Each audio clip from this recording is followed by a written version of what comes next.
Welcome to Flat Earth Debate, Uncut and After Show. I'm your host Nathan Oakley, and if you are new to this channel, or you've not done so already, then be sure to subscribe, hit the bell notification icon and join button if you'd like to become a Nathan Oakley 1980 channel member and keep up to date with the Flat Earth Debate. If you would like to support the channel, there is a super chat that runs alongside each of these shows while they premiere, and there's also a Ko-Fi, Patreon, crypto and thanks button in the info box below the video. Speaking of Patreons, I'm going to do a quick shout out to all of you who do support me on Patreon. So a massive shout out of thanks and appreciation to Amish Earther, Naughty Thumbnails, Mitch Kennedy, Original D Rose, Rod, The Name's Burley, Twad Wassel, Jason Hornsby, Christoph Fournier, Flat Earth Travolta, J Mels24, Unamento, M Iron26, Endless, Flat Earth Sage, Golden McKeon and Retro Built, More Books, Canna Bear, Fibre Oats, Michael Kahn, John Kays, Patrick Gunnels, Banter, Mel B. Styles, Hairy Blade, Mobile Max 777, Rob W, Reese Pound, Del West Watson, Maria Neelands, Unbelievable Productions, Blue Ridge Ranger, Abraham Mohammed, Skeptic 936, Life is Short, Texas Mike, Tina Baker, David Wayne Foster, and Dank. So another massive thank you to all of you for supporting me on Patreon.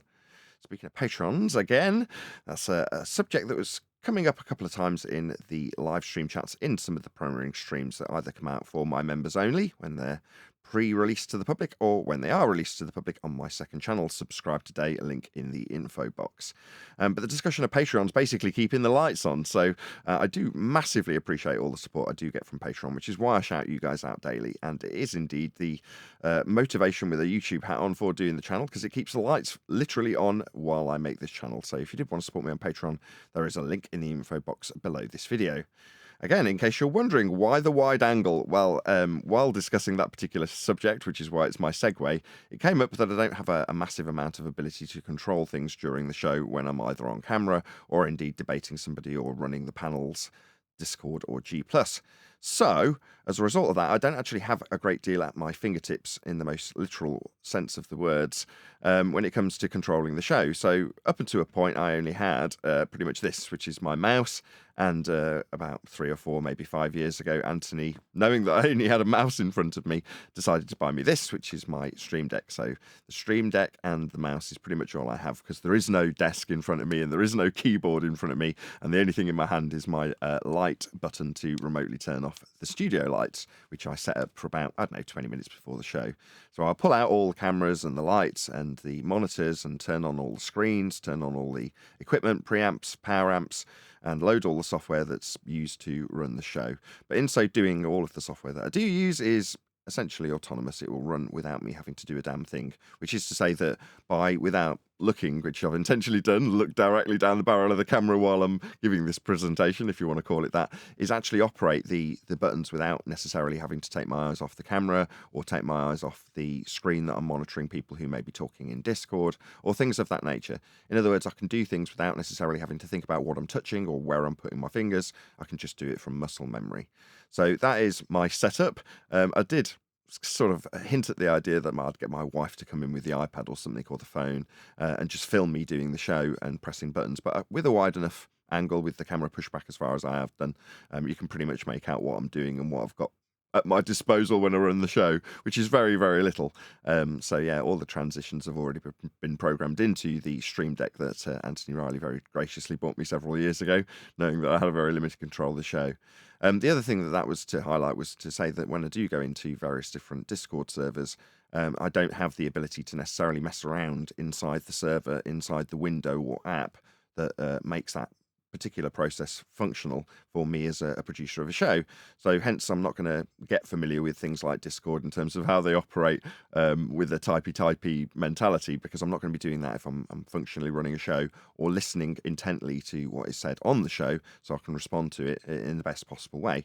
Obviously, nobody's perfect, so I don't always get it right, but I try my hardest to not be engaged with the production at the lowest of level, or I am engaged with the production at the lowest of level, which is to say that I leave all the programs once running to run autonomously beyond OBS transitions of screens to things that are already set up, like Skype, for instance, if I'm doing a presentation on behalf of somebody that's posted some images via Discord into Skype, which is set up to be autonomously presented via a couple of button presses on my Stream Deck, which obviously I do have to occasionally look at. Anyway, what we're going to be doing today is covering Deception Detective. So Deception Detective has been brought to my attention by Brian initially, and it's a fantastic outlet for me personally, because I really like the way he analyses what people say, which is specifically what we do on this show when it comes to bull-believing counterparts. So analysing what they have to say in the most literal of senses, i.e. not analysing how they've said it or what their physical body language might suggest as they say it. Anyway, that's what we're going to be covering today, so I will hand over at this point to whoever is in Discord and G+. Great that they are, so we can enjoy their dulcet tones while I set up things like the video that we're going to respond to on Deception Detective's channel.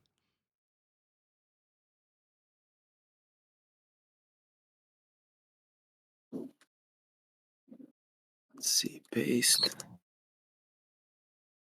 24/7 Flat Earth Discord, I believe. What we're talking about. Copy a link. And number 2. So, hey Nathan, so I don't know if you can hear me, bro, and I don't know if you can see the Discord. I made a few clips of this fella Peterson. Oh, okay.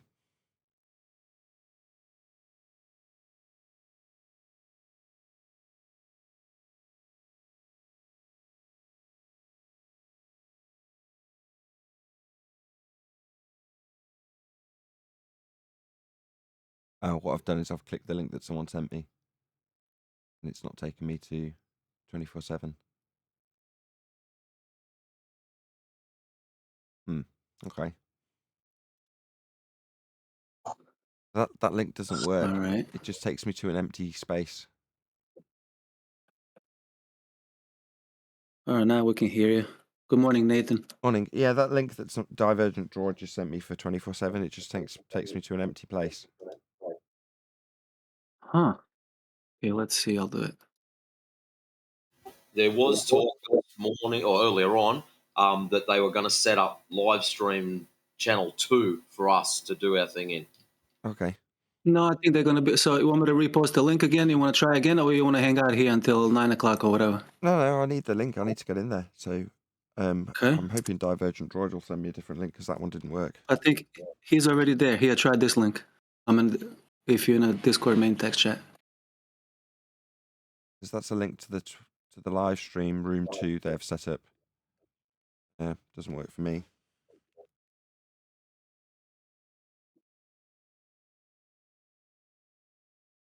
Anyway, do you see these couple of clips that I just left from Planet Peterson? I can't do more than one thing at once. I'm really grateful that you've done them, but No problem.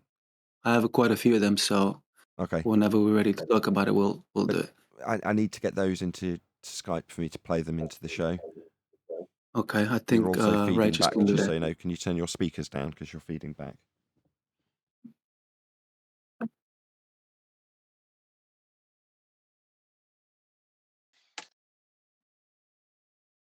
You ever went hunting? Yes, I went hunting. I actually, when I stood in a trailer to get my act together, I was actually scouting deer because the guy had a tree stand, the guy's trailer that I was using.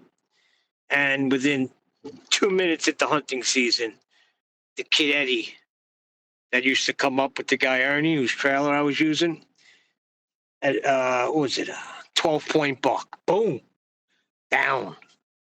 I got to see him gut it, how that whole thing worked out, and I got the rack. Nice. You still got it? I lost it through the years. I did. I just had not the whole. I just had like the scalp part with the rack. I didn't have the whole head, but I lost it through the years. That's cool, man. 12-point rack. That's pretty cool. Yeah, it was a 12-pointer, man. And the guy taught me how to do it too. Actually, the month before was bow season. I have no idea about anything. I'm upstate New York, in the country, in a trailer, all by myself. So now I'm starting to feel good physically. So I started working out. So now I'm doing boxing training. Now I'm going to do my run through the woods. I know nothing. I'm running through the woods. Next thing I know, 15 deer just scatter all over the place. You So see, I'm amazed because I'm watching them fly through the air. You can't believe the leaping ability of deer. Do you see one in action? Amazing. But then I'm like, because I'm from the city, I never seen anything like that. So I'm like stunned. And then all of a sudden, some guy comes walking out of nowhere with a bow in his hand. He goes, I think you chased him out to me. I got one.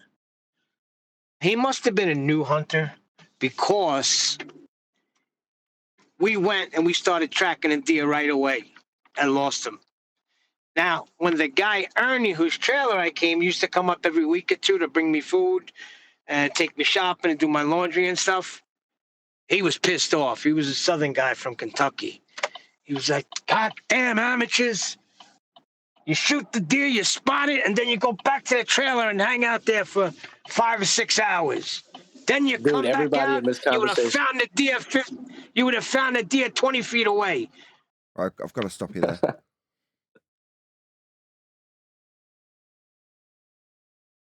Well, I can't It's talk true, about though. deer. No, That I'm was just intensely bored, and I've just got to stop you. Oh, okay.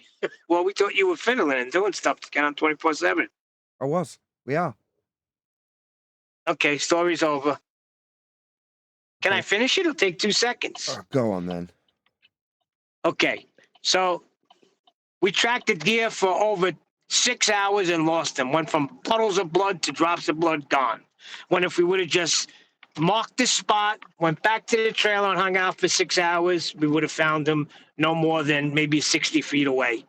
The deer is resilient. They hear you tracking them, they'll keep getting up and running. I'm glad we heard the end of it.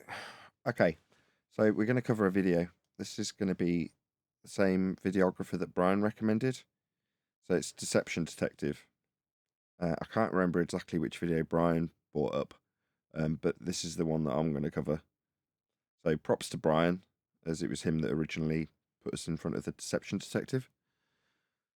But you'll see straight away why I've picked this video, right, once we get into it. So I'll put a link, as always, in the live stream chat, although we're not actually live yet, but we'll undoubtedly spill this into the live stream. So anybody who comes, there are a couple of people in there already waiting. So hopefully they'll toddle along and know the routine when they see a link go by in the live stream chat. And hopefully he'd put a link to us. Now, when Maddie McCann, that's what he was covering last time. When we covered his Maddie McCann video, there was no direct correlation for him specifically in what we covered. Therefore, obviously, it's not of interest to him. We're drawing parallels with how he uncovers that hoax. Go on, whoever that was. Was it me muting? Possibly, it's maybe someone hot micing. Okay, well, in this instance, it has directly got something to do with what we cover, very specifically. So I'll just sound check him and then we'll get into it.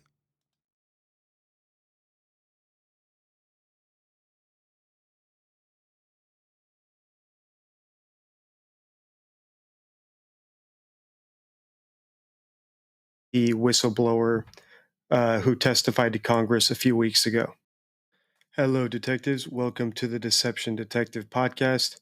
This is episode 6, and today we're going to analyze a couple minutes of testimony from the UFO UAP whistleblower who testified to Congress a few weeks ago. One thing to note is because we're analyzing someone who has worked for the government, he may come off as deceptive simply because he's withholding classified information. See, I find this particular part, it's the only bit I disagree with on him. I'll get it straight out the way straight away, because he's saying, because the guy's a government employee, right, when he doesn't disclose information, that's not necessarily deception. Whereas, in my humble opinion, it's the epitome of deception. was so, having a reason for your deception and blaming it on the government that said, no, you're not allowed to release this information. It's like, no, it's just justified deception, isn't it? But he and I seem to differ. Now, he later contradicts that, not contradicts it, but sort of gives the exception to the rule when he says, but this guy's supposed to be a whistleblower, therefore he shouldn't be constrained by any of those rules.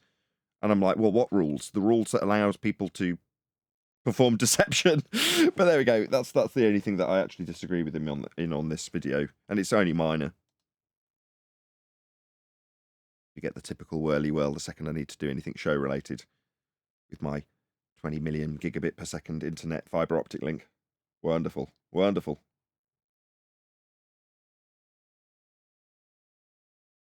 Oh, well, isn't this lovely? So we need to take that into account when we're doing the analysis, right? So if a sheriff is talking about an ongoing case, it might actually come off as deceptive when we study it, but that's simply because they're withholding information. You see what I mean? Like, yeah, they are. With justification for doing so, therefore not deceptive, or don't be misinterpreted when they're clearly being deceptive because they're intentionally withholding information, but just simply disclaiming the fact that they are with what they perceive to be a justifiable reason for doing so. How is that not deceptive? And it triggers us as a statement analyst to realize there's deception, but really they're not lying, they're just withholding information. What's his whole shtick is that you don't lie by directly telling the lie, because people try and avoid that by all costs, but instead you lie by omission. That's his whole shtick. Anyway, Yes. I won't labour Statement it. analysis. Yeah, It's awesome. This guy's a statement analyst, yeah. Yeah, but he detects deception. It's like they'll make it clear, right? You can't prove someone's lying, but you can prove they're being deceptive, and that's what they're doing with the statement analysis. It's really, really cool. That said, this guy is called a whistleblower. So you can expect a whistleblower. Hey there, folks. Quick quiz. To be forthright with their information. So if you're a whistleblower, that means you've accepted all the fallout that might come from what you're about to say, and you're going public with information that you know you shouldn't be going public with. So maybe we shouldn't expect him to be holding classified information, because otherwise, why is he a whistleblower? Just glancing over the Discord, going, who in 24/7's meddling with their mic off mute? It's him. He looked up and it's him messing with his mic. Either way, let's start listening. We'll see if we believe him or not. If you've seen my video on Bob Lazar, you know that I was not convinced by Bob Lazar's interview with Joe Rogan. I personally think he's a hoaxer. I'm not 100% certain, but if I'm betting, I'm 90% betting he's a hoaxer. Well, we'll take that from 90 to 100% today. Simply because of the responses he gave in that Joe Rogan interview. And I know lots of my subscribers were actually sided with Bob Lazar and actually believe him. And that's fine for you guys to do. I think it's more entertaining when I don't agree with you all the time and you guys don't agree with me all the time. And the Russell Brand video that I just did certainly meets that criteria. I don't think we all agreed. And I think that makes the analysis more interesting, and figuring out what the outcome is going to be more interesting. Well, hopefully for his benefit, right? When we give him an absolute cast iron, this proves he is a hoaxer. Hopefully we'll get some commendation for it, and he'll put a link to my video in his video. We'll see. Interesting. And just a brief note about Bob Lazar, Russell Brand, all the videos I do that you don't agree with me. If new information comes out, I will analyze it, right? So my analysis is continually evolving. Just because I say something doesn't mean I'm going to dig my heels in and stick with that, right? As we get new information, we can update our analysis. And that's good to hear, because based on what I'm about to go through in terms of your analysis, your reasoning behind your analysis will have to change for your reasoning behind claiming the guy's a hoaxer, because the evidence that we will provide will be based in natural law. and will be unequivocal in terms of its debunking of their claims. If it's Bob Lazaro and this whistleblower, whoever it may be that's claiming we've got aliens from outer space, we'll be debunking that beyond doubt. That's what we should do. That's how you avoid making mistakes. All right, let's listen to this guy. I don't have his name here. I Googled it. I couldn't find his name, so we'll just refer to him as the whistleblower. As will we. Hello, whoever that was. That's someone from Discord saying hello? Objection, No, I think Representative Nick that's your- Langworthy of New It was the video, it was. York has waived down the subcommittee for purpose of questioning witnesses at today's subcommittee hearing. And then we go to Mr. Burleson. Thank you, Mr. Chairman. Appreciate you guys coming out today, testifying. Look, I've been here for 6 months, and I'm pretty skeptical. I don't trust anything in this town. And so I think that's because I'm from Missouri. You've got to show me, right? With that being said, there's been a lot of things that have been said in the public, Mr. Grush. And so I want to get down to, if we can, some specifics, right? So straight away, this guy should be resonating with everyone listening, right? I'm skeptical. You're going to have to show me. I'm going to need to see. Okay, so let's get down to some brass tacks. So at one point you had said that there has been harmful activity or aggressive activity. Has any of the activity been aggressive, been hostile in your reports? Before we listen to the whistleblower's response, that's a good question. It's a yes or no question, so we can expect a yes or no answer. Let's see how he responds.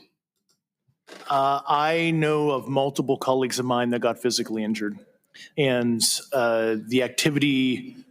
I got by UAPs or by. Ever cringe at those tricky game ads? Yep. That's not a good response. In fact, if we were in court cross-examining him, it's actually unresponsive. Sound familiar? As soon as I heard him say that, I'm like, okay, so a half-stepping answer that doesn't address the question directly would be classified by this guy who works as a legal statement analyst as non-responsive. And you think, 90% of the responses I get would be labelled non-responsive then, when I put things to the ballers. Because they ain't answering my question, are they? So let's listen to the senator's answer again. Question again. But he's asking a yes or no question. Lawnmower injured by, did they actually respond to the question you asked? Or was it unresponsive? If he had said, for example, yes, I know multiple colleagues that have been injured, then we would have a much better response. He'd be saying, yes, they were injured by aliens, and now he's elaborating and telling us that multiple colleagues have been injured by aliens. As soon as he said this, when I first watched this, I've watched this in advance, as you can probably tell. What went through my mind is when I do exactly that with our opponents, I want hyper-specificity in their answer that acknowledges the question in its format with a yes or no answer. So in terms of Matthew Weathers, he came by our path and he's agreeing with certain aspects of celestial navigation in terms of how it, quote, could be done. And I really pegged him down. No, not potentially done. Has this been done? Is this being done? Present and past tense. Do we do it this way? Present tense. Yes, we do it this way when establishing horizontal planes of reference, Earth being flat. You know, he had to concede to certain points, but he wasn't conceding them in the way that I felt was responsive to the questions I was asking. As in, is this how it's done? Well, yeah, you can do it that way, was something like his answer, which in my mind is, no, that's non-responsive, because it makes it seem vague and like we could do it that way when it is done that way. Hence, I got all over him. And hearing things like this from a statement analyst, I should say, makes me think, no, I'm justified when I do this. I hear it how I hear it. And I'm half the time paying very close attention to the actual words they use. And when they don't use a response that's conducive with the question, I object. Now, often people just hear the objection. Oh, you can't shut him down when he's halfway through his non-responsive answer. And in many ways, they might be right. Yeah, well, we've still got to hear the non-responsive answer to be able to analyse it. And if I'm objecting halfway through it, maybe that's my bad. Let's listen again. These are great. There's been a lot of things that have been said. Someone from Discord want to add something? Feel free. No, that's a great question to ask yourself, Nathan. It really is. But we talked about this not too long ago on a live show. You're like I mentioned that you're already analyzing their statements, and this is a great video, dude. This is awesome. I'm on the edge of my seat. I agree. I really like the Deception Detective. I must admit I've subscribed and watched a whole bunch of his videos since Brian recommended him and we covered him. So the first time I was watching him, you were watching him alongside me. And from that, I've gone, yeah, I'll watch a few more and see if he keeps my intrigue level high. If he does, I'll subscribe. In the public, Mr. Grush, and so I want to get down to, if we can, some specifics, right? So at one point you had said that they're So it's a yes or no question. Has any of the alien activity been hostile or aggressive? in your reports. I know of multiple colleagues of mine that got physically injured. So that's non-responsive. That needed to be preceded with a yes. And in court, some people, I see in the comments, act like I'm holding these people to a really high standard, right? Like the people I analyze, they have to say this exact wording. No, not at all. For example, with Russell Brand, if he had just said something along the lines of, they are lying or I didn't do it, that's enough to satisfy a denial, right? The barrier to entry to pass the statement analysis test is so low. That's why it's a huge concern when someone doesn't pass it.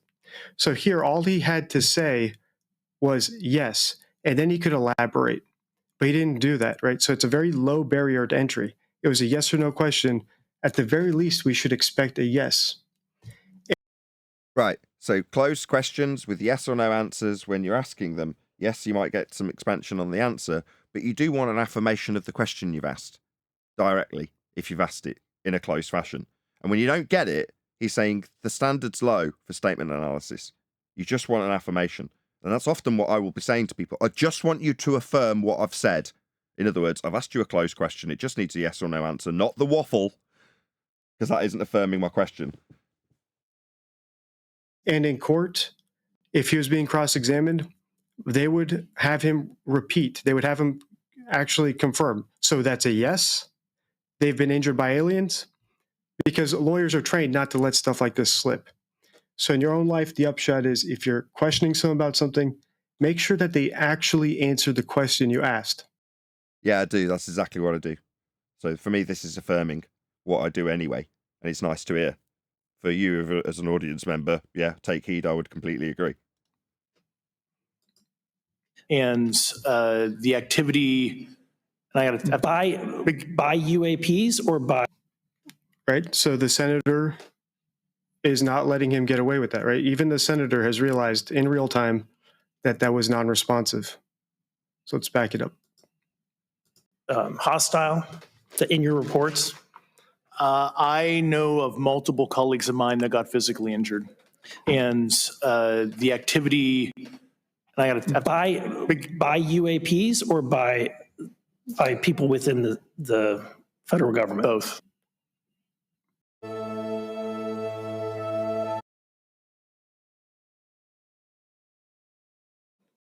Okay, so there has been activity. So the questioner tried to, I'm calling him a senator, but maybe I should be calling him a congressman.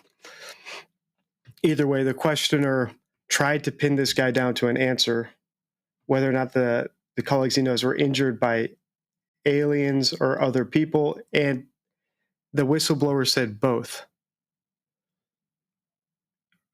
We're not. The question was never about other people. So this is immediately, right? It's a deceptive answer. Yes. Yeah, he's being deceptive because it's a closed-ended question. Yeah, they're trying to And I'm clarify sure a everyone, specific point about a specific aspect, and he's chosen a road that keeps it open to two different subjects now. Because and I think this is criticised by Deception Detective in a moment, because the opportunity has been given to him to do that, and he's taken it. But that is, like I say, covered by the Deception Detective any moment now. Why would he be saying both now? Activity by alien or non-human technology and or beings that has caused harm to humans. Now the question's specific again. I can't get into the specifics in an open environment, but at least the activity that I. So now when the questioner tries to pin him down again, right? So he asked, have aliens Oh, we got the whirly well. hurt people? We've got a bit of buffering going on for whatever reason. Yeah, so there's a parallel with us, isn't there? So outer space, aliens. This is something we specifically covered coincidentally, and I got criticised by Brian for it, when we were talking about the Madeleine McCann case, and I was drawing a parallel with aliens on that particular case, and Brian said it was too far a segue from the case that was being covered for it to be of interest to the videographer we were covering, and I think he was right. In this instance, that example is perfect, because what are we talking about when they say aliens from outer space? They're talking about little green men on spaceships coming down from the sky. Because the soil in the sky where people live on, little green men live on it and they can come down to the ground from the sky. That's their contextualized aliens. Now, in reality, in terms of how aliens are contextualized in physical reality, they're people from other worlds being mapped territory that we found when we were charting the world flat, mapping the world flat, discovering the world flat, and finding new worlds in outer space beyond the horizon, which is precisely how it's documented. So, given that new lands, labelled new worlds, were discovered beyond the horizon in outer space, easily justified and shown as the territory was mapped with angles off a flat baseline, utilising the stars, that's mapping the world and charting the world flat, you can show that aliens are exactly as we describe them. People who've come from territories that aren't your homeland, coming to your homeland, they are described as aliens. And they, if they've come from new worlds, are aliens from what was described as outer space, not the sky. So where's the deception? Where's the 100% stone cold proof that he's lying about aliens from outer space attacking men in this instance that he can't disclose because it's too specific? Well, there aren't any little green men in the sky vacuum because the sky vacuum isn't real. Outer space is fake. If the sky was a vacuum with soil in it for little green men to live on, then the gas we are breathing at high pressure would vacate into that area of space. The area of volume calculable is what would take place in form of second law of thermodynamics expansion. That would be to say that the gas would expand in all directions into the availability of volume or space available to it.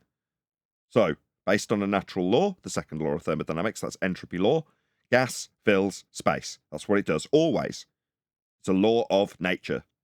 So, if the sky was, as is claimed in this narrative, a vacuum, then we'd all be dead. We'd have never have developed gas pressure, because there'd be nothing for the gas to press on to form pressure. If the sky was a vacuum, the very first gas particle would leave the ground, vacate into outer space, as is claimed to be our sky, and never return. It would carry on in whatever direction it was travelling until it collided with something. Now, given that there's nothing but empty space, according to this narrative, for aliens to come from it, that's where the gas would all go, and none of us would be breathing. You can't have gas pressure without a container. If the sky was a vacuum, the gas we breathe would fill the space. This automatically debunks all aspects of space travel, all aspects and narratives of aliens from little planets in the sky, soil, where they live, coming down on spaceships. Hello, Chocolate. So, in conclusion, to assert that we have little green men coming from an area of volume that the gas we breathe would fill is a lie. Easily debunked with natural law. That would be gas behaviour. Dispersion. How gas behaves in all circumstances, always. Gas fills vacuums. Dude, if Morning, the guys. statement analysis guy works on your statements, he's going to be in a pickle, especially if he's a Glover. We can probably tell I'm not quite as fluent as I am normally because I'm quite acutely aware that he might be analysing my statements and every little fumble and stumble that I might actually say and every little word that I might use. So as soon as he appeared in the chat last time, I'm like, okay, that has certain implications if he does go over what we say and how we say it. So immediately I'm much more self-conscious. Fine, that's just the way it is. But by the same token, I'm excited and keen for him to do just that. It's like, am I lying when I say the second law of thermodynamics dictates how gas behaviour is observed? That's what it's describing, how gas behaves. And how gas behaves is described in that law of nature, second law of thermodynamics, gas fills space. If the space is a sky, if the sky is a space, outer space, then gas can fill it. And it would, in line with natural law. There is no outer space sky vacuum for aliens to come from. It's a second law of thermodynamics violation. Well, I can say that all fluently because it's rhetoric. It is repeated at nausea on this show, but it's rhetoric about natural law, how gas behaves in all circumstances. So yeah, it's going to become part of rhetoric because it's fact. And it debunks. Entropy, baby. Yeah, entropy. Hold on, but you never went up there. You don't know. Sorry, that's an Maybe argument. different That's up what in we're space. talking about, Neil. Argument from ignorance fallacy. Appeal to the future fallacy, perhaps. Yeah, but if you here's what they're saying. How do you know if you never been up there, how things behave up there? I mean, yes, laws of thermodynamics apply here, but what if it might be different up in space because it's not part of the Earth. Might be different to how we observe things to behave always, as per the description in natural law. Well, okay, if you're going to say there's an exception to a natural law, that would make that natural law not a law anymore.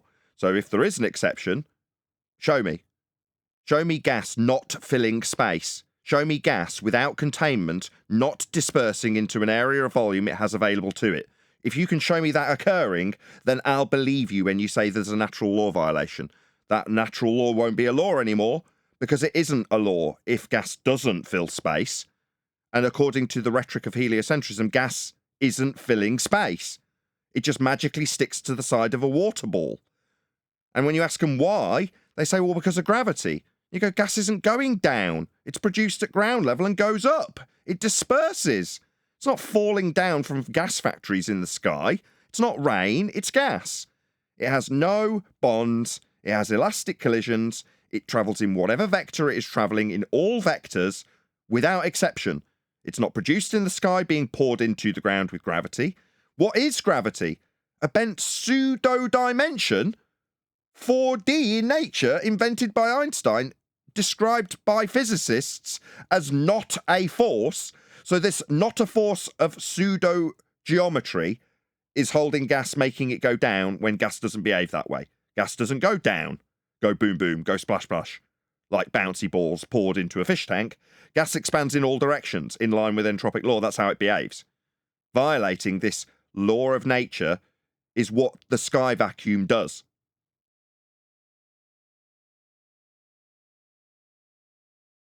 Hello.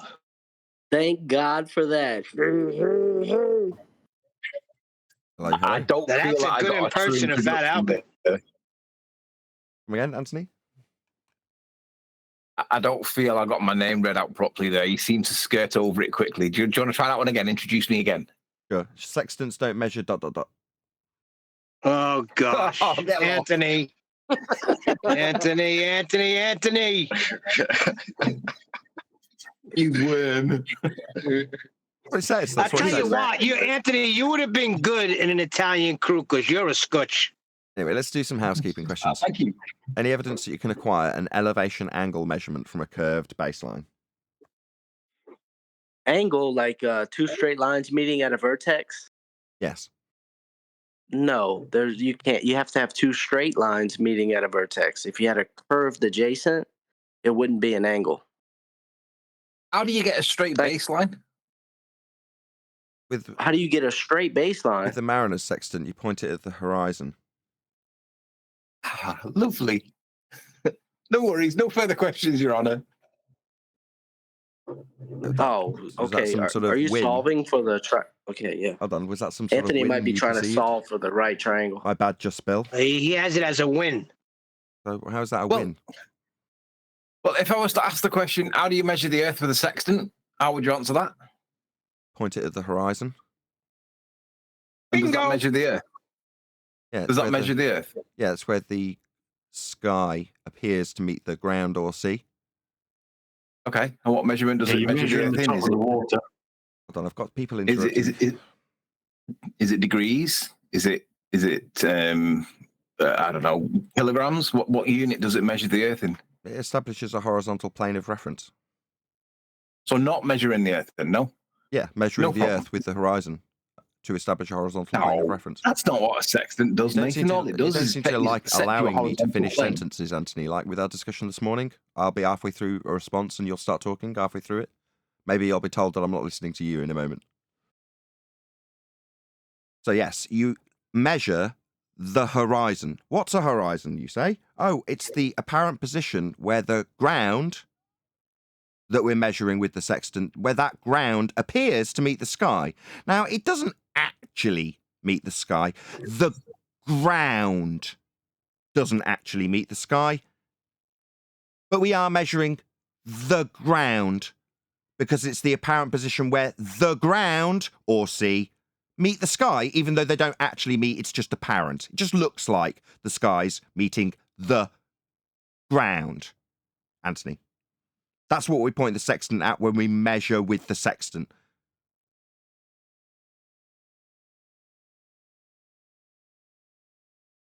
If you can detect my hesitancy to even respond for fearing of creating a victim status, then you will be detecting correctly that abstention is incorrectly validated. The reality is you are not measuring the ground with a sextant. You are using the reference point known as the horizon to set your horizontal, but nothing more. There's no measurement in that. You're just calibrating your device to horizontal. That's it. There's no measurement there. There's no navigation. There's just setting your horizontal plane. That's it. Setting your horizontal plane with the point where the ground appears to meet the sky. Yeah, but that's not a measurement. That's setting. That's measuring an angle, utilizing It that isn't. point that you're measuring by looking at it and measuring it. No, that's not what you're doing. You can think that if you want, but that doesn't make it correct. Like which part of that is not correct when we line a sextant up with the horizon to measure with it? The bit when you use the word measure, because you're not actually measuring anything by doing that. You are aligning or setting, calibrating if you may, but definitely not measuring. There are no units in play when you do that, Nathan. None. Okay, just to be absolutely clear, the sextant is a measurement tool. Yeah, but you haven't measured anything yet. Yes, we have. The horizon. It's measured No, you by haven't. looking... My bad. Still in the middle of the same sentence. Maybe my reticence is sorely missing here. Yes, I was in the middle of the same sentence. We are measuring, it's a measuring tool, and what we are measuring is labelled as part of the tool. Horizon mirror. No, we haven't done a measurement yet, Nathan, as I tried to explain to you over and over and over again. And then when I so-called interrupted you because you corrected me with a false correction, you then played the victim card. That's what you actually did. But what we're actually doing right now is explaining that when you set your horizon, you set the sextant level. That's not a measurement, Nathan. You can call it a measurement, but that doesn't make it correct. Have you got a citation for that, Anthony? Yeah, you're Yes, playing. We've got many that disagree with that.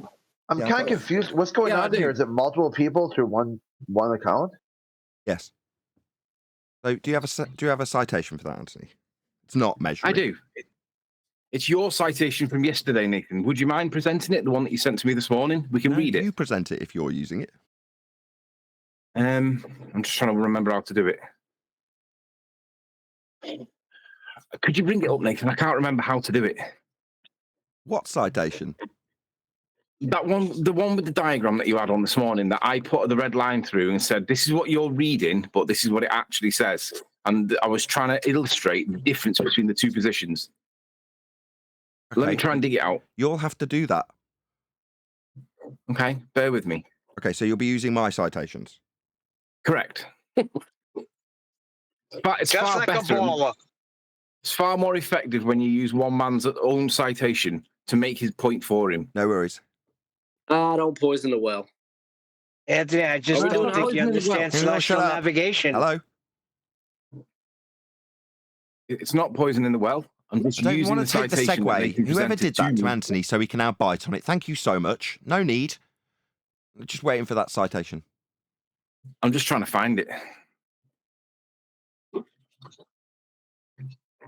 Okay, so what we're establishing while Anthony's looking for that is that what we're doing with the horizon, with the sextant, is not measuring. Okay. Not yet. We haven't got to that point yet. We are going to measure something, but it isn't going to be the horizon. We're not going to measure the horizon with the sextant is Anthony's position. We're all clear. Okay. Correct. Why does it have a horizon mirror? Just out of interest. That's what I asked To you in our align. chat. Just To align to the horizon so you get a horizontal baseline. So when we use this measuring tool, one of the things we use when we use the measuring tool is specifically the horizon, correct? No, we use a horizontal baseline or a horizontal plane. No. We're using the measuring tool. One of the things on the tool is labeled horizon, and we're using that specifically in the measurement, but according to you, no, we're not using the horizon for the measurement. That's just flat Correct, out we're wrong, not Anthony. using Just it. straight up wrong. No, it's not. Yes, we are unequivocally measuring the horizon with the sextant. That's exactly what it's designed to do. It's its sole purpose. I don't need any help. It's its primary purpose, measuring the horizon to what it does, Anthony. That's incorrect, Nathan. That's not what we're measuring. Okay, do you want to just give me a citation for the purpose of a sextant, Mariner sextant, with a horizon mirror? Do you want to just get me a citation that says it's not for measuring the horizon? Do you want to just grab me one of those citations then, please? I'm just trying to find the one that you sent me this morning. I can't remember which I sent you a chat it was in. diagram where it was labelled with a horizon mirror. I sent you 4 of those, along with about 16 other particular citations. You didn't send me a damn thing. I'm trying to find it, Nathan. Bear with me a sec. I know you've got it to your fingertips and you're making me find out, but you know which one I'm trying to cite, but I can't actually find it. Is it sustainable Where is design? it? By where they say it's the horizontal plane the observer is standing on. That one. The citation that you used yesterday and the one that you used again this morning. I just told you. I sent you about 16 in total. Maybe more. Maybe about 25. 3 lots of 10. There was a whole bunch of citations that I sent you this morning. While you know and nuttered and hand-waved all of them. I didn't know nuttered and hand-waved all of them. I tried to tell you, but you weren't listening. You insisted that you were listening and then corrected me or jumped on me for attacking you or whatever it was, being hyper-aggressive or whatever.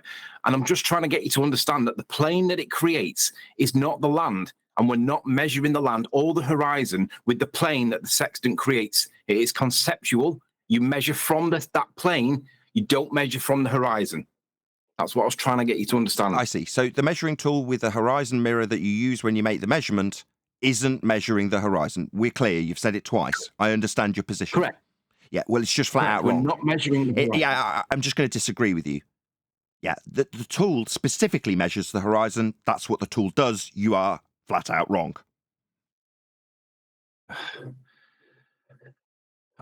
Again, that's not what it's doing. You can think that if you want. You just don't understand what angle. Or I could provide 16 citations that back that with things like... You provide them. I can't find them for some reason. I don't know where they've gone. They were there earlier on. Okay, no worries. So if I bring up a citation that shows that this tool specifically measures the horizon, contradicting you... I've got it.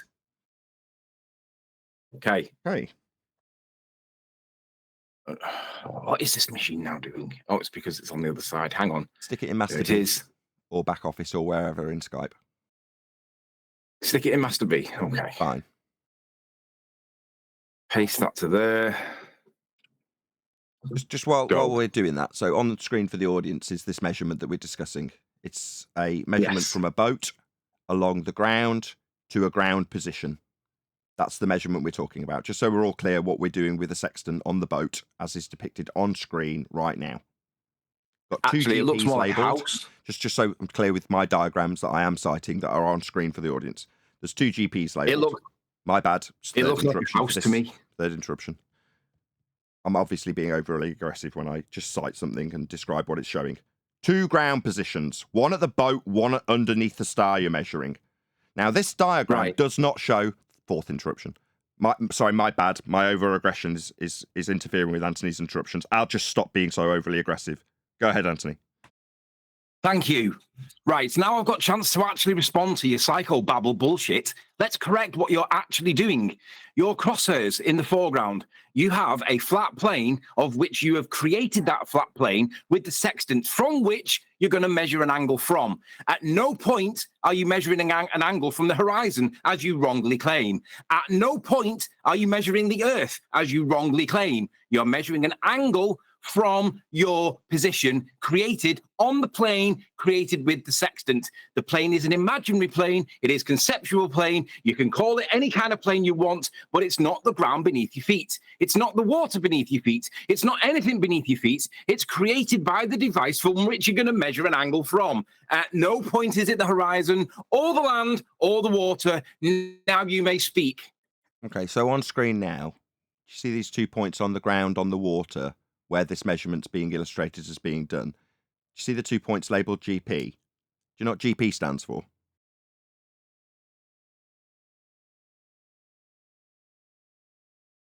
I'll ask again. I've got no response from you.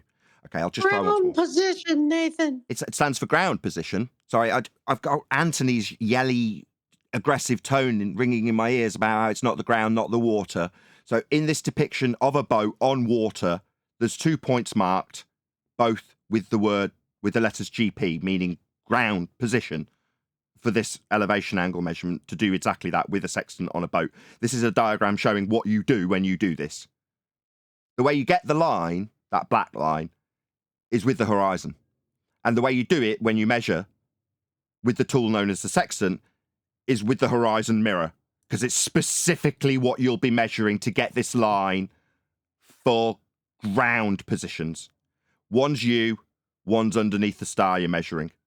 Ground positions, along a line that you establish by looking at the horizon, a representation of the ground.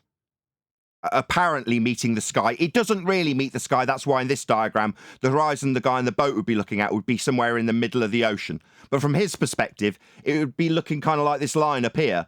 And it would be a representation of the sea in the distance meeting the sky, even though it doesn't actually do that effect of it meeting sky. It's just apparent. But it is definitely the sea. All of this is sea. And we're looking at it. It's real. It's not conceptual or anything. We're doing it. We're measuring it with a tool that measures horizons. Anthony's obviously keen to tell me that tool, quote, twice, doesn't measure horizons. That's not what it does. It establishes planes. No, it doesn't. It measures angles with the horizon, meaning you're measuring the horizon for the angle. It's part of the measurement. But no, it's not the measurement, says Anthony, and it's not the ground, even though it's got ground positions. Okay, you may speak. Could you open up the citation that I've just posted in Master B for us, please? This is the citation that you used yesterday. This is the one you used against me this morning. And I'm going to show you how that what you describe as the sea or the ground isn't actually ground, Nathan. It's conceptual. But I need the thing on screen for you to do it, please. Could you present that? Yes, it's on screen for the audience.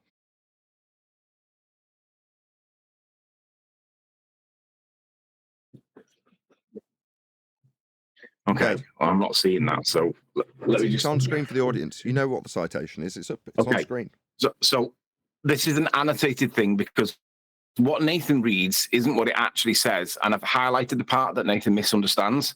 It says, the altitude angle, sometimes referred to as the solar elevation angle, describes how high the sun appears in the sky. That bit's not contentious. The angle is measured between an imaginary line between the observer and the sun and the horizontal plane. Notice how it doesn't say land or horizon. So you seem to have missed a bit. You seem to have missed a bit. Do you want to just keep reading? I haven't missed it, have I? I haven't got to it yet. But you didn't say it at this point. Do you want me to say it? You just seem to have partially read the citation that's on screen for my audience. Do you want me to read the rest of it? Go on. No, actually, no, because you're interrupting me. And I'll just repeat it. Horizontal plane the observer is standing on. I'll just say it again while Anthony rumpuses the living crap out of the bit he missed.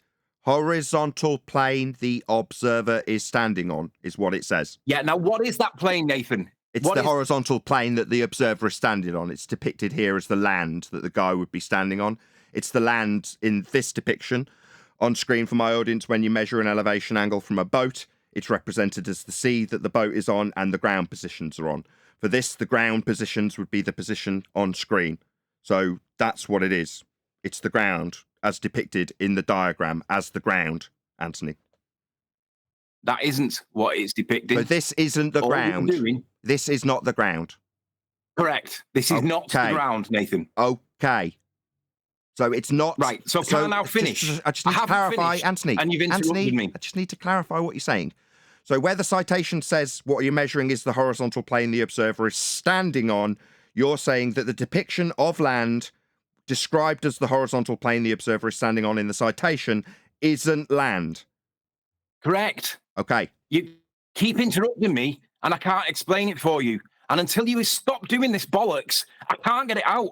And muting me in the background is only doing what you're doing to Rumpus, but you're doing it to me. Right. If you're done, and I'm going to finish the sentence, and I'll explain it for you, then I'll continue. But if you're not going to do that, there's no point me being here, Nathan, because Nathan's word is gospel. So, assuming that I've got time to speak, it continues, and it says, between the observer and the sun and the horizontal plane. You say the observer is standing on, but the plane that the observer is stood on is the one that was created by the sextant, which is why the guy stood in the crow's nest has something to measure from. If you stood in the crow's nest, you haven't got any ground underneath you. You've got a board and a short little barrier that you stood on whilst you're looking out for icebergs. But you can't measure from that because it's only big enough for you to stand on. You haven't got a way of measuring an angle from that. You need something to be able to reference it to. So you use the sextant, the mirrors, you line it to the horizon, and then you get your horizontal baseline, your horizontal plane, from which you measure your angle. You don't measure your angle from the horizon. You're not at the horizon. You're at the crow's nest. Your angle is measured from where you stood, not at the horizon. You're not measuring the horizon. You're measuring the two lines, conceptual in nature, one of which is created by the sextant, the other of which comes from the target, be it the sun or a star, but you're measuring it above the ground. It isn't the ground you stood on. It's the ground that you've created in the sextant that is what you're stood on. But you've got to create that ground first. Otherwise, there's nothing for you to measure an angle from, Nathan. You can't measure an angle to nothing. Now, you don't have to accept it, but that's how you create your baseline for you to measure your angle from. You've got to create it by looking at the horizon. From there, you then measure your angle. Without that, you haven't got a measured angle, Nathan, and it's definitely not at the horizon. Okay, so I'm done. Do you understand? In reference to what? Thank you. So what's dip correction for then? Obviously, if you're up a crow's nest, you've got to do dip correction because you're not on the ground, like a horizontal plane of reference that the observer would be standing on, as per the citation, with a picture of a guy on the ground. You keep missing that part out, the bit where it says standing on. You don't seem to want to say that bit. No, I did address it. You just weren't listening. No, say it. Do you want to just say that entire statement all the way to the end, including the bit where it says standing on it? The angle is measured between an imaginary line between the observer, not the horizon, between the observer and the sun and the horizontal plane that the observer is standing on. However, you've got to create the plane first. It doesn't automatically exist just because you've got a sextant. It doesn't say that. You seem to be adding this on to the end of the citation. You haven't got a horizontal plane. Where do you get the plane from? So what are they talking about then, Anthony? When they say horizontal plane, the observer is standing on. Not at the sea, are you? You seem to be rumpusing me. I'll try again. Don't play the victim card, Nathan. Nice and calm. So when they say horizontal plane the observer is standing on, yeah, I tried to explain this to you earlier. I'll try again now, right? When you take this example into a different example where you're no longer standing on the plane of reference, you're up a crow's nest, then that can also still give you the horizontal plane of reference because that's the ground. The way you would do it is you would correct to the ground with something called a height of eye, or otherwise known as dip correction. So at port, you go up the crow's nest, if that's where you're going to be using your sextant, and you measure precisely how high that point is above the ground, so that you can, from that point on, correct your angle measurement with the horizon, that's you measuring the horizon with the sextant, back to the horizontal plane of reference the observer is standing on. Because you're not standing on it, you're above it when you're on a crow's nest on a boat. So you have to correct for that fact that you're not standing on a horizontal plane of reference if you're up a crow's nest. Hence, dip corrections required. However, if you're in a rubber dinghy on the water, then you're at the water level, and there is no dip correction required. No correction because height of eye is at sea level. We've done entire presentations on this principle, which is to say you can acquire the horizontal plane of reference. That's the ground that is the horizontal plane of reference that you're referencing. You're using the horizon to reference it. The ground, that is. And if you're above the horizon, that's above the ground, then that's going to cause an inaccuracy in your measurement, and you're going to have to correct for that to get you back on the ground, the horizontal plane of reference the observer is standing on in this simplistic example on screen by citation, where they show a measurement from the ground. If you're above that, you're going to need to correct for it, because then the ground, which forms the horizon, is below where you're measuring. Dip corrections, therefore, required. But you are, in fact, referencing the ground. That's what you are doing. That's why the citation makes it very specifically clear that it's the horizontal plane of reference the observer is standing on when you measure the horizon to establish that ground as measured flat. The key word, sorry, are you finished, Nathan? Yes, Anthony. Thank you. I wouldn't want to interrupt you. The key word that you said in all of that babble was the word referencing. And I agree, we are referencing the ground. However, we are not measuring the ground, which was the phrase that you started off with yesterday. It isn't a measurement of the ground. Yes, you reference the ground. You do that by going through a step process. You use them. If it wasn't the ground, Nathan, there would be no purpose for can I ask you a question? Sorry to interrupt. Ground, can I just ask you a question? How do we reference the ground? So why is it okay for you to interrupt me, but I can't interrupt you? Because you're telling me that we do reference the ground. Your argument is that it's not the ground. So I'm saying if we do reference the ground, a very large 180-degree turnabout in your argument, because apparently it's not the ground we're dealing with, it's conceptual according to your argument thus far, but now it is the ground we're referencing. So therefore it's a perfectly pertinent question to ask you, who's had a 180-degree turnaround, and it is now the ground that we are referencing, because that's correct, we are. How are we referencing it, Anthony? Would it be by looking at the horizon through the horizon mirror with this tool that measures a horizontal plane of reference, the ground? Is that how we're going to reference the ground? By looking at the horizon to reference the ground? Because we're referencing the ground, and we're only measuring two things, horizon and star. So we've only got two things that could be the ground in this instance, Anthony, given that we are definitely referencing it now, according to you. So how do we do that, Anthony? Is it by looking at the horizon that you say isn't the ground, where it apparently meets the sky and that? Are you done? What with my non-rhetorical question? How do we reference the ground then? If we are now referencing the ground, how do we do that, Anthony? I heard you the first time, but I daren't interrupt you or even think that you might be finished without an non-responsive. No, I'm trying to say to you that just because I start talking doesn't mean I'm interrupting. Non-responsive. Finished. And you're interrupting me again. Yeah, I'm pointing out to my audience that your answer is non-responsive. It's not actually answering my question that I asked. How do we reference the ground is my question. Right, first off, I'm going to start with a correction. There is no 180-degree turn here. Non-responsive to my question about how we will reference the ground. Now we are definitely established as referencing the ground. He's not answering me. Non-responsive. Stutter for Nathan, me. If you're not going to let me speak, I'll let you then stutter. There's no point you in can stutter here. away. Tell me I'm getting angry and being aggressive, maybe. Now, I'm not saying you're angry. I'm saying that you're constantly interrupting me and muting me.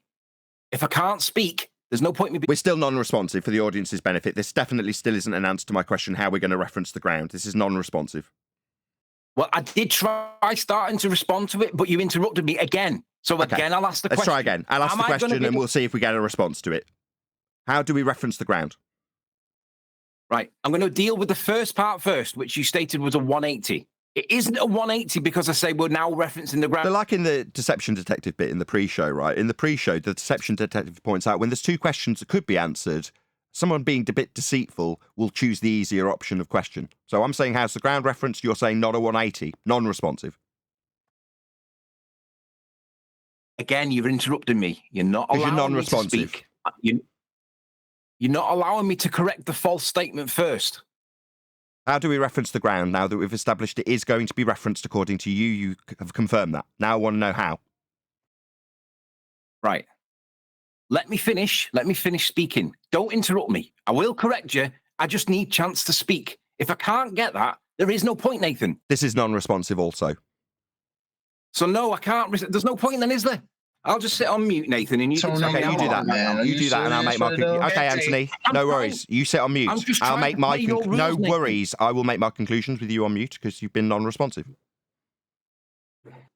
I'll tell you how we measure the ground and reference the ground. We measure it with the horizon. That's how we reference the ground because it's the only thing being measured when you measure it with a sextant. The ground is being referenced when we measure with a sextant. It's all it does. And given that we must, and you understand that now, reference the ground, that's precisely what we do when we take this measurement with a tool that can only measure. It can't create horizontal planes of reference. It can just measure. And what it measures, so we can reference the ground that absolutely is understood by Anthony to be being referenced now, is point it at the horizon, Anthony. That's how we reference the ground, when we measure with this tool. We are measuring Earth flat when we take an elevation angle measurement. That's precisely what we do. Contrary to your assertion that we do not measure the horizon with it, again, wrong. That's all we do with it. Hope that's clear. No, it's wrong. So what's the horizon mirror for then? Exactly. Well, there's no point me getting to it when you keep interrupting me. So rather than answer you, I'm just going to have to sit here and say nothing and let you claim a victory. So you claim your victory, Nathan, but you are misleading your audience and you're Yeah, bollocks. I'm not going to listen to this. No, I've that poisoning wasn't the an well. answer. Absolutely no way. I will make my conclusion. No problem. On, this is boring. The 40 people listening don't like it. It's ridiculous. We want to move on. 101 people watching. I did quite enjoy that, actually. I'm gonna bid you farewell. Obviously, I can't respond, and Nathan can claim victory by muting me. Fine, Tony. Go enjoy. Go forth. Preach your gospel. It's bollocks. There's no Anthony, point. Chocolate. I can't. That's wrong to say that, Anthony. It's true. It might be wrong to say, but it is true. Anthony, you're arguing with celestial navigation, Anthony. We're moving on, man. Look. At the end of the day, we're moving on. We have to move on because there's no discussion here. There's no disagreement. It's just Nathan barking. There is a disagreement. So what? We're moving on. It's ridiculous. I'm trying not to be upset at. I'm trying not to be upset at you because obviously, how can anybody be upset bro, with me? You just talked about how Nathan wasn't letting you talk. I didn't talk about. So now I'm telling you. Now I'm telling you what my gripe is. Now I'm telling you what my gripe is, and you're talking.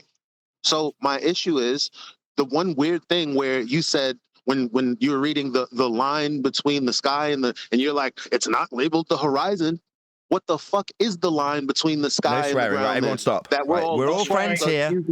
Everyone stop for just a second. Sorry, Eli. Elijah, I did stop. try Everyone to stop. respond to that. Please, Anthony, please. I've got to take control. 3 times. I'm muted once. Please, can you stop? How can I respond when I can't? Please stop. Can you all stop? I've got to take control. You've got to stop swearing.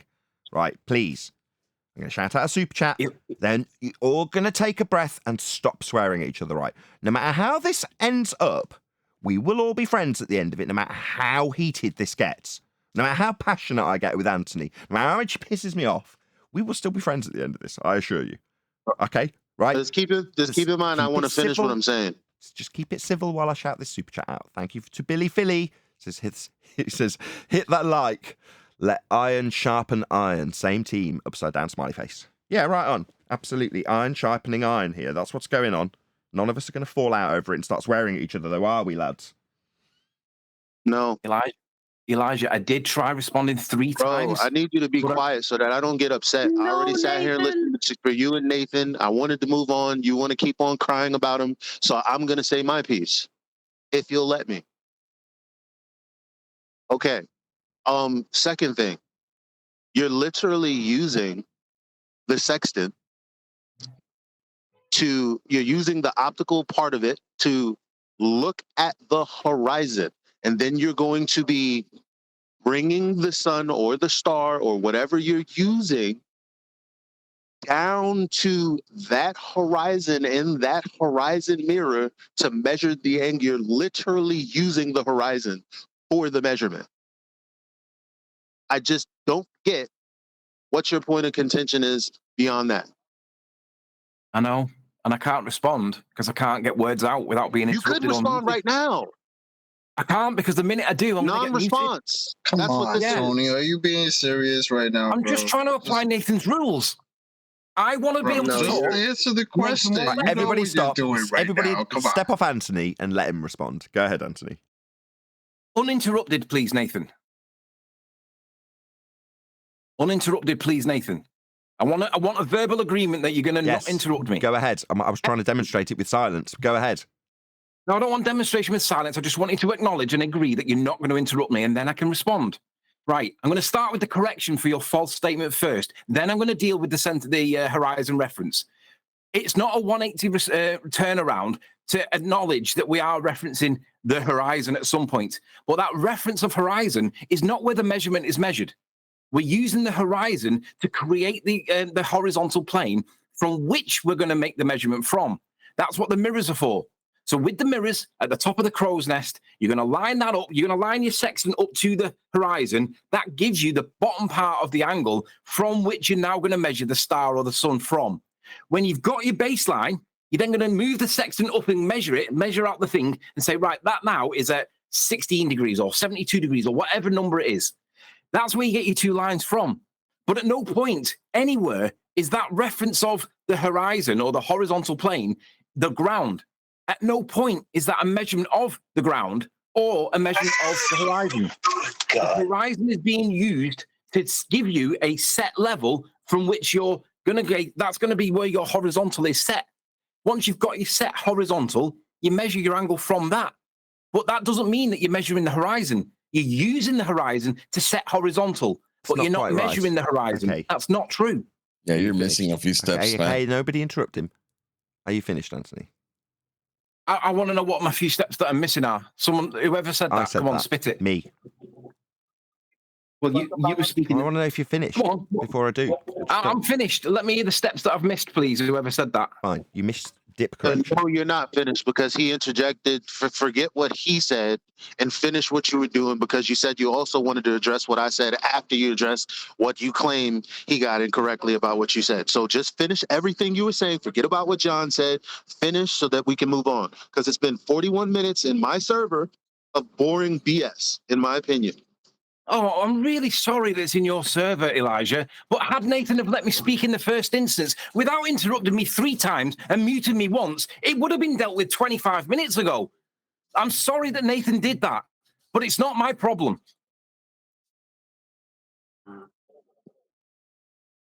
Yeah, but you're making it our problem. Please go, man. You finished, or are you not finished? I've just explained how there wasn't a 180. I've just explained how there wasn't a 180. I heard what you explained, but I asked you to go, and then you explained. So can you now just finish with your point? I'm just trying to. I've just summarized it. I've explained why there wasn't a 180 when it was claimed that there was, and I've explained what the reference actually of the horizon is, and then clarified what it's not. There's nothing more for me to explain. I'm done. If that's what you want to hear. Can I ask a question? Yeah, sure. To Anthony. Sure. Anthony, when you're in the crow's nest and you're referencing the horizon, is your line from the crow's nest to the horizon slanted? You set your horizontal plane to the horizon. It is considered to be horizontal at that point. That's correct. He's wrong. No. He's wrong. Hold on. Let me just clear up for the audience what's going on so they can keep up with what's going on. Yes, Anthony's making his assertion incorrectly the panel realise it and are now grilling him about whether or not what he said is correct. He said, you look at the horizon and it instantly establishes a horizontal. No, dip correction. You're above the ground because what you're actually referencing is the ground because you want that plane of reference, the one that you're standing on in the citation. That's what you actually want. And if you're not on it, you've got to correct to it.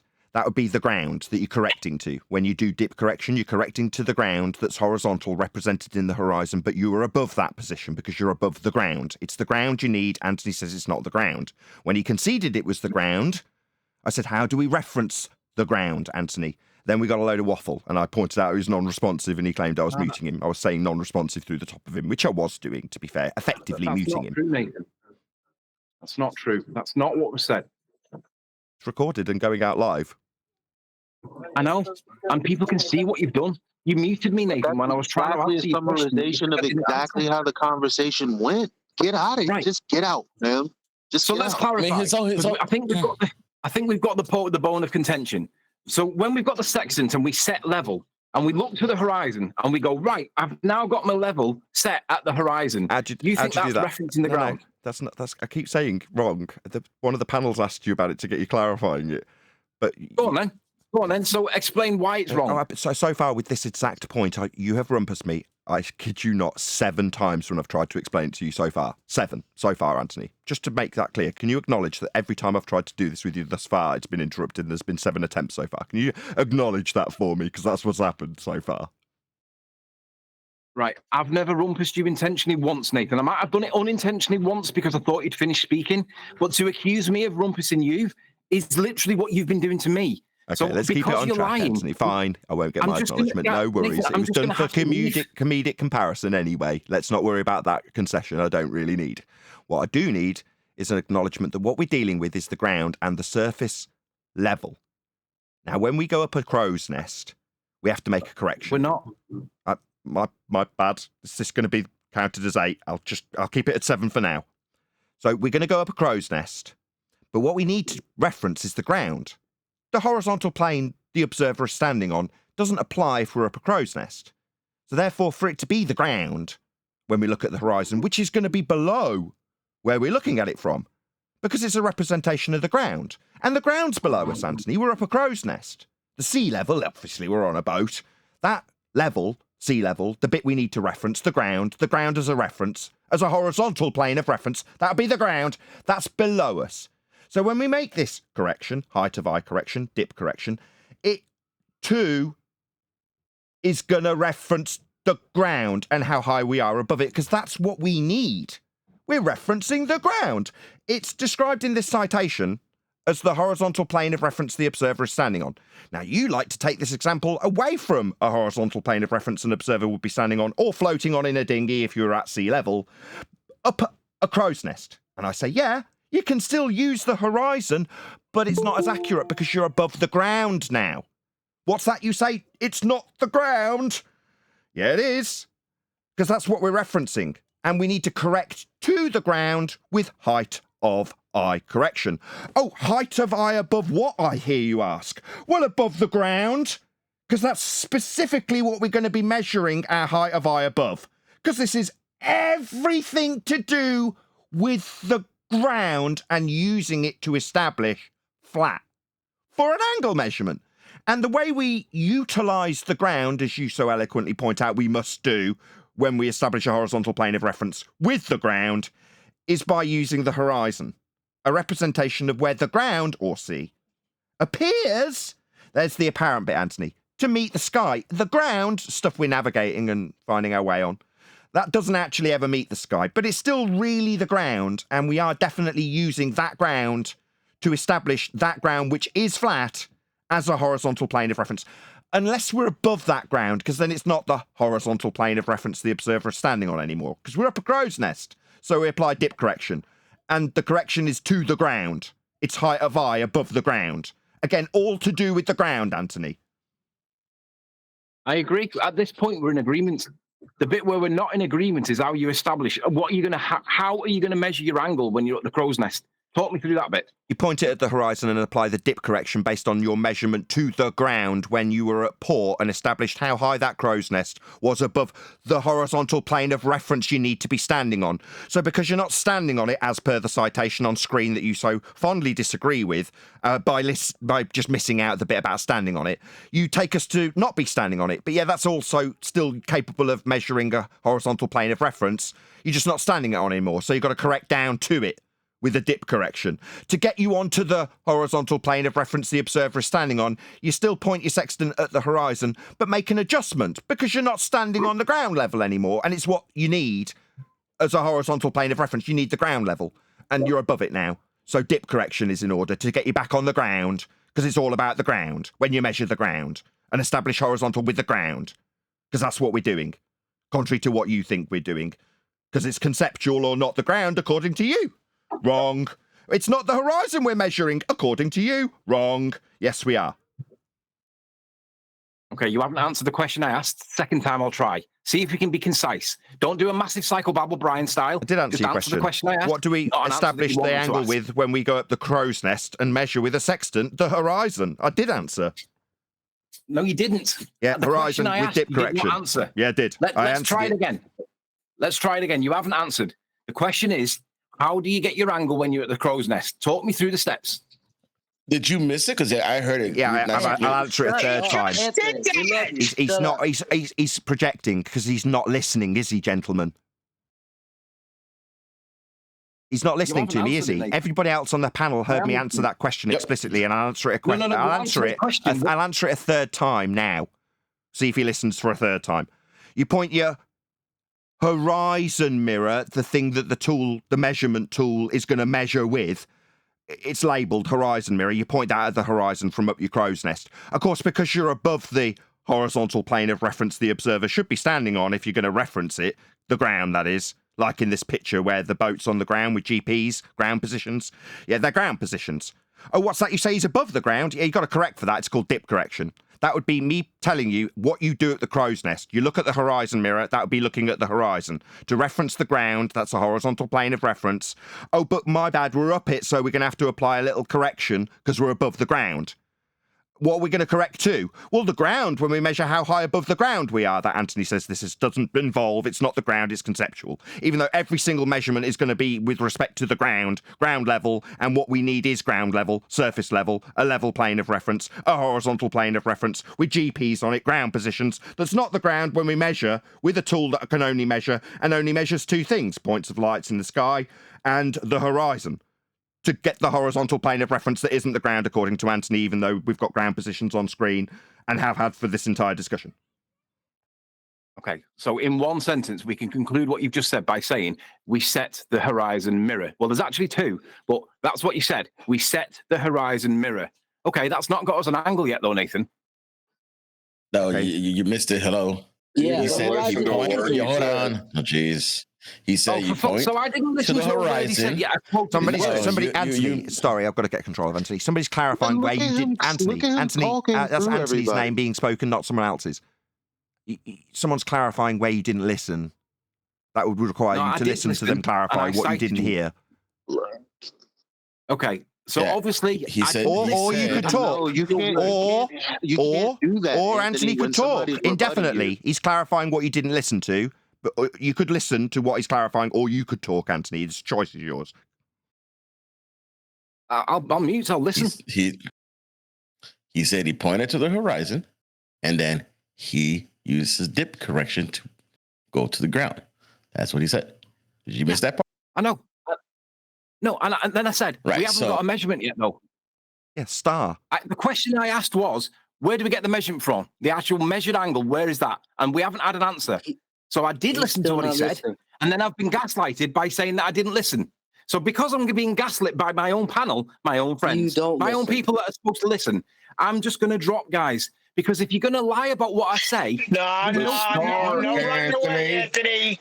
There's no point me being here if you're going to lie. Did you admit to start? I did listen to what he said. Hold on. 1 second. Everyone else, can we have some order, please? There's 5 people talking. I think John wants to talk to you, Anthony.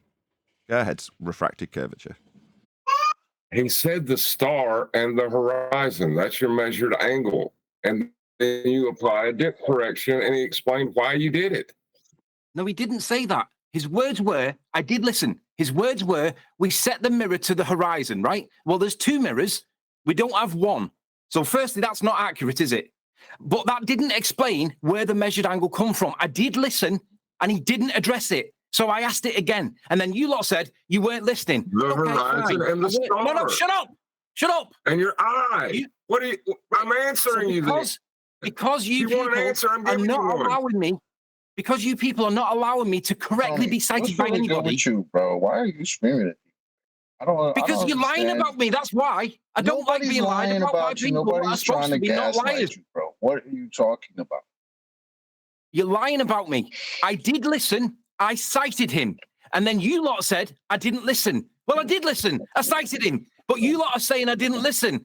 Fine. Yeah, well, you didn't mention the dip correction.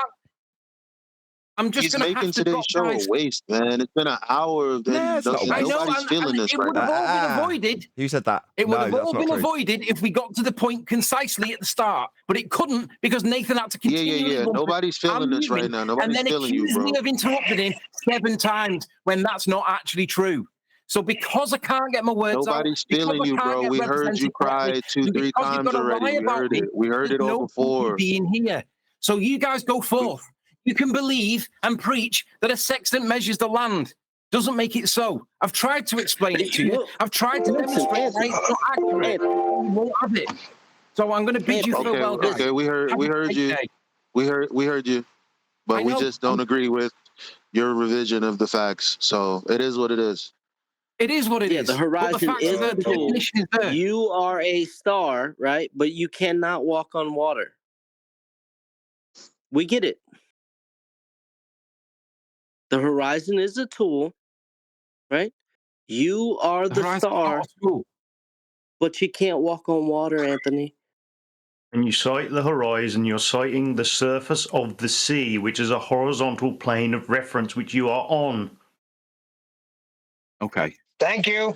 I'm going to bid you farewell, guys, because obviously there's no talking to you.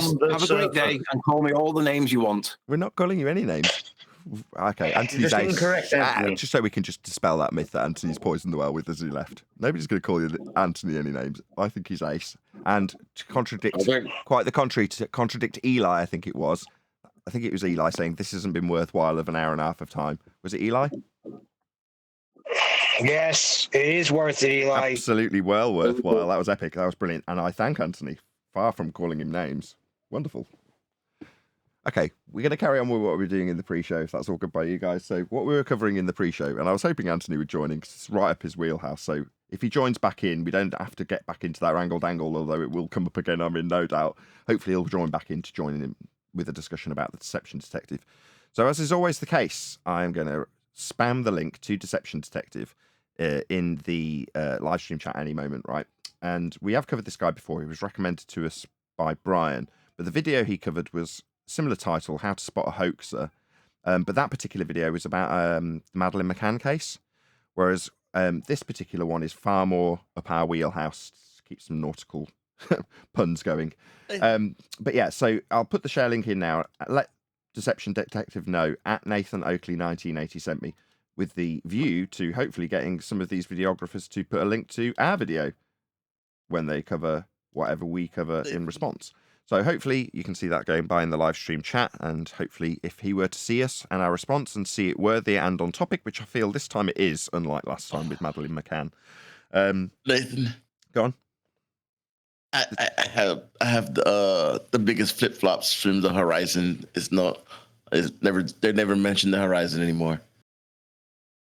I have a new flip flop from the Glovers. Okay, fill us in. As big as we never said the horizon was the edge of the ball or whatnot. So I want to hear it. What is it?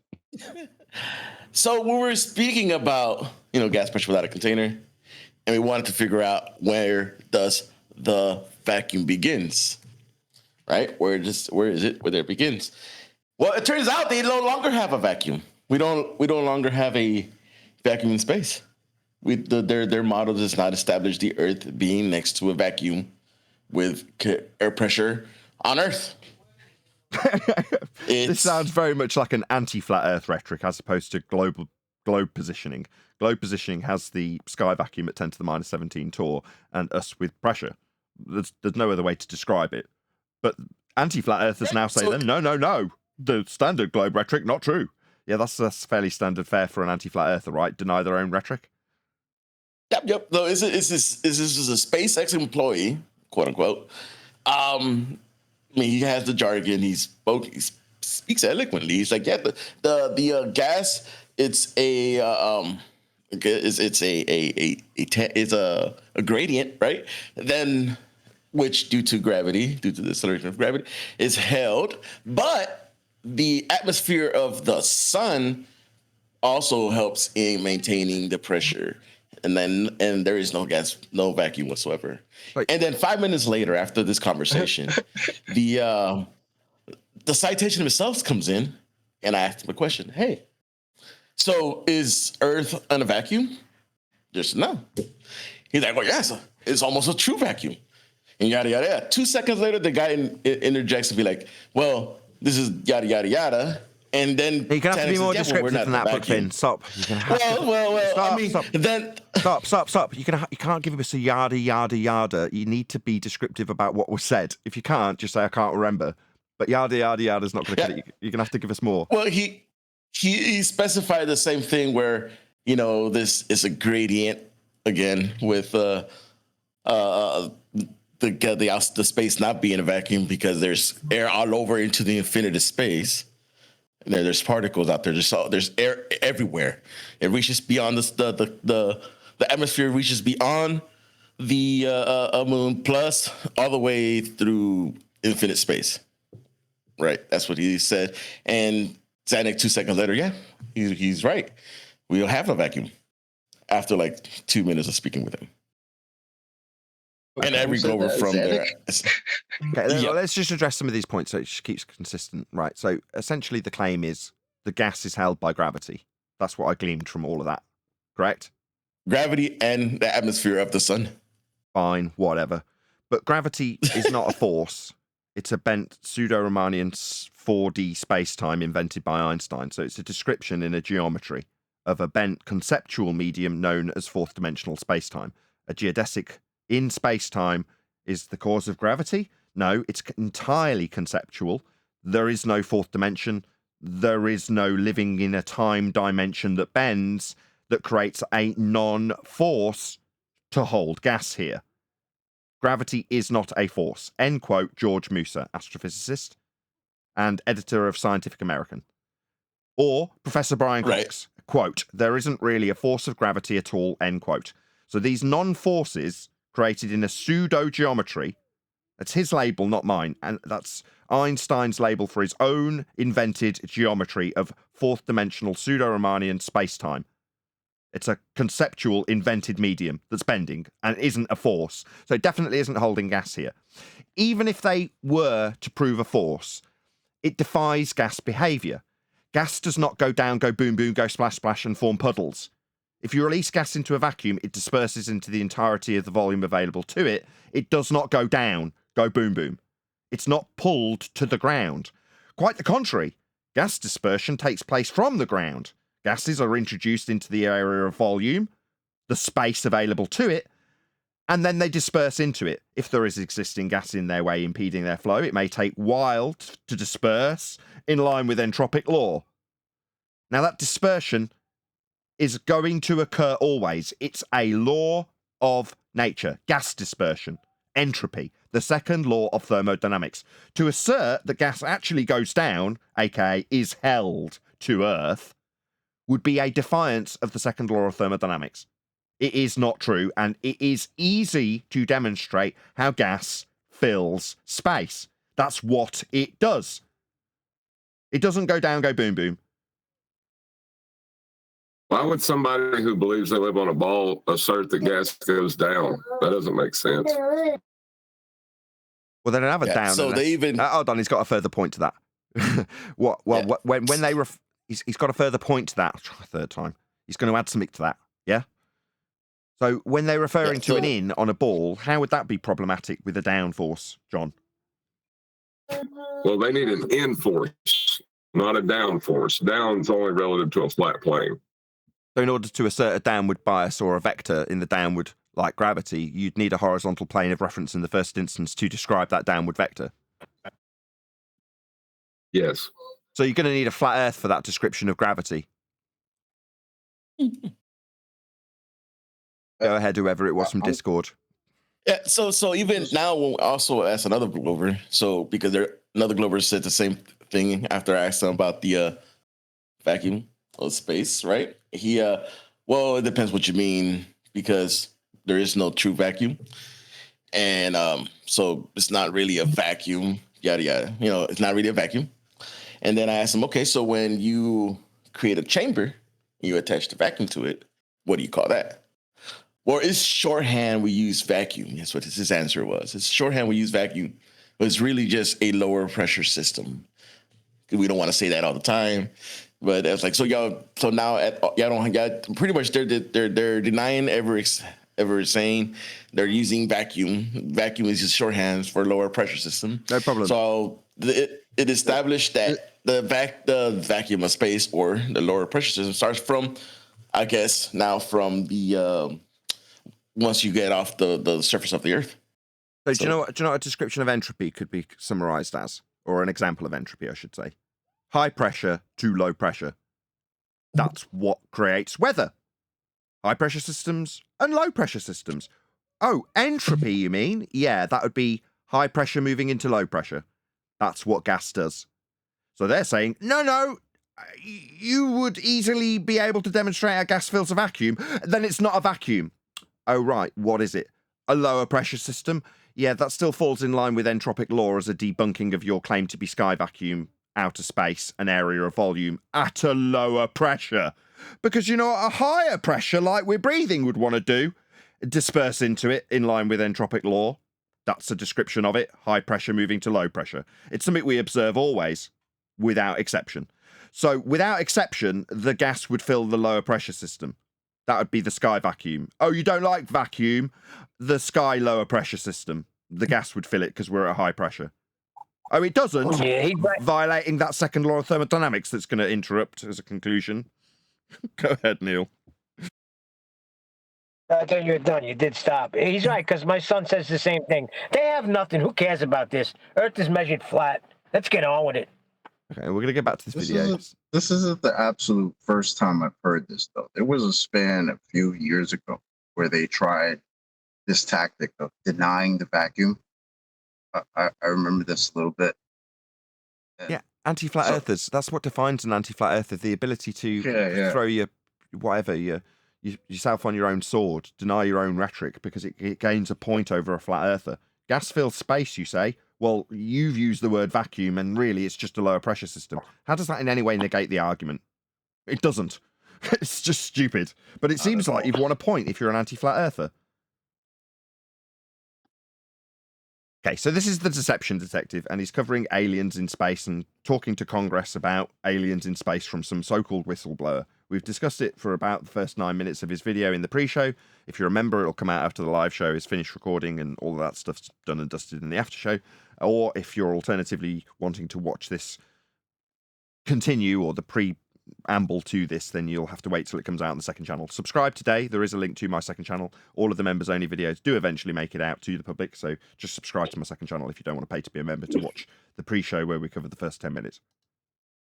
The whistleblower said, I know of people who've been hurt, which was non-responsive. So then the questioner asked, were those colleagues hurt by aliens or people? And he said both, right? So he left open the possibility that these people were injured by other people. So there are no little green men from outer space. If the sky was a vacuum, then the gas we breathe would fill said space where the aliens are supposed to come from. To have aliens come from a sky vacuum would violate the second law of thermodynamics. The gas we breathe would fill the space. And then finally, when he gets... Go on. So there was a vacuum. There is no vacuum. Yeah, there is. Exactly, there is no vacuum. The sky vacuum where these aliens are proposed to have come from is a violation of natural law. Ergo, he is automatically a hoaxer if describing anything whatsoever to do with aliens from outer space. There is no outer space. It's Narnia by equivalence. So he effectively is telling you, yeah, I'm pretty sure I saw Aslan interact with people and injuries occurred. Yes, definitely. That's what he's saying. We already know that he's hoaxing. It's pinned down. Were they injured by aliens specifically? Were any injured specifically by aliens? He says he can't answer that. So we're off to a very rocky start. This guy, as far as I've seen right now, it shouldn't be like pulling teeth. When you're telling the truth about something, if he actually knew people were hurt by aliens, why would it take 3 questions to get it out of him? And that's how I felt about Bob Lazar. Why did it take Joe Rogan so many prompts to get him to talk about the aliens? Yeah. And sometimes when you're grilling somebody, you've got to ask them 3 times, 4 times, 5 times because they're non-responsive to your question. And they'll take you on a little dance and a little segue onto how the show's being produced or how they're being treated rather than answer the question. And that's because Sounds familiar. It does sound familiar. I wouldn't want to name drop any particular example because it would be very unfair. Anthony Riley. Don't want to lie. Even if they're not doing it deliberately, they will slow down their narrative. They will add extra words. They will remove words. They will do their brain will do everything it can to avoid telling a direct lie. Right? It causes a huge spike in adrenaline. Yeah, so it doesn't want to just outright say, yeah, of course we've got aliens from outer space. Because it's an outright lie. Because there's no outer space for them to have come from. Stress hormone when you tell a lie. So your brain will do everything it can to avoid it. And that seems to be what's happening here. Now, I'm not suggesting, in case anybody critiques this and goes, hold on a second, are you postulating that this guy knows that there's a second law of thermodynamics violation, sky vacuum? No, I'm not postulating that. What I'm saying is that I can assess why he's lying and why it must be a lie. Because what he's talking about, regardless of how and why he has come by the information, cannot be confirmed by him. Now that I can ascertain beyond all doubt. There's a second law of thermodynamics violation in part of his claim. Doesn't matter whether or not he is appreciative of that. That's irrelevant. His claim cannot be true. So by whatever means he's been put in the position to be deceptive, I know what he's claiming isn't true. Doesn't matter by what means he's having to be deceptive about it or what he's been given as his information. It's irrelevant. The facts of the matter are there are no possibilities of aliens coming from a place that isn't real. Fact. So therefore, doesn't matter what he says or why he can't say it. What he's claiming cannot be true. Just do a quick shout out to somebody who smashed the super chat. Shout out to Highway Hermit, who says, didn't give you a fair listen over the last few years, but you do a good show exposing anti-flat earthers. Glad to be here now. Oh, well, I am so delighted that the numbers have been growing as probably a result of a few videographers shouting me out in the last couple of weeks, one of which was Taboo Conspiracy, Flatzoid being another. There's been a handful of people who've done shout-outs, which has presumably brought people back to the channel. So I am very, very grateful for your comment and obviously for your money because you're keeping the lights on. So thank you for the super chat. Highway Hermit. Really appreciate the support. It's interesting he's bringing this up because remember when the Black Swan, about a year afterwards, I asked if anybody had heard them actually say the Black Swan argument back verbatim, and they always change it so that they're answering some other question. I think he's talking about that. Or just declare the first statement as a straw man. That also helps. When that's literally your claim. that checks out. He wants these people to believe he's had encounters with aliens, but when he's actually questioned about it, he's bending over backwards not to confirm it. Because he hasn't. Why hasn't he? Because there are no aliens from a place that doesn't exist. Sky vacuum isn't real. It violates the second law of thermodynamics. Ergo, he can only be lying. about having encounters with little green men from outer space. Job done. Perfect. So we have personally witnessed, and I have to be very careful here because they tell you never to acknowledge tradecraft, right? So what I personally witnessed myself and my wife was very disturbing. Okay. Wow. Well, that's very descriptive. I mean, that confirmed the little green men and how little and green they were and how from outer space they were, because it was very disturbing. How little can you say in one statement, I guess, is the question you should ask yourself after that kind of crap. I think even the questioner, look at the smile on his face. It's non-responsive. So he's witnessed something disturbing, extremely vague. Right now, this is not impressing me. One of my constituents actually sent this next question, and I figured I'd ask it since I had the same thought. You've said that the U.S. has intact spacecraft. You said that the government has alien bodies or alien species. Have you seen the spacecraft? I have to be careful to describe what I've seen firsthand and not in this environment, but I could answer that question behind closed doors. Yeah. So not just yes. He can't say yes because that would be a lie, wouldn't it? So he's going to be very reluctant to just say yes because it's not true, because there are no little green men from a place that doesn't exist. Shout out to Shatner's Bassoon. He says, epic shows this year so far, up the FED in 2024. Glad to hear it. Yeah, really pleased to hear it. No, Nathan, not just yes. There aren't little green men from outer space. No, there isn't. That's like saying Aslan's real. There is no Narnia, so men who claim to go to Narnia and say that they've had interactions, nay, fights with the locals, are lying, right? Now, this guy doesn't, as deception detective to his credit, constantly points out, people don't want to overtly lie. They lie by omission, right?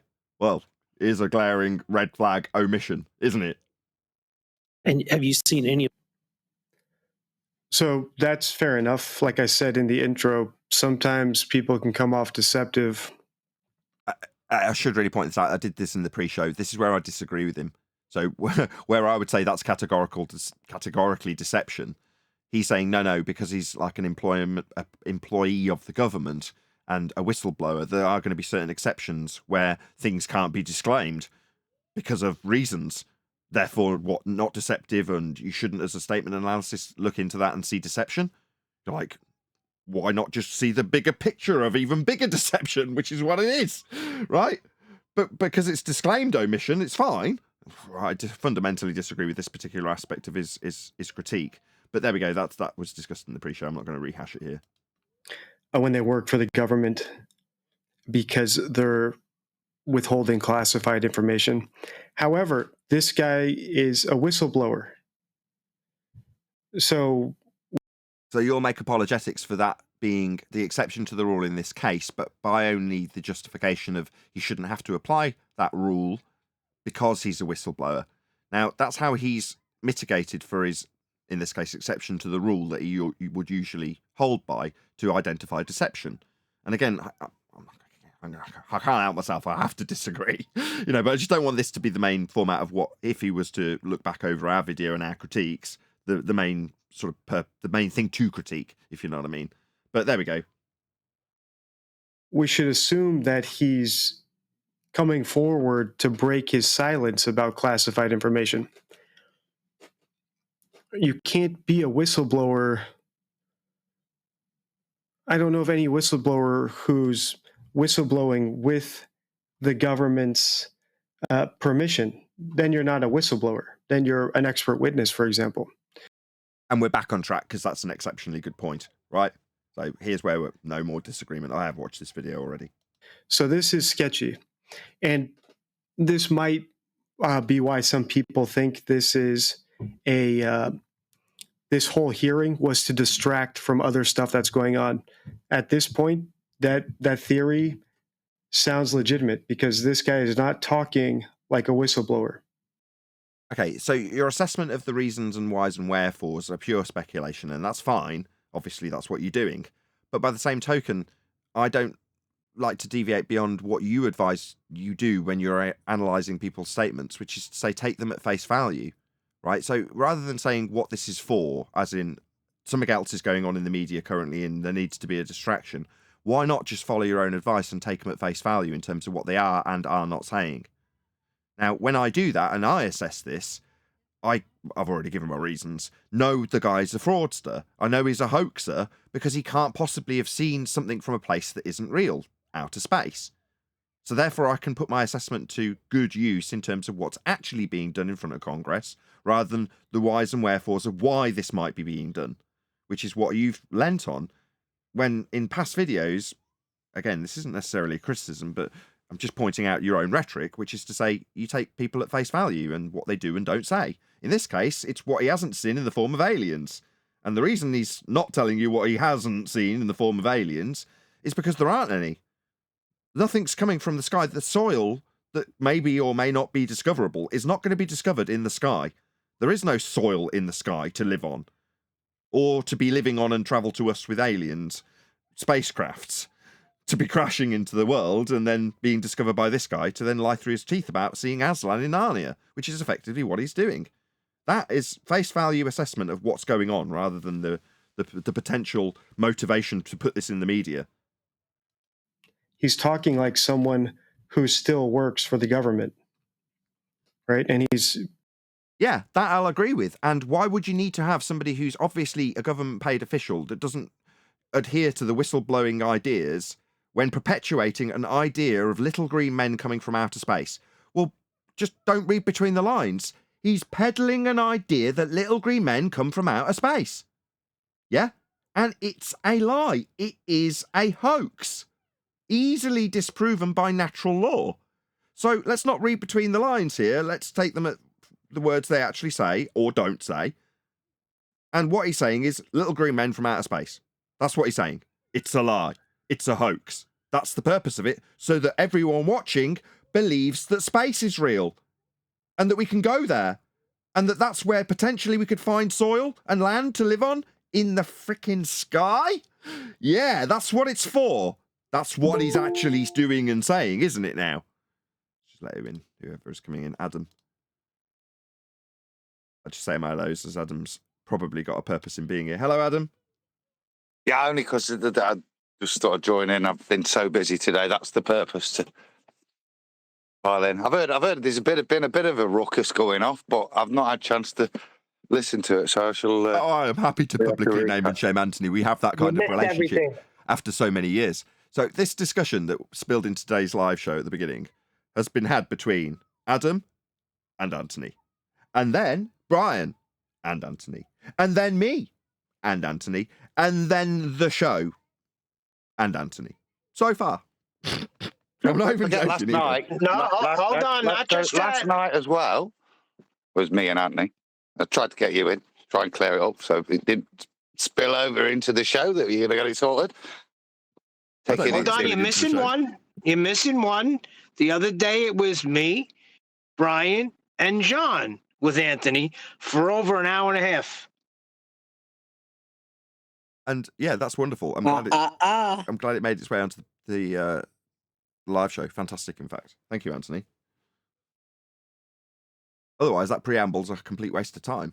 So having to have it on the live show means that the discussions this morning with Anthony and your discussions aren't in vain. They're actually worth something because they've made it to the audience. Fantastic. Go on, whoever it was from Discord. Yeah, and it's very helpful to the audience because this is what a lot of people are saying. That's what the Bevites say. So it's very helpful to the audience. I think so. The thing is, this discussion has been had before almost a year ago between me, Adam, and Brian. Yep. Indeedy. Anyway, let's carry on with the Deception Detective. I hope you're all enjoying this, by the way. Let me know from the live stream chat. They've got more people watching than typically, so 121 people watching, which is a larger audience than typical audiences are. So, yeah, let us know if you're enjoying this. Also, I might as well do the call to action again. It's been a little while. So this videographer is called The Deception Detective. If you're a regular watcher, we have covered him once before, but with the Madeleine McCann case, which wouldn't give him anything to get his teeth into in terms of responding. And typically the whole point of doing this, sharing his link and getting you, the audience, to go and let him know at Nathan Oakley 1980 sent me, is to get a response so that hopefully someone like this could share in the algorithmic love that we as flat earthers, simply going through the truth of how Earth is measured, don't get any algorithmic love. So a link is what we're really fishing for, if I'm going to be brutally honest about why we do this. But ultimately, it does still have the same effect when you go to his video, give him a like, and say, at Nathan Oakley 1980 sent me. And in this instance, I have subscribed to this. Not very often this happens. I actually subscribe to this videographer. So typically when your links come in and we cover them via Skype and then cover them with you, the audience, in the live stream right now. Hello. I don't watch them. I don't subscribe. We cover them. I forget about them, and that's it. Whereas when Brian stuck this under my nose, I was like, this is epic. You know, I really like the behavior panel. This guy really doesn't like the behavior panel because his whole shtick is listen to the words that people actually say. And I'm all about that. You know, I've spent literally thousands, supported by you, the audience, again, to make this room conducive with hearing things really intently when I'm listening to what people are saying live. Now, obviously, it's far easier when you've got a pause button, but nevertheless, that's my whole shtick too. I really want to hear what people are saying, like Anthony earlier. Let Brian in. Hello, Brian. Oh, Brian, you. So we've got the straight away. I can give you props. I'll just let Discord, whoever that was, go ahead, and I'll give Brian some props. now I was talking about the channel we're reviewing. So you got the whistleblower, right? There's two voices, just for the audience benefit, right? There's two voices. You've got the whistleblower and you've got the statement analyzer, or the guy who's going to do a statement analysis on what the whistleblower is questioning. The whistleblower is actually questioning the guy being deceptive. Who do we call him? There's a state or wherever he is, a senator, and there's a whistleblower, and there's a guy analysing the conversation between the whistleblower and the guy who's saying, look, did anybody actually get hurt when the aliens came? And the guy's like, obviously, more slippery than I can summarise, right? Those are the three characters that we were actually listening to. So my interest is obvious because it's aliens from outer space and I can debunk outer space. But also, I want to snag this guy's. I've watched loads of his videos looking for this video, basically. So I've watched tons since Brian recommended this guy. I really like this guy, Brian. Thank you for recommending him, and I recommend him to everybody who's watching right now. You'll learn a lot of stuff from this guy's ace. But I'm interested in covering it because of what he says. The analysis itself, not just the aspect of aliens from space, which we can debunk. We can dispense with that in like 3 or 4 sentences, right? And then everyone listening to this based on our analysis will go, oh, okay, he can't not be lying because space isn't real. Yeah, so he has to be lying. He has to be a hoax. Gotcha. But then every bit of tidbit of information that comes out of the deception detective's mouth in terms of how to spot a hoax, which is what the name of this video is, or how to spot a hoaxer is the actual title, it's useful to my audience. I mean, straight away, it was put to practical application almost immediately with Anthony, admittedly with a bit of a rumpus, just to rub his nose in it, right? So he was right in his gripe. You're muting me. No, I'm not muting you. I'm talking straight through you, going non-responsive. Well, that's effectively muting him. It's verbal muting, aka rumpusing. Well, I'm doing that for not only comedic effect, because that's what he's accusing me of whenever I'm trying to explain anything as opposed to segue away from the point. Okay, Anthony, the ground's going to be referenced. How do we reference the ground? Well, Nathan says I've done a 180. Non-responsive. You're muting me. Yeah, I'm chanting no response through you, but yeah, fine. You'll have that point, Anthony. I was rumpusing you to get that point that you were non-responsive. And that's what this guy says. In other words, there's a lot of useful tidbits from the deception detective himself. And I think that's the reason why, as a segue or parallel, Brian brought up the Madeleine McCann case, presumably because it was just that video that he was watching. And some of the examples the deception detective made in that video were very useful to align with our examples of anti-flat earthers. In this video, the subject he's actually covering is very much in line with what we cover. Space is fake. It's talking about aliens from space, and it's got those tidbits from the deception detective. So it's right up our alley. or in our wheelhouse. Let's keep those nautical vibes going. Go on, Brian. Yeah, he's very good, Nathan. I sent you a few videos where he covers that guy Bob Lazar, who claimed to work on a spacecraft, and another one where he covers a guy who talks about Bigfoot, and another one again when he talks about space and aliens. It could be this one. I sent him there a few days ago. But the guy, he is good. What I like about it is, I don't know what his position is when it comes to heliocentric lore or that heliocentric belief. But he's not. Even if he has it, he's not bringing it into this. He's not trying to make the guy be saying something he's not saying because he has a belief in something. He's just going, no, this is if he really knew something and he was really a whistleblower, he'd just be saying it. He wouldn't, it's a simple yes no question. He's not answering simple yes no questions. Kind of like Anthony Riley. Yeah. Well, he's also said in this video, I don't know if it's before or after, or we'll get to it on this live stream, but he says, if something comes up in terms of how this is being analysed, I'm not of the ilk that will dig my heels in. In other words, I would assume he will hopefully watch this and go, right, so the angle to know without doubt that it is a hoax is to debunk the claim in terms of the parameters that the claim is based within. That would be space, outer space. That's where the aliens are coming from with spaceships. Yeah? So we're all clear. That's the premise. Well, as soon as you offer up the second law of the thermodynamics and gas behaviour and how we'd all be dead, nay, never have achieved gas pressure in the first place, you can understand how that area, that region that this story revolves around is automatically leaving the person claiming to have met aliens or seen spaceships as a hoaxer. Automatically. Just to add to that, it also means that all trips to space are fake, including the moon landing. All trips to Mars are automatically fake. The buggy is not on a light in the sky. That is not soil where you can go and live. Although they'd allude to that, that's part of the deception that we won't necessarily cover here, because we can only say categorically that this guy, the whistleblower, is basically alluding to the notion that he's just a government-paid stooge, here to only answer questions that allude to the idea that we've had aliens arrive on Earth as a planet with sky vacuums around gas pressure not dispersing into it.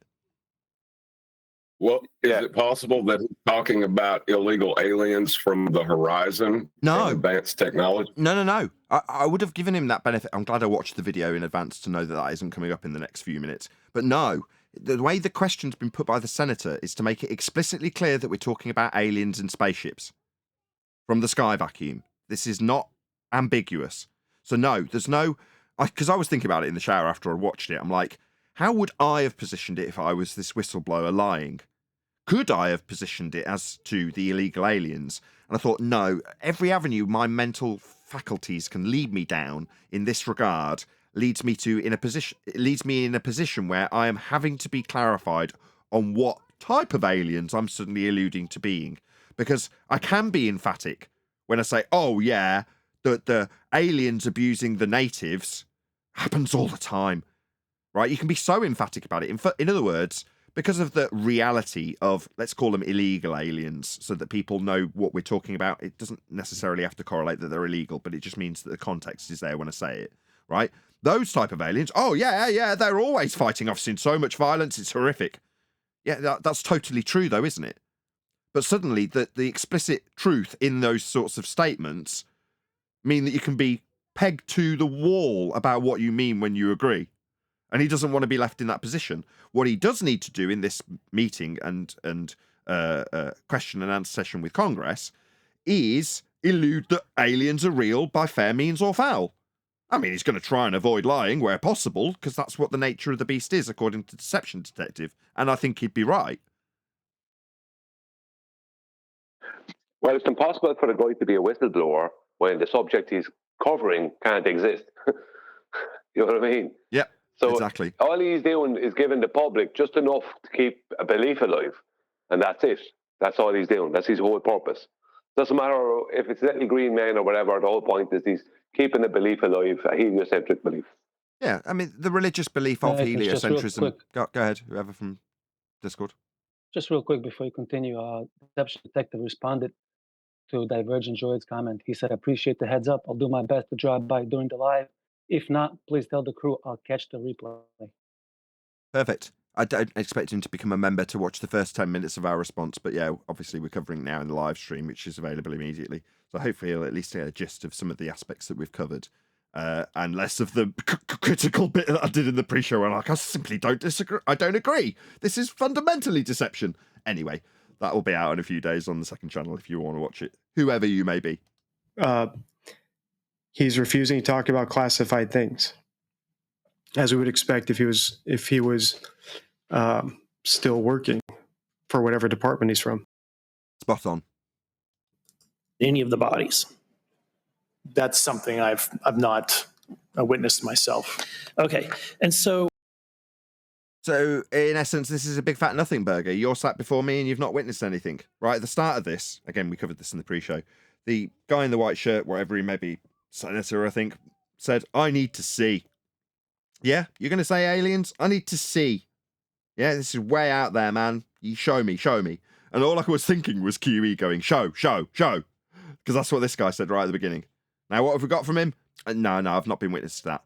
So this is a big fat nothing burger then. All it does is leave you with the impression that there's an idea that aliens have come from the sky vacuum and leaves you questioning whether or not the aliens bit's true. But the notion of aliens from a sky vacuum is very much cemented at the end of this process. It achieves it in spades. Yeah, we're all clear. There is definitely a sky vacuum that aliens could be coming from. We just don't know whether or not this guy has actually seen him or not. Oh, he definitely hasn't. But some mad stuff is seen, man. So with that being said, the other statement that has been made. Sorry, I just wanted to make a parallel there. Just a parallel for if this guy comes and listens, or whoever might be listening, we get the same thing. Because I know, because I've been around in the arena since 2015, that I've yet to be shown Earth curve. So when you go, well, we don't look for it anymore because we know it can't be shown. But when it was time to show Earth curve back in 2015, the best we got was, we can show you the effects of Earth curve. So they can't show us Earth curve. So this guy is fighting from a position of not being able to show you the thing that he's claiming that is real. And he's supposed to be a whistleblower. It's like, if it's real, you can show it to us. But the thing it's that simple. Yeah, but the thing... Apparently, go on, Chocolate. Apparently the statement today is it would be inappropriate to measure Earth curve, as said by a Glober. What it's appealing to, in a similar vein to Delta X with gas pressure, is Delta X with aliens. It's a delta of the original claim that needs affirming. So if you can leave the audience suspending disbelief about the sky vacuum, space, outer space, the place where all the soil in the sky is that little green men can live on, and have it detached one step down to whether or not those definitely in existence sky vacuum-based aliens have arrived on Earth and are, one step down again, harassing people. So what we're suspending disbelief with, that space, is ultimately ignored by all who are watching this, because the questions, nay, speculations, that are laid on the table aren't the thing that's trying to be achieved with this as a process, because that is the suspension of disbelief of the sky vacuum in the heliocentric religion, a fundamental premise to a religious control structure that every single Western world member is under, whether they know it or not. But that absolutely needs propping up continually. But you can't just directly tell the audience by way of a guy doing a Q&A as a whistleblower about whether or not space is real. You need that to be there as a suspension of disbelief automatically, not even considered. Like watching Superman fly around the globe, you're not thinking about whether or not the space and the globe are real. It's suspension of disbelief only for whether or not Superman's real and whether or not he can fly. But the globe in the background's real. Of course it goes without saying. No. All of it is a suspension of disbelief, but you're taken 2 levels down from the sky vacuum, heliocentric religion and orbital motion, to aliens from far off lands, soil in the sky, to whether or not those soil in the sky based sky vacuum creatures in violation of natural law have arrived here, and then to, 4 steps, whether or not they're interacting with people, and then further, 1 step further, whether or not this guy knows information about it or not. So we're really far detached from what is actually trying to be achieved. a maintenance of the sky vacuum belief that everybody holds. If I wanted to trick my children into believing unicorns or Narnia is real, I can talk to them about the unicorns from Narnia, but instead talk about the digestive tracts of the unicorns from Narnia and how I have personally experienced that. No, did you not realise that the fawns and the siblings of what's the lion called? I was going to say Simba. It's Aslan. Right, so the descendants of Aslan and the fawns, they had a massive political battle, and the issue was about the snow. But one of the fawns said that they were a whistleblower for the production company that produces the snow, because it's not real snow, that the whole thing's a lie. The snow in Narnia that the White Witch depends on, right, according to this discussion in the Fawn Congress, was just manufactured snow. So we need to ponder whether or not the snow is really being made or not. Not whether or not Narnia is real. I mean, that goes without saying. It's real because we've got fawns in a Congress of fawns debating it with the descendants of Narnia. And the descendants of Narnia are arguing that that snow simply isn't real. There's been no real snow in Narnia for years.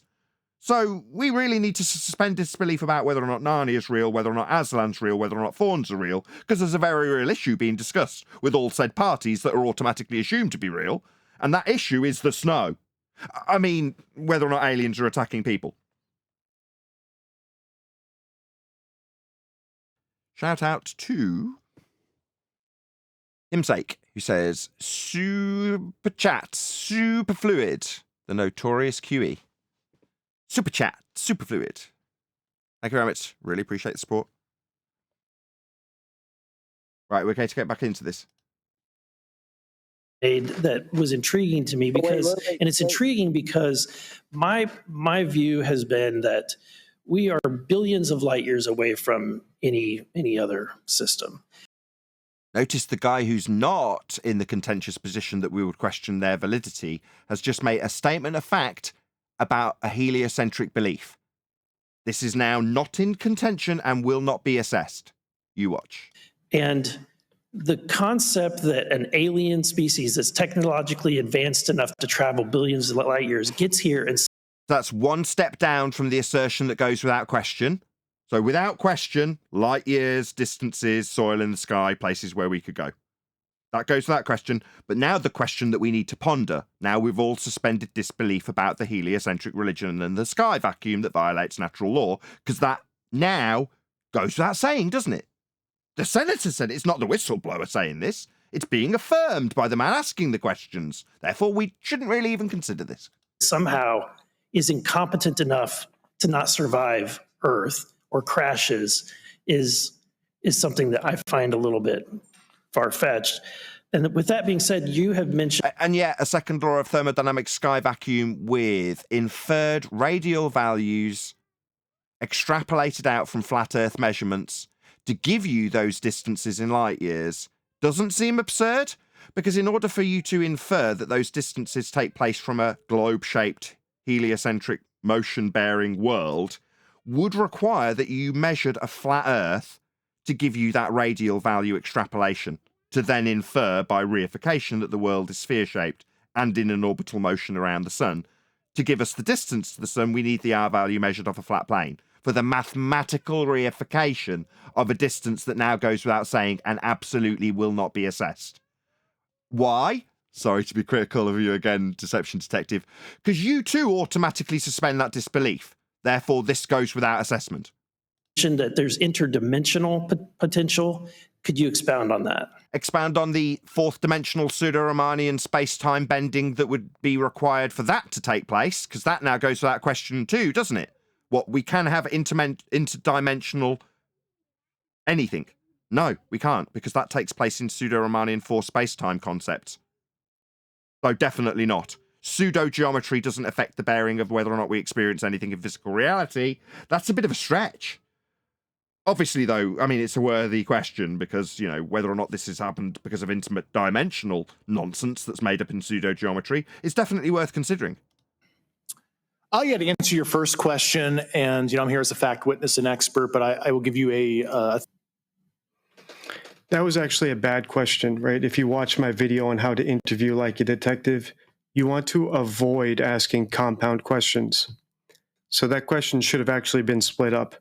For example, so you're telling me that aliens had the technology to get here from billions of light years away. However, once they were in our atmosphere, they crashed. They didn't account for that. And then another question should have been, you've spoken about interdimensional beings. Please explain that, right? So it should have been split up. Now what the whistleblower can do is he can pick the easier one to answer, right? So when you ask a compound question, when you're interrogating someone or interviewing them, you leave yourself open to only having one of your questions answered. And typically, if someone's being deceptive, they'll only answer the easy question and move on. And in my video about how to interview like a detective, we saw that Nadia did this when she was being interviewed by Jake Lucky. So this does raise a question then. When somebody peddles something that is simply not true by mere fiat, then is that being deceptive? Obviously, we would say no. There's a certain aspect to lies that you have to fulfill in order to call them lies. The intention to deceive. Now, in this instance, we've got a congressman in a white shirt that's describing interdimensionality that's based on pseudo-geometry and gravitational-based orbital motions with light years extrapolated out from measurements of a flat Earth. So that's what we've got so far, but those things are not being assessed. Those words have not been considered. What has been considered is the false dichotomy that's offered in terms of the two questions, one of which can be answered. Because it is a false dichotomy when you offer up two suggestive scenarios, neither of which are real. We don't have a gravitational-based, light-year-based system, because that infers the measurements taken from a flat plane actually give us a spherical-shaped ground, which is nonsense. And interdimensional beings would require pseudo-force-based time to be real. And it isn't. It's a pseudo-geometry. It's a concept. So none of these principles that are being asked about actually exist in physical reality. But that's the point of this hoax as a whole, as opposed to what we're focused on now, whether or not the individual is a hoaxer. It's right in the title. How to spot a hoaxer.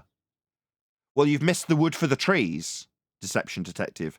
Because how do you spot a hoax? You go by the words they say. Well, he's just talked about interdimensional beings. Interdimensional beings requires extra dimensions.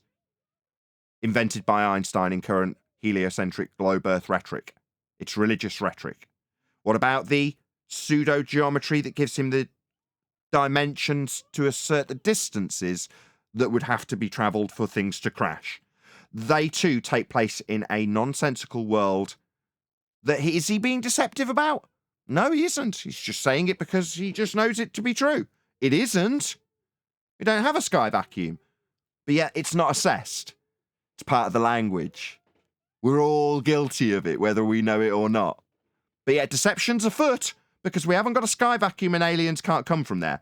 Yet a guy not being deceptive is the one actually putting it into this rhetoric.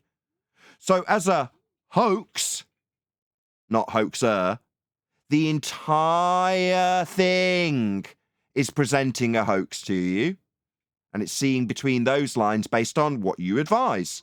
What do people actually say? What did the congressman say? Not the hoaxer. Because there's more to this, isn't there? And all you've assessed it to be is filler because there's something else more important going on. Au contraire. There's a religion. One world religion. It's called heliocentrism. This props it up by way of hoaxing. About her cheating scandals. So let's see how this whistleblower answers. Let's see if he answers both questions or he lets one slide by. Why not assess the questions? Do they fall in line with your religious belief of being on a ball in a vacuum, perhaps? So they don't need assessment, do they? You automatically suspend that disbelief because the guy in the white shirt definitely isn't lying, right? No, he had no intention to deceive anybody when he talked about what he understood and believed to be true, with dimensionality, gravity, and distances to light-year planets, with crashing aliens being the objection one layer down from that suspension of disbelief that is easily debunked with natural law. A theoretical framework, at least to work off, to kind of espouse crashes. Answers. Let's see if he answers both questions or he lets one slide by. A theoretical framework, at least to work off, to kind of I rewounded it so you could I rewound it so you could hear it again, just for familiarity. So this isn't an in-joke. This is directed at Deception Detective, if you hear this. There are other people in the Flat Earth community who bullshit about things that they cannot experience and physically demonstrate. Prove, in other words. And when they do, they lie by omission and by words used by this hoaxer. Literally verbatim. You'll hear it in a moment. So let's see how this whistleblower answers. Let's see if he answers both questions or he lets one slide by. A theoretical framework, at least to work off, to kind of espouse crashes, regardless of your level of sentience, right? Planes crash, cars crash, n number of sorties, however high, a small percentage are going to end in mission failure, if you will, as we say in the air. What he's doing here is this is also a sign of deception. He's answering in the hypothetical. So think about if you were in his shoes, and let's say you actually knew of aliens that crashed on Earth, right? Their UFO crashed here. Nathan? Yes, go ahead, Brian. Yeah, I tried to get this in a few minutes ago, but there was more stuff going on. The whole problem with this is the question he was asked. It's someone pre-assuming, never mind that they're pre-assuming a sky vacuum and all the rest of it, but pre-assuming that these beings could come from whatever distance away and have the technology to do that and then crash land on a globe Earth. This guy who was asking the question found that a bit non-believable, right? But that's a load of pre-assumption, which gives this guy, this whistleblower guy, opportunity to make any amount of rubbish up. So that question is such a terrible question. Even if this was real, if the whole situation was real, we were on a globe, blah, blah, blah. That question is so terrible. You will never get, and if you're dealing with someone who is a hoaxer, you will never get truth out of anyone with a stupid question like that. Because it involves your pre-assumption about what alien beings would do and how good our technology is and how good they are at not crashing. It's terrible. But that's what's after leading to this now, where this guy now is going to BS everyone again, but now he has a big open creative license to make up any amount of rubbish. So it wouldn't matter if the whole situation was real. Now this guy has been given the opportunity to, paint a picture that based off of a stupid question that has no relevance. Would you be talking about hypotheticals like, well, lots of planes go up in the sky and a couple crash?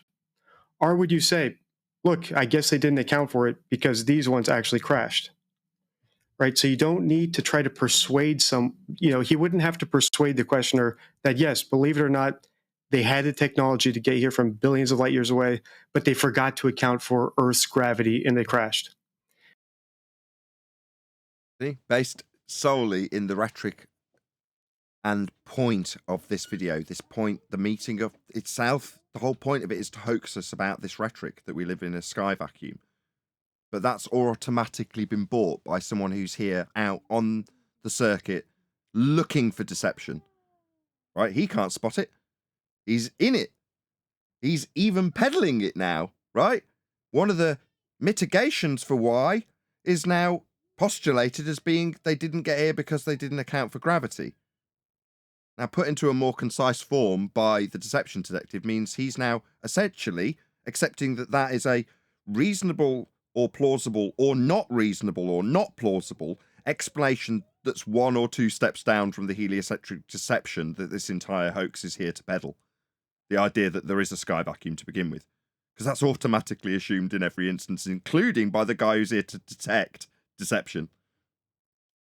He wouldn't have to persuade him that, statistically, this is a possibility.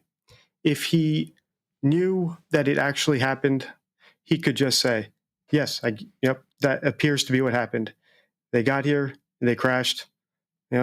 These aliens are pretty stupid, it looks like in the end. Yeah, But we know why they won't be arriving from a sky vacuum, from lands in the sky that we could go to and land on because they're soil in the sky with little green men on them and rovers on them and moon buggies on them. Yeah, the lights in the sky in this narrative are floating around in a sky vacuum in violation of natural law. The entire thing's a violation of natural law. Therefore, the place itself isn't real. That's the problem. But why did he have to invoke a theoretical framework? That's a non sequitur grouping of words. The whistleblower? Yeah, it's the same reason the Ethereans do. Well, I wouldn't critique the deception detective too much on this. What I mean by that is he's just trying to show how you spot a hoax up. So it doesn't really matter if he's saying, the only way I critique him there would be that he's entertaining that as an actual serious question. I like that question that guy asked the whistleblower about. He finds it hard to believe that aliens could come from billions of light years away and then crash here. You know, like he should just be hand waving that question away as a completely pointless, stupid question. That's the only thing I critique him on. Because he ended up trying to answer it. He should have just said gravity, this or that, or you know what I mean? It's like why are you even trying to answer such a stupid question? You know, all that question does is it's actually an unintentional red herring that brings you nowhere. Gravity. But he's responding in the hypothetical. So let's listen to the start of his response again and notice how he's not talking about a specific alien aircraft. He's talking about hypotheticals in order to persuade us that, yes, it is hypothetically possible that an alien could have crashed. Energy supplies don't want you to know.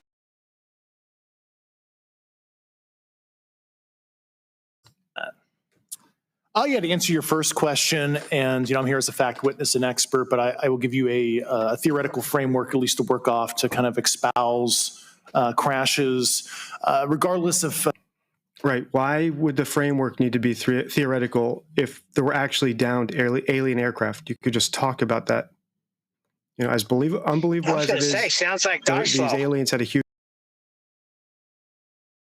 Dicelo's an Ethereum. I just said it. Yes, we heard. Yeah, it sounds like we heard. Yes, So- Neil saying it sounds like somebody who peddles the notions of ether, very similar to the notions of outer space and dark matter and all that sort of nonsense. I mean, that's assumed by the deception detective, and I'm being told by Brian it's unfair to critique him on that, even though my point is that the overall deception has been bought hook, line, and sinker by the deception detective. That is my point, though, Brian. I do want to thrash that out. Well, I can't disagree with you there. I can't disagree. I'm just saying that we have to pre-assume that people will pre-assume the existence of that and gravity. My only point was, why is the deception detective, regardless of his beliefs, even trying to answer that ridiculous question? It's like, that was my only point. I'm not saying you're wrong. How could I say that? You're 100% correct. Fair enough. I misinterpreted what you meant. Huge oversight and crashed. Your level of sentience, right? Planes crash, cars crash, and number of sorties, however high, a small percentage are going to. But yeah, backing up deception detective, yeah. If you're going to be honest about this, and this has occurred, not cars crash, planes crash, trains crash, whatever he said. It's, aliens crash. Aliens have crashed into Earth. You can't say that there aren't any aliens. There is no ball Earth with a sky vacuum to come from to crash into. Yeah, that just isn't the case. To end in mission failure, as we say. Again, John? In the same way, there is no framework holding gas together to make it fall down. So we have to go to a theoretical framework or a logical framework to explain this, right? Yeah, we can go to a pseudo-Riemannian force space-time bending, a non-force force that you can think of as a force that a geodesic in space-time, effective well that Earth is in, would create a differential where moving is actually zero as you fall around in said geodesic bent in space-time, moving the scale from 0, where you would think it would be as you sit doing nothing, to 1G, when you're sitting and doing nothing. But when you fall, that's actually 0. So in perpetual motion around a sphere, you can describe with a bent geodesic through a pseudo-force space-time that creates a non-force called gravity. And that makes gas go down, go boom, boom. I mean, it doesn't actually go down. Gas expands in all directions. But if you listen carefully to all my convoluted gaggle screw of pseudo-Riemannian force space-time bending and geodesics in space-time with welds that Earth sit in, and how we move along the path of bent geodesics in space-time when we conceptualize a 4D space-time medium for us to be travelling in. And that creates the non-force force that you can think of as a force, known as gravity, holding the gas here, as it expands in all directions and doesn't go down in violation of natural law. But let's just brush over that, so long as we all accept that there is, within my story, a sky vacuum to begin with. As long as we all accept that, then the convoluted gaggle screw of nonsense that is gravity will make you believe that it's being held here, aka going down, go boom, boom, go splash, splash, like, rain. Unlike gas behaviour, and gas is described in terms of its behaviour with entropy. The sky vacuum would violate that, but obviously you've heard my explanation for gravity now, so gas go down, go boom, boom. We all clear? Let's argue about whether or not the aliens have been fighting with men or not. Let's not argue about whether or not gas go down, go boom, boom. Violations of natural law and sky vacuums aren't the main topic here. Au contraire. We will beg the question of gravity for him, as the deception detective has done. Perfectly reasonable. Because we're spotting hoaxers. Not a massive hoax, not like the biggest hoax ever, like convincing you that the very ground you're standing on isn't what it is. Because no, that couldn't possibly be the overarching hoax. There's just probably something bigger in the media when this came out. Well, the only reason I bring it up is to hold up a mirror to deception detective and ask him, if you have to invoke a theoretical framework to answer a question about what actually happened, and you question it with this alien crash, why are you not questioning gravity?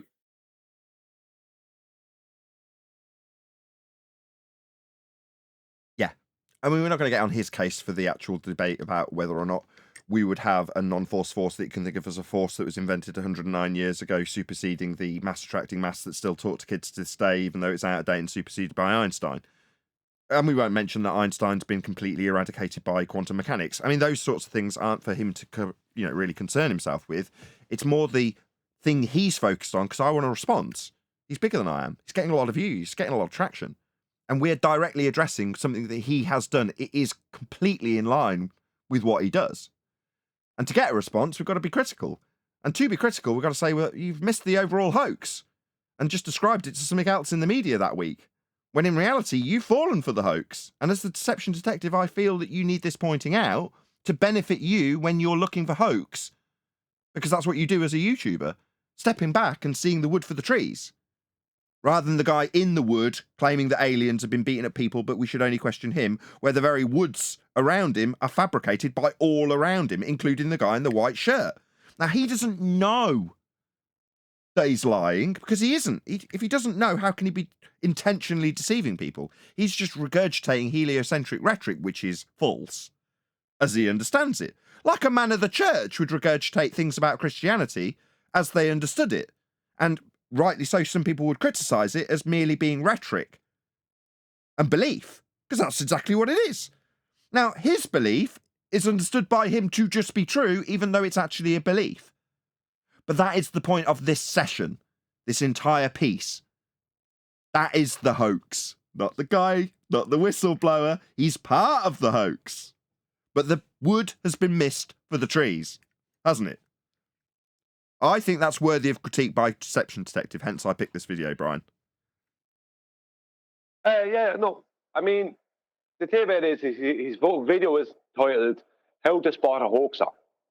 Now, we have to pre-assume that this whistleblower guy, we would have to pre-assume, right, which I don't like to do, that this guy knows that this is all a load of rubbish, and he knows that the heliocentric claims are all a load of rubbish.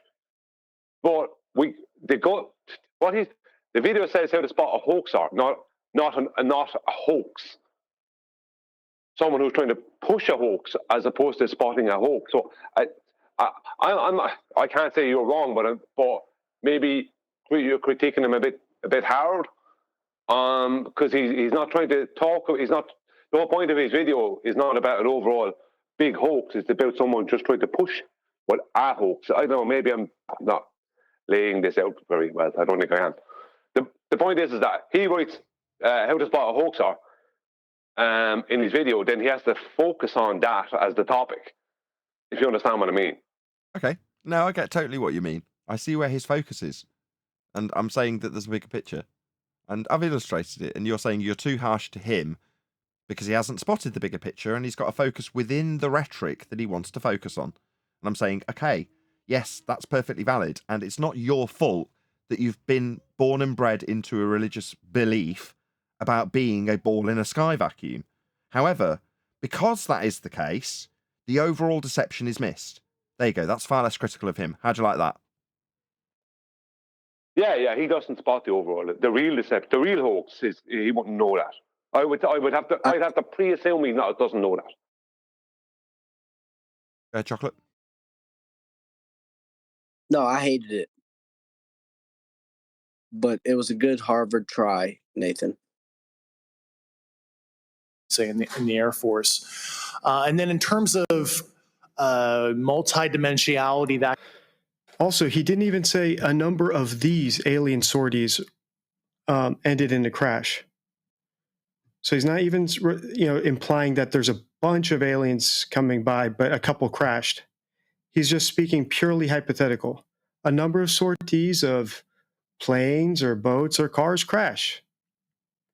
So it's another unresponsive answer, but it's meant to persuade if you're not paying attention. Right? He's not talking about a specific event. He's being unnecessarily persuasive.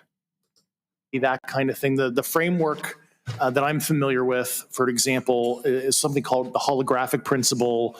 It derives itself from general relativity and quantum mechanics, and that is, if you want to imagine a 3D object such as yourself casting a shadow onto a 2D surface, that's the holographic principle. So you can be projected, quasi-projected from higher dimensional space to lower dimensional. It's a scientific trope that you can. This is more hypothetical persuasion. And yet he used the word scientific. If he knew there were interdimensional beings, he should just say, yes, we've had contact with them. I'm not sure exactly how it works. But instead, he said it's a scientific trope. Why? Because science has been trained into all of us, including you, Deception Detective, proves things. It's a method for establishing the cause of an effect that we observe in nature. We all got taught at 5th grade level how this method works, with independent and dependent variables and a variation of said presumed cause and whether or not it induces an effect. That would be validation of a cause and effect relationship, aka science. Now, when they talk about a logical framework, they're not talking about empirically validated cause and effect reasoning. That's science. But he used the word because it's a magic word that lets the audience know this is true, because science means proven. Except when you're a charlatan and you don't have any science, you definitely don't have any proof, you haven't answered a question that's directly being asked, but you're going to allude to the ideas that need to be peddled in this particular session with the word science, which is precisely what he did when he described a 2-dimensional shadow cast on a 2-dimensional surface like the ground from a 3-dimensional object. That's a segue into quasi-pseudo four-space-time geometry. It's a way of you conceptualizing how, if you were on a piece of paper as a 2-dimensional entity, you wouldn't be able to even conceptualize the 3rd dimension because you're a 2-dimensional entity. And in the same way, you, as a shadow, can't possibly imagine the holographic projection that is you as your 3rd dimensional being. Likewise, you, as a 3-dimensional being, cannot possibly ponder the pseudo four-space-time geometry invented by Einstein that is apparently the cause of all this crap, right? Interdimensional beings? What, they've come out of the maths of Einstein? What, that 4th dimension he invented? Really? He called it time. Oh, what, does that make it real? Now, time's a concept also, but he's turned that concept into a dimension, and now we've got that dimension causing aliens. Yeah? See how this all falls apart? Yeah, and So he adds in the term quantum mechanics, this whistleblower. So they always do this. They're always adding this. Einstein's relativity and quantum mechanics. Always adding this in these days because that does have validity. Right now, what they're talking about is quantum field theory and stuff, which is not quantum mechanics, but they're going to try and get the impression it's quantum mechanics. So that adds validity to the general relativity and then to these shadows and those other complete and utter rubbish this guy's after saying. Right? He's supposed to be there proving that there is aliens in spacecraft. And instead, he wants to talk about theoretical things like general relativity. Give a hypothetical situation. What has any of that got to do with you proving what you're claiming to be real? Right, Nothing. exactly. So take the people at their face value. What are the words that they're actually saying? What is he actually peddling when he's there? He's peddling Einsteinian pseudo-geometry as a causer for things that he's describing. He's trying to attribute that. Those are the words he's actually saying. That's what he's actually said. So let's not read between the lines. He's peddling pseudo-geometry as the cause of things. He's called it holographic and described a two-dimensional shadow. We've heard this in terms of dimensionality. We've heard it scaled all the way up to the 10th dimension, I'll have you know. From Einstein, pittance. I can conceptualize 10 dimensions and explain them all to you. And they're the cause of things. The 10th dimension caused this. What's that? You don't believe me because you're not indoctrinated with the 10th dimension in the same way you are with Einsteinian 4th dimensional time bending to create a gravity non-force that holds gas here in violation of natural law? That's what he's actually talked about. That's what he peddled, didn't he? So let's listen to what he actually says and say, why is he saying those things? Why is he talking about a two-dimensional shadow? Because it be so that you can reify your three-dimensionality into a fourth-dimensional pseudo-geometry for gravity to hold gas here so that we have space? Because that's what he actually said, didn't he? That shadow hologram is a derivation of Einsteinian geometry. He even declared it openly and boldly. Those were the words he said. So what's he actually doing? What's he actually saying? He's telling you space is real. He's telling you why it's real and how it's real. With his science that he explicitly stated, all a lie. He hasn't got science. Science is the establishment of cause and effect based on natural phenomena through systematic experimentation to prove cause of effects we observe in nature. It's a proving tool. That's what science is. He said it and associated it with pseudo-geometry, pseudo-dimensional geometry, fourth dimensional. He named it. He also lied about quantum mechanics when attaching it to Einstein's geometry. Because why? Well, quantum mechanics is scientifically validated. Einstein's fourth dimensional that he compared to shadows and holograms isn't. You need to steal some valor. So let's look at the words he actually said. Like we would be advised to do by this guy, Deception Detective. That's what he says to do. Take them at face value. Listen to the words they're saying. Just be aware when people speak in hypotheticals. Sorry, Brian. I won't stop you from getting your point in this time. Go ahead. Just quickly before you press play again. What the guy is doing is he's promoting the space is real, and then he's giving you a theoretical proof. That's what the guy's actually doing. He's promoting this heliocentric space is real. Anyway, here's some theory to support that.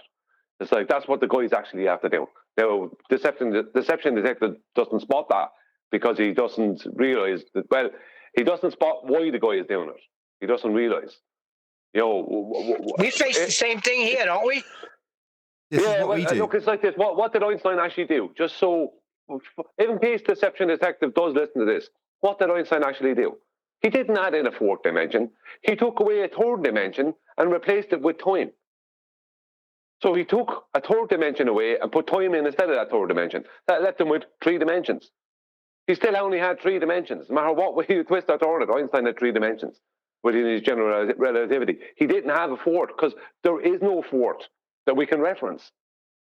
So that's what Einstein actually did. If we look into what he did, what he was proposing. He took away. He's kept X and Y and turned Z into T, which is time. That's all he did. It's nonsense. Right. But that is this guy's proof for space. And it's backed by the congressman asking the questions. I really don't understand, given that we all understand that there's planets far, far away. Yeah? Because that's what I understand. But what I don't understand, given that we're all suspending disbelief about planets far, far away, because I've just affirmed it and no one's questioning it, it seems odd that they'd crash. So let's focus on that. Just real quick, X and Y is a plane of reference, and the association with Z being time as a downward vector. What's this have to do with the sphere? It doesn't. You're going to need a flat Earth to describe this Einsteinian fourth-dimensional pseudo-geometry. It's with respect to a horizontal plane of reference, like everything always, because that's how the world functions. Even if it is pseudo-invented geometry, it still needs to be embedded within a plane of reference. Therefore, you're going to need a flat Earth to assert pseudo-Riemannian four-space-time geometry, John. You're going to need a flat Earth for this.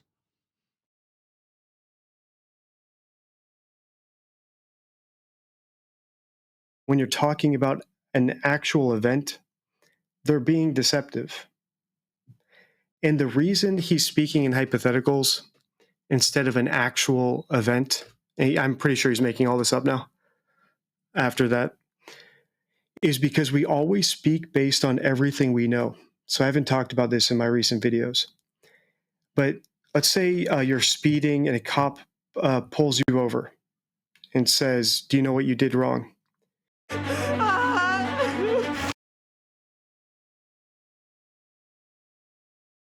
You will answer differently if you were actually speeding, if you knew you were speeding, and you will answer differently if you are sure you were not speeding. You always speak based on everything you know.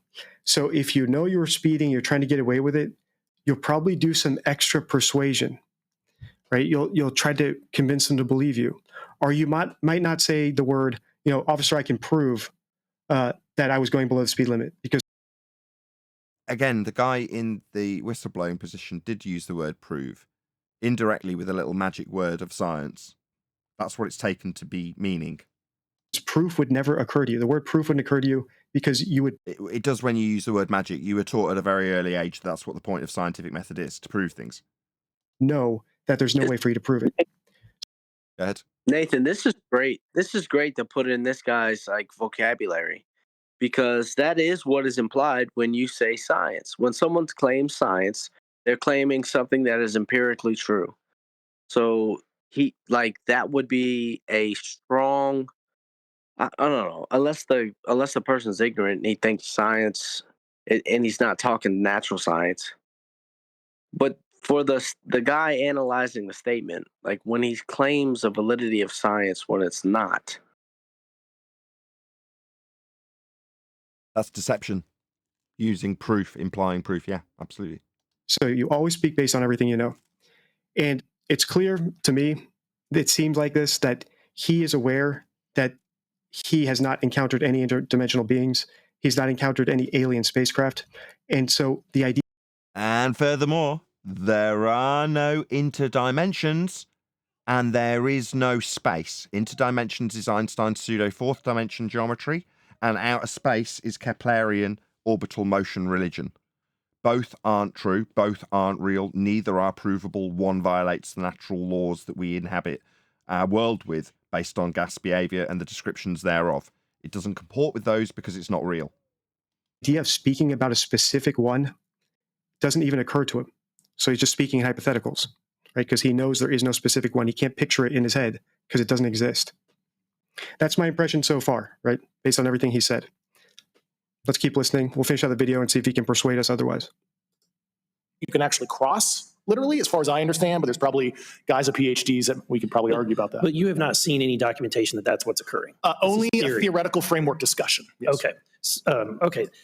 Okay, so fair enough. So he's saying that he hasn't encountered them. That's all theoretical.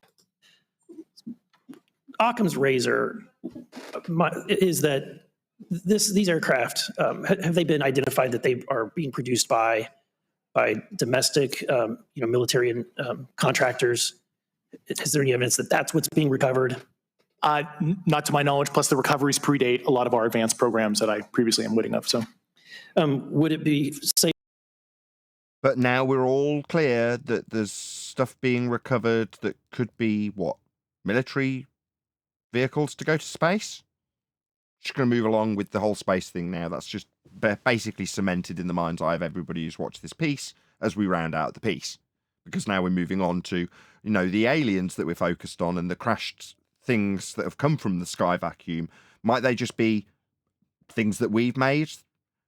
Well, not to my experience, but at this point we're all definitely under the impression that we've got a sky vacuum and that orbital mechanics works and that fourth dimensional shadow holograms are real and that's all science and that's all established. But basically the alien bit, the craft bit, that could just be a military craft, right? Let's focus on that for a bit. Very important, because we wouldn't want to deviate from the bigger picture of the overall hoax here. Oh, then again, it could just be that there's something better on telly on the other channel. I don't know. Could be. Well, Hey, Brian. Go on, someone would say something before me. What's his name, Nathan? What's his channel? Deception Detective.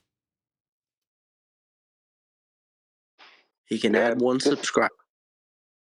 Yeah, I hope people do subscribe to him, because I might be overly critical here, because I want something to get him to get his teeth into and go, no, you're wrong. I've assessed it in this manner because of this. And working within their logical framework to weed out the individual hoaxer is the purpose. Therefore, I am going to work in their logical framework, whether you like it or not. I go, okay, but do you now appreciate that your logical framework's very flawed and part of a much bigger hoax? Let's hope so. Safe to say that there could be a scenario today. Go on, Brian. Sorry, because I got cut off there earlier. If people pay attention to what's going on here, there's promotion of the reality of space aliens coming from a heliocentric space. Then there's no evidence given for any of this. There's some theoretical pseudoscience put forth under the guise of being actual science and proof. And then it could be, military, but he doesn't think so, because he reckons that these things that have been recovered, the things he has shown or proven the existence of, prior to militaries having this level of technology that he hasn't shown or proven. So it's all ambiguous. Everything heliocentric always ends up being ambiguous. It could be military, but it could also be more. It could also be this other thing that I was here to prove the existence of, and have shown absolutely nothing for. Everything heliocentric ends up ambiguous, because that's where it has to end up. Because when you don't have any evidence to produce, all you can give people is ambiguity. So I can't speak. I bet the cough. Ambiguity, yes. Where you have an aircraft that crashes, and because it's been involved in one program from one federal agency, but the agency that retrieves it is not aware of that program, and to them it appears alien in origin. I mean, that's a hypothetical situation. I'm not aware of any historical situation that would match that. Hi there. Did you know? No. He seems really intent on trying to get people to believe that there's alien spacecraft. But when it comes time to actually talk about one, he doesn't want to talk about it. So, for example, the congressman's question was pretty good, right? Is it possible? Is in the realm of possibility, in this realm of possibility that you exist in, sir, with multiple dimensions and aliens, is it possible that one department made an aircraft that looked... Hey, I missed that on the first lesson. Does that not, Brian, get him off the hook for everything I've just accused him of? That little disclaimer? Well, it does. It does in a way, because yes and no. Because what he's now talking about is the guy trying to give people the belief, but without showing any evidence. And he said he's talking about how it could be a military thing. What could be a military thing? This is what he's missing. What could be a military thing? The thing that he hasn't shown. Nobody's shown or proven the existence of. Could be a military thing. It could be a nothing. Show us some proof in existence of it, and then we can talk about what it could be. Right. Do you know what I mean? It's like he's definitely using the word belief. Deception Detective's definitely caught that aspect of it. That this is a big fat nothing burger. That he's got no evidence to back what he's actually putting forward. But by the same token, what he's just stated, I'll rewind it so you can hear what he says again, because he's basically, as far as I'm concerned, put himself in a position where he has inserted himself into a framework that by disclosure he doesn't necessarily accept. I can't now accept that he's working within their framework because he's disclaimed that it's his ideas that he's working within. So he's critiquing it from outside of their framework based on that last statement. You listen. Actually talk about one, he doesn't want to talk about it. So, for example, the congressman's question was pretty good, right? Is it possible? Is in the realm of possibility, in this realm of possibility that you exist in, sir, with multiple dimensions and aliens, is it possible that one department made an aircraft that looked like alien technology when it was recovered by different departments? Yeah, he has. He's done one step better. He's even phrased it from the position of the congressman. He's twice removed from this now. I have to take back everything I've just said to critique him with. Kudos. I didn't catch that. I got goosebumps. I like being wrong. I didn't catch that on the first listen. I must have listened to the end of it while I was in the shower.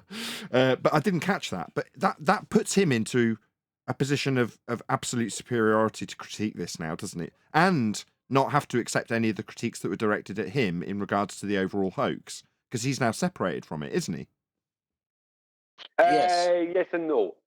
Because he's still pre-assuming that there is something that may have been military, as opposed to pointing out, no, nothing has been shown in any way with any solidity or any tangibility that these things that are being talked about exist. So show them with some tangibility that they exist, and then we can speak about them possibly being military, because you're being hoodwinked at that point into. Yeah, well, the pre-assumption is that these things exist. It's a pre-assumption. Show them first, and then we can talk about what they are and what they're not. He said they might be military as opposed to alien spacecraft. Well, if you've never seen alien spacecraft and you're just pre-assuming the existence of it, then alien spacecraft could be anything because you've never seen these alien spacecraft that you're pre-assuming the existence of. You know what I mean? They made it look like. How can they make it to look like alien spacecraft? If there's no evidence of any alien spacecraft. Right, but that's the same. I can make something to look like something. That's the only. I would hold him to that because he's pre-assuming that these things are actually there being witnessed. Maybe he is, maybe he isn't. I'm not exactly sure whether he's clarified that he now believes the second layer lie, that there is actually something to be talking about at all. But my focus is on the if by comparison, it's a Narnia example again, right? And the spacecraft is a talking lion, then arguing about whether or not the guy who has claimed to have gone through the wardrobe to Narnia, it's a discussion about whether or not he did or didn't experience the talking lion in Narnia, while the acceptance is automatic that Narnia exists and wardrobe travel exists. Yeah? Yeah. He has redeemed himself based off of your earlier critiques. He has redeemed himself somewhat, but I'd still hold him to that, the pre-assumption. Okay, fine. Department. And instead of saying, yes, that's possible, which I think 99% of people would do, he doesn't want that reasonable explanation to suffice. He doesn't even entertain it. And that seems like he has an agenda. I think the conspiracy theorists on this one who think that this whole thing is a distraction from something else, I see where they're getting that from. Because you could even slot that statement into my assertion. I just wouldn't like to be labelled a conspiracy theorist simply because I know Earth's measured flat. Nevertheless, as long as you don't brand me a conspiracy theorist for knowing how Earth's measured, and indeed where the derivation of that measurement turns into a sphere, that doesn't make me a conspiracy theorist. Makes me a realist based on measurements of the Earth. Just get that clear first before I move on.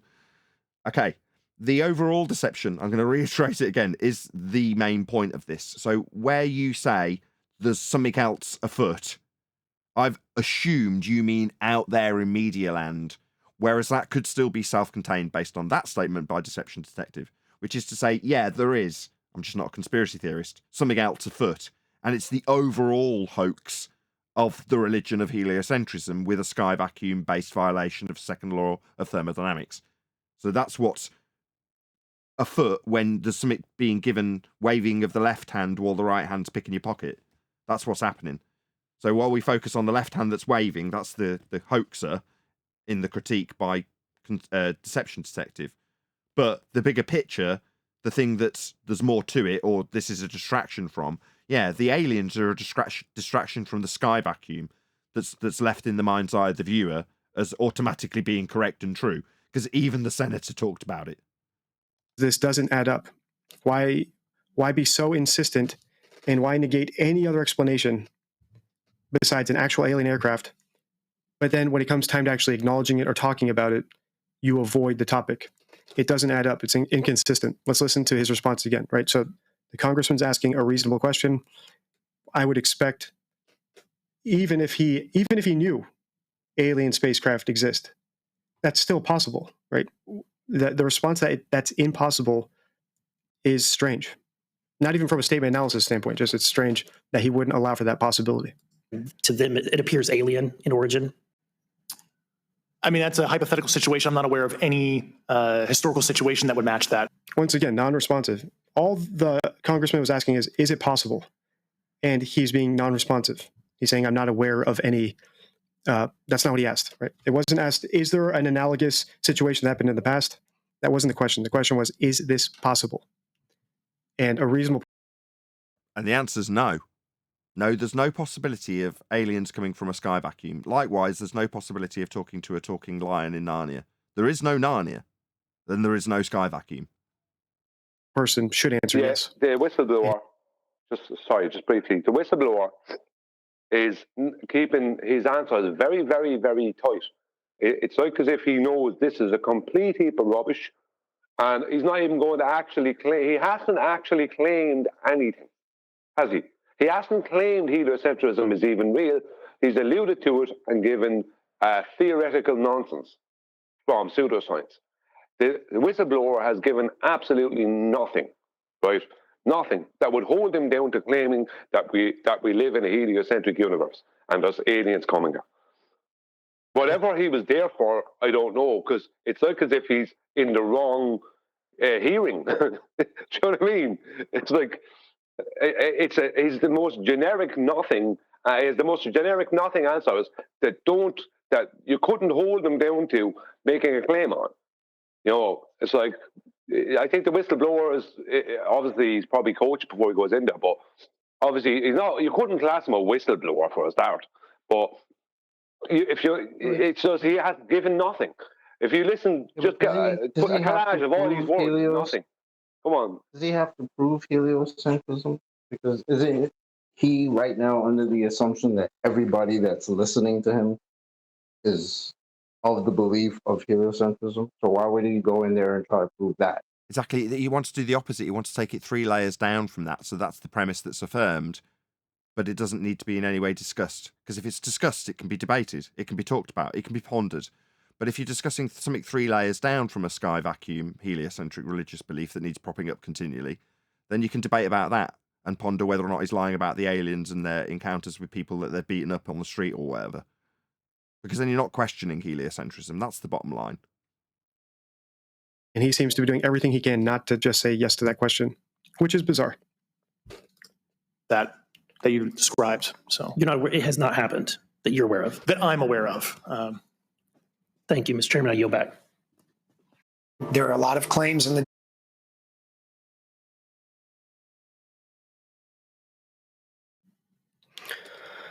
Okay, so time for final thoughts on this. All these alien ones, if you're going to make extraordinary claims, you should provide extraordinary evidence, or speak with extraordinary candor. Right? If you're making a huge claim about something that most people would find unbelievable, you should be very sincere about it. So as an example, if I was to say, the Earth is obviously and observably flat, that is how it is measured. That could be interpreted as a very candid statement of fact in opposition to something that people believe not to be true. With an example. Measured flat. We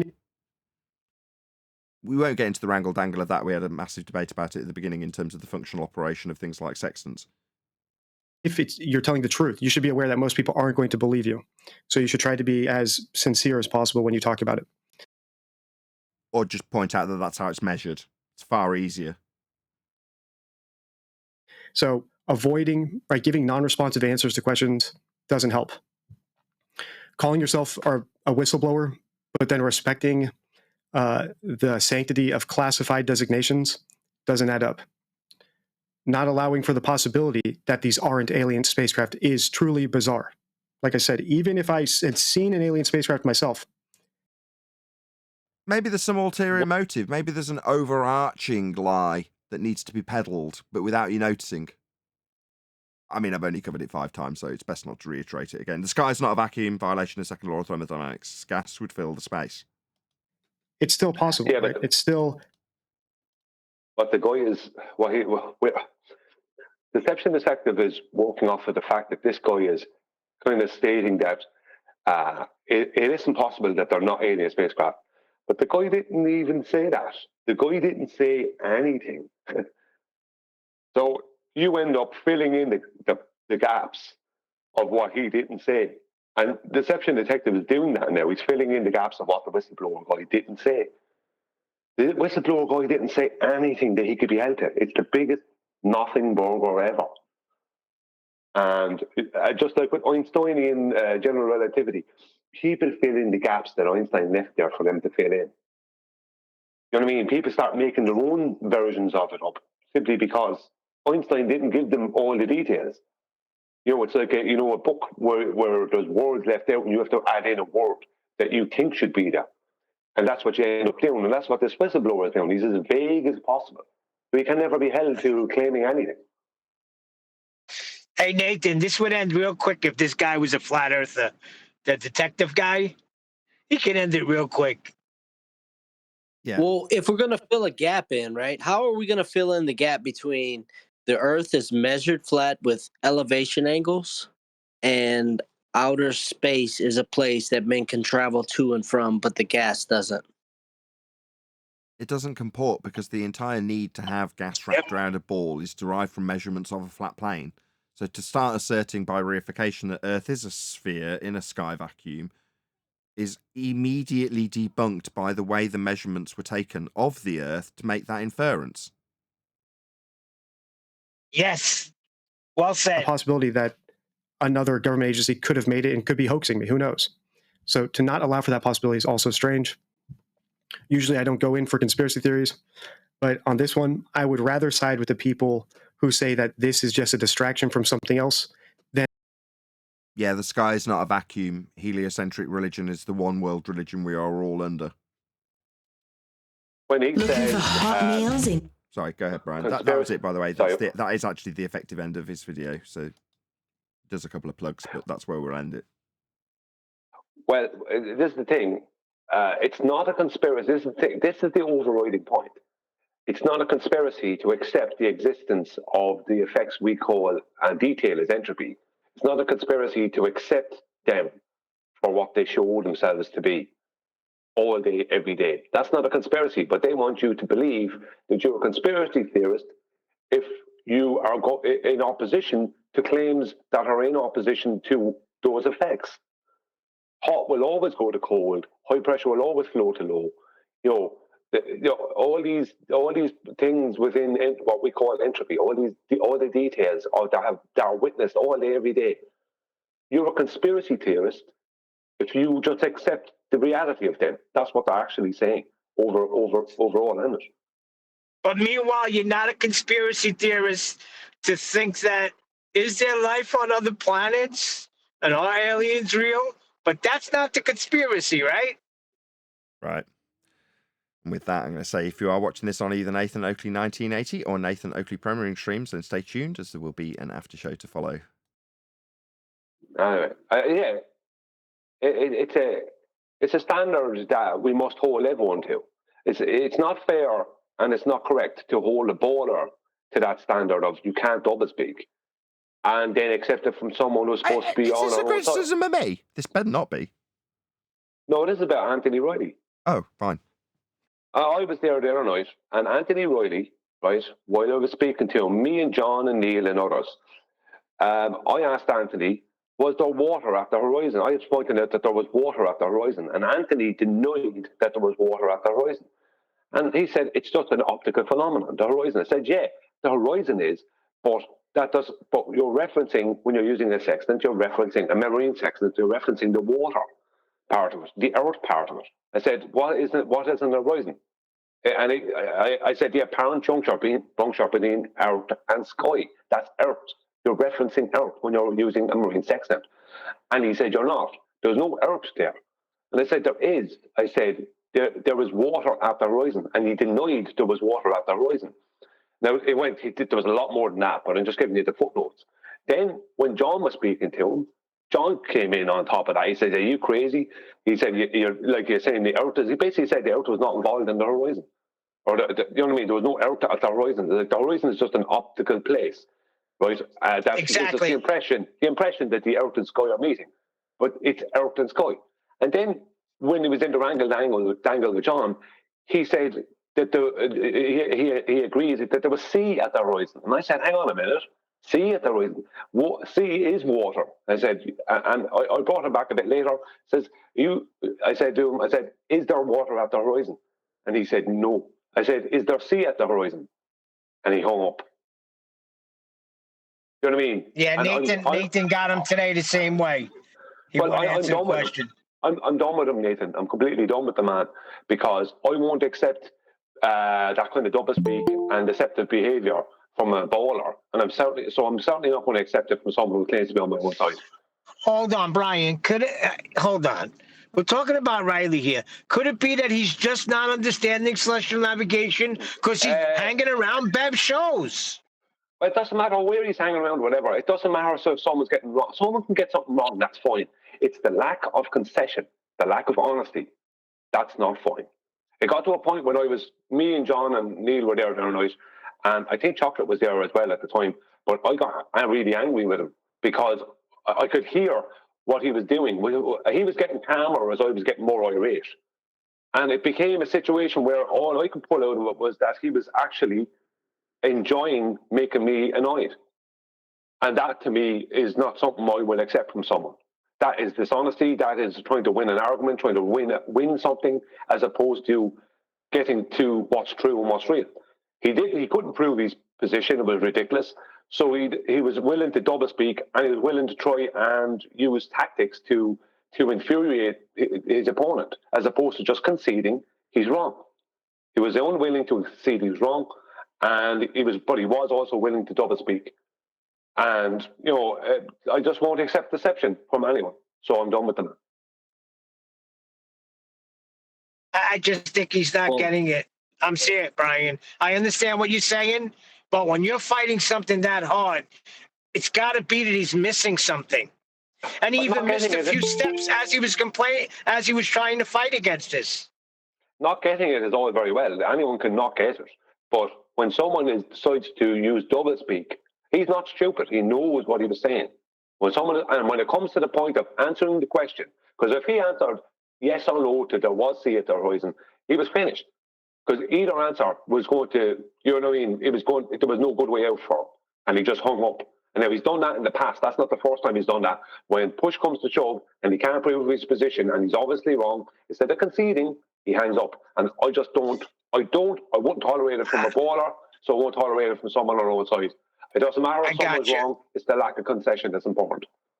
I got you. Right at the point where he denied that the horizon was not the Earth or sea, we should have left it right at that. Because there, it's worthless. Let's do an experiment. Let's do a live experiment. So I'll ask a question and you see if you can answer it. That's not an experiment. What is a horizon? It's not an experiment. It's the apparent position where the Earth or sea meet the sky. Okay, so in there you have two things necessary for horizon, correct? What are they? Two qualifiers. The Earth and the sky. Earth and sky. Yeah, we put this too. Right. Yeah, there you go. So contingently, if you have a horizon, you must have, right? The Earth, whatever you define that as, in that. Yeah. But at least the Earth, right? Because you could say, theoretically, you could have an area where there was no quote unquote sky. You could say maybe in theory. But you need a boundary, right? Between something and something else. So there's two things, and one of them is defined by the definition of the word as the earth or the surface, right? So to say where's the surface and the horizon, I mean, like, it's the definition of it. It cannot be otherwise, right? Exactly. The Earth must have Earth to be an horizon. That's the whole. The only way it is created is by the apparent juncture between Earth, which is a physical, and sky. You know what I mean? That's what it is. Yeah, absolutely. So we call horizontals derived from the horizon, right? Yes. Or you're gonna need a flat baseline for that. What? Right. So horizontal, right, is derived from the horizon, right? Yes. Yes, that checks out. Yes. Okay. So when we say something is Horizontal lines. horizontal, then Hold it's on. parallel with the horizon, correct? It's horizontal lines are derived from the horizon. You have to put in there that it's horizontal lines. Sorry. Oh, you could have a plane. But in the horizontal plane. reference of the source that QE put to present that in the textbook, it says horizontal lines are derived from the horizon. Sorry, I know I'm being pedantic. My Well, I mean, bad. that's fine, but definitions don't always include all propositions that are true based on the initial premise. Yeah. Right. You can have a horizontal plane, right? line. Yeah. Well, horizontal. The horizon gives us the orientation of horizontal. That orientation is derived from the horizon. Perfect. And what did we just define horizon as? Can I get in? Length and width. I'd like to The add. horizon is the apparent juncture between Earth and sky. There you go. So it's parallel. Just hold on a second. Just hold on. We're parsing out a definition. So what we have is parallel with the junction between the earth and sky. So if we define that as horizontal, then by definition, we're defining the junction between the earth and the sky as horizontal. Yes. Correct. It's all. Okay, so then we have to ask the second question, right? Because we use the term horizontal, level all the time, right? We use those terms in our daily life to mean something. When we say those things, what do we usually refer to? I will submit to you that we're referring to the orientation of things. The horizontal in our general daily lives is referred to as an orientation, right? But since we also know that orientation is parallel with the plane of the horizon, which we just defined as the quote unquote junction of the earth and sky, right? And if we look in the dictionary and in the common English lexicons that we use daily, we also have the term flat, even all these other terms that define something that's ranged or oriented horizontal. Now, obviously, friends, when someone says the earth is flat, they don't mean that it has zero topographical or elevation changes. Nobody means that. I have yet to find one person besides a retarded glober who ever posits the idea that when flat earthers say the earth is flat, they mean that it's even, smooth, without relief, bump, or indentation, or elevation variance. Not one person that is a flat earther means that when they say flat earth, yet we have people come in and tell us that the earth isn't flat because it has these things. Well, nobody's meaning that. Yeah, well, they're in a category error because what you're doing is describing the earth that you experience. You know, you're describing the earth when you say the earth is flat. It's a correct description. You're not making any geometric, even making a geometric claim. And if you're speaking about, let's just say, celestial navigation, then you are only referencing an XY plane. You are only referencing the latitude and longitude grid. So it's purely two-dimensional. So if someone comes in and says, you're not measuring the earth to be a horizontal plane because we have elevation changes, that means they're not paying attention to the topic being discussed. because there's no elevation changes in celestial navigation or aerospace. It's only surveying that there's elevation changes. If you're speaking about surveying and you're only referencing, the XY, then you're incorrect, because there is a third dimension in surveying. You have the Z. But when it comes to celestial navigation or aerospace, they're only dealing with a two-dimensional plane. That's how they deal with it. So all the measurements in celestial navigation, they're all on a two-dimensional plane, measuring two-dimensional distances and area. There's no elevations taken into account.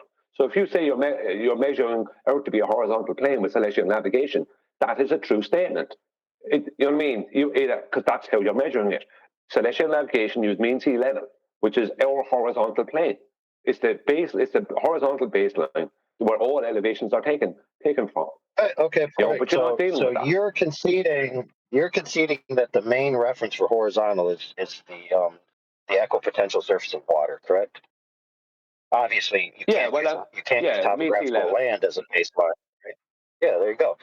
So I just want to submit to the audience that there are people out there who say, I'm not a flat earther.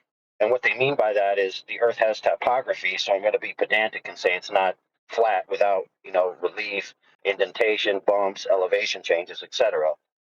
Which technically is true by that particular definition of the term flat. However, flat has multiple definitions, doesn't it? As we just laid out here.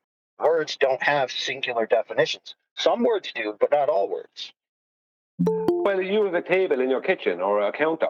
How else do you describe that as that but flat? How do you describe a kitchen table as that but flat? You can't. But there's undulations on that. I mean, obviously, and we all understand this, right? Where's that wall at again?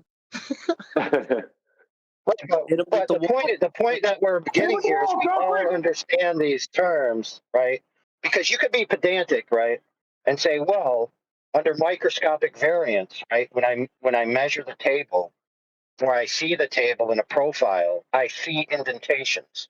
So therefore, by the precise definition of flat, which means even, smooth, without relief, indentation, raised, bumped, elevation changes, right? The table wouldn't be flat under that definition. However, we all understand what we mean by flat when we say the table's flat. Yeah, right. There's no consistent curvature to the table. It's not a shape. So the only way to describe it, if it doesn't have shape, you can only describe it as flat.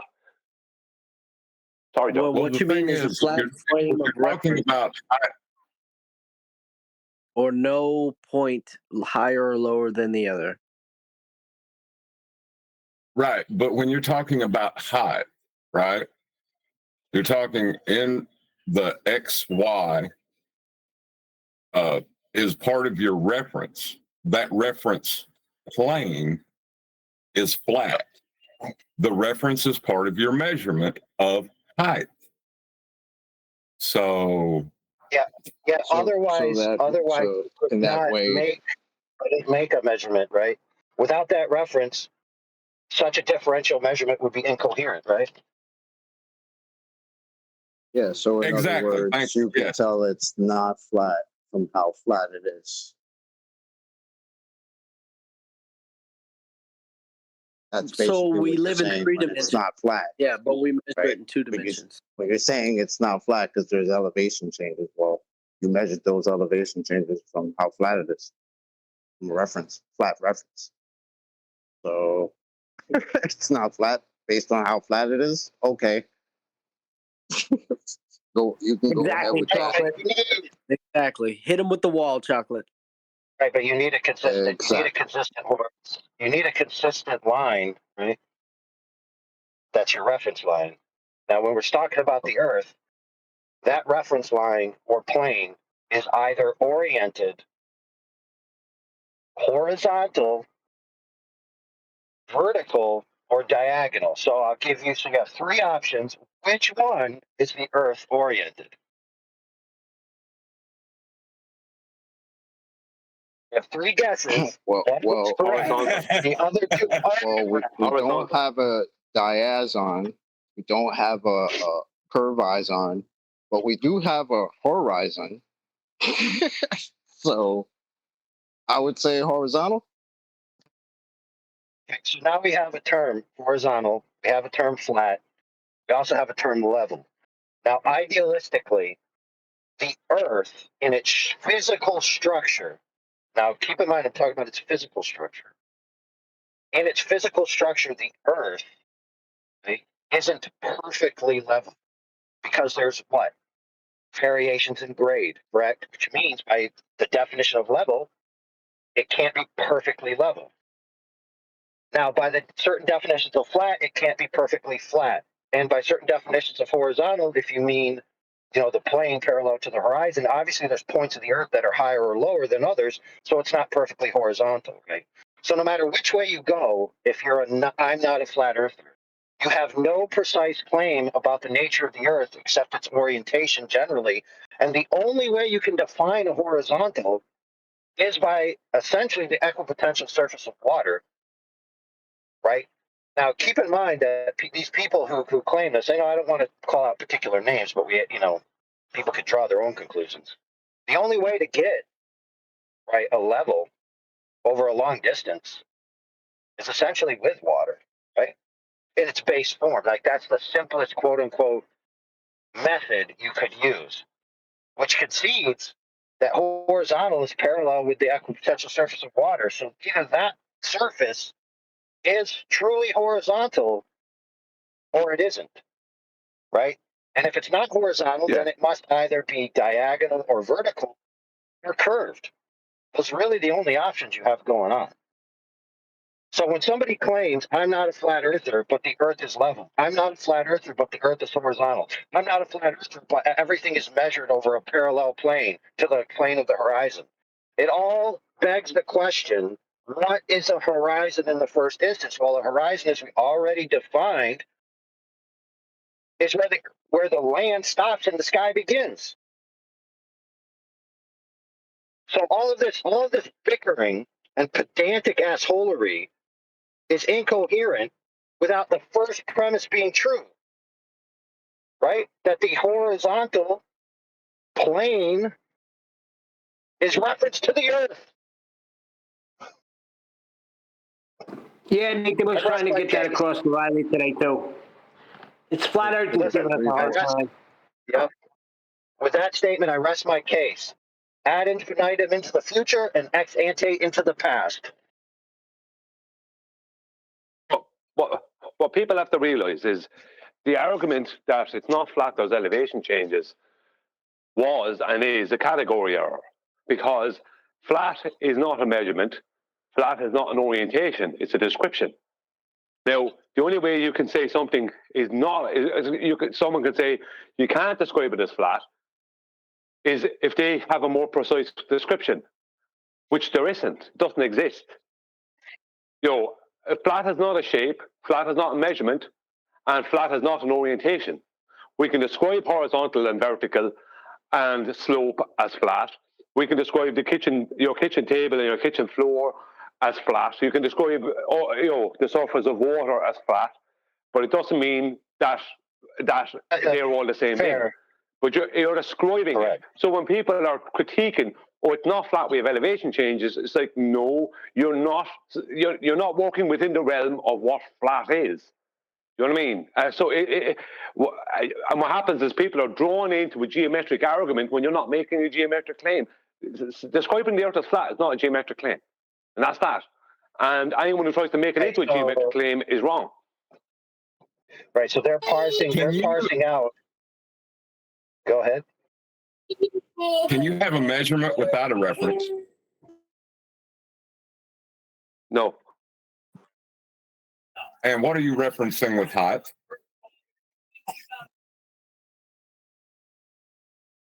Surface of the Earth. Elevation. Elevation with respect to what? The surface of the Earth. The Earth means sea level. Yep, sea level, bro.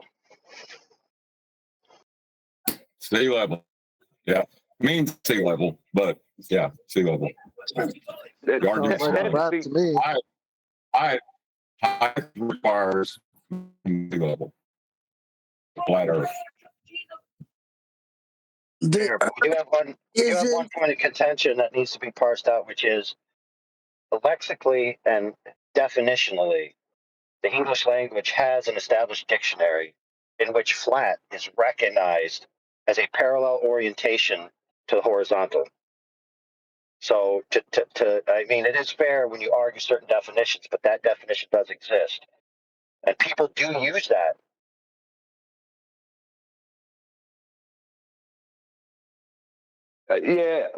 As I said, what happens is that when the argument is put forth, someone says the Earth is flat, and someone says it's not. There's elevation changes, and then the person who said it's flat starts having an argument about elevation changes. And well, I'm not claiming that there isn't elevation changes. At that point, you're putting yourself in a position that you have no business being in. It's like you didn't like. It's irrelevant that there is elevation changes. Is that how you've described the Earth? If the person has a problem with that, then they've got to give a description that's more precise, which they can't because there isn't one. And that's the point. It's like they're trying to make it flat, a geometric claim. It's not part of geometry. It's a description. The elevation. How do you make a claim without a flat Earth? Yeah, they require a flat. Yeah, that's the point. Elevation is going to require a plane surface, like a elevation like the vertical requires a horizontal. Yeah, that's another thing. It's like when they start, the plumb is dependent on it. All right, but let's parse out his question. He said, how do you, maybe he could say it one more time. I think he said, how do you say you have a flat Earth when you don't have a flat Earth? Something like that. Maybe state it again, friend. Well, how do you measure anything? Not you. You didn't ask. Yeah, I'm talking about John. Yeah. I said, given that your reference is part of your measurement. What? Somebody interjected to say, how can you claim the Earth is flat when you don't have a flat Earth? Somebody said something like that. I'm asking that guy what he said. Yeah, I heard that too. Oh, I apologize. I thought you were listening to me. Maybe he left. Maybe he left. Well, probably just a troll. But I just want to point out, he asked that question on the back end of us explaining that the term flat has different meanings contextually and different categorical definitions. Right? Yeah, but means he ignored what was said or didn't listen. Yeah. Because he has an agenda in his head, the Bush. That's incorrect. Yeah. So I want to submit to the flat Earth community. Don't take pedantic assholes like that seriously. Just laugh it off. I mean, the idea that we've been struggling for years with people that want to say it's not flat because there's topography and they want to parse out this pedantic, isolated, semantical definition by excluding other definitions and even their categorical and contextual applications. Okay, that is not the way flat earthers should be, right? That's just asshole level, control level bullshit. Excuse me. Yeah, but AI, listen, there's people making videos. Let me help Nathan Oakley. And we all know who's doing it. Bev, try thinking. I'm going to help Nathan Oakley. They're all the ones that are claiming that Earth is not flat. And that's very suspicious to me. Yeah, but what you have to take on board there is then, are they describing the Earth or are they saying as a geometric claim? Because if they're saying geometrically it's not flat, then that's a complete misnomer. Because flat is not part of geometry. You can't find flat, right, in Euclid's Elements, for instance. You know, it's only if it's in there at all, it's only as a description. So saying the Earth is not flat because those elevation changes is a completely illogical thing to say. If you want to get illogically pedantic about it, it makes no sense. Because elevation changes doesn't change the overall description. If someone wants to say it's not flat, then what? And I've said this before, and it was laughed at, and I think it was laughed at by people over at Bev's. I'm not sure. I'm not pointing fingers, but I said if you're claiming it's not flat, then you must know what it is. You must know what shape it is, because anything that's not flat has a shape. Flat is That's the one right. description. You're not describing any shape. You're describing something that is of a void, no shape. So what is it? If you're saying it's not flat, then you've got to give a description that's more precise than flat. So there's no point in saying there's elevation changes. I like that, Brian. You're right. Well, I was at that before I was saying it, but it's true. I mean, if you're going to say it's not something, then you've got to show what it is.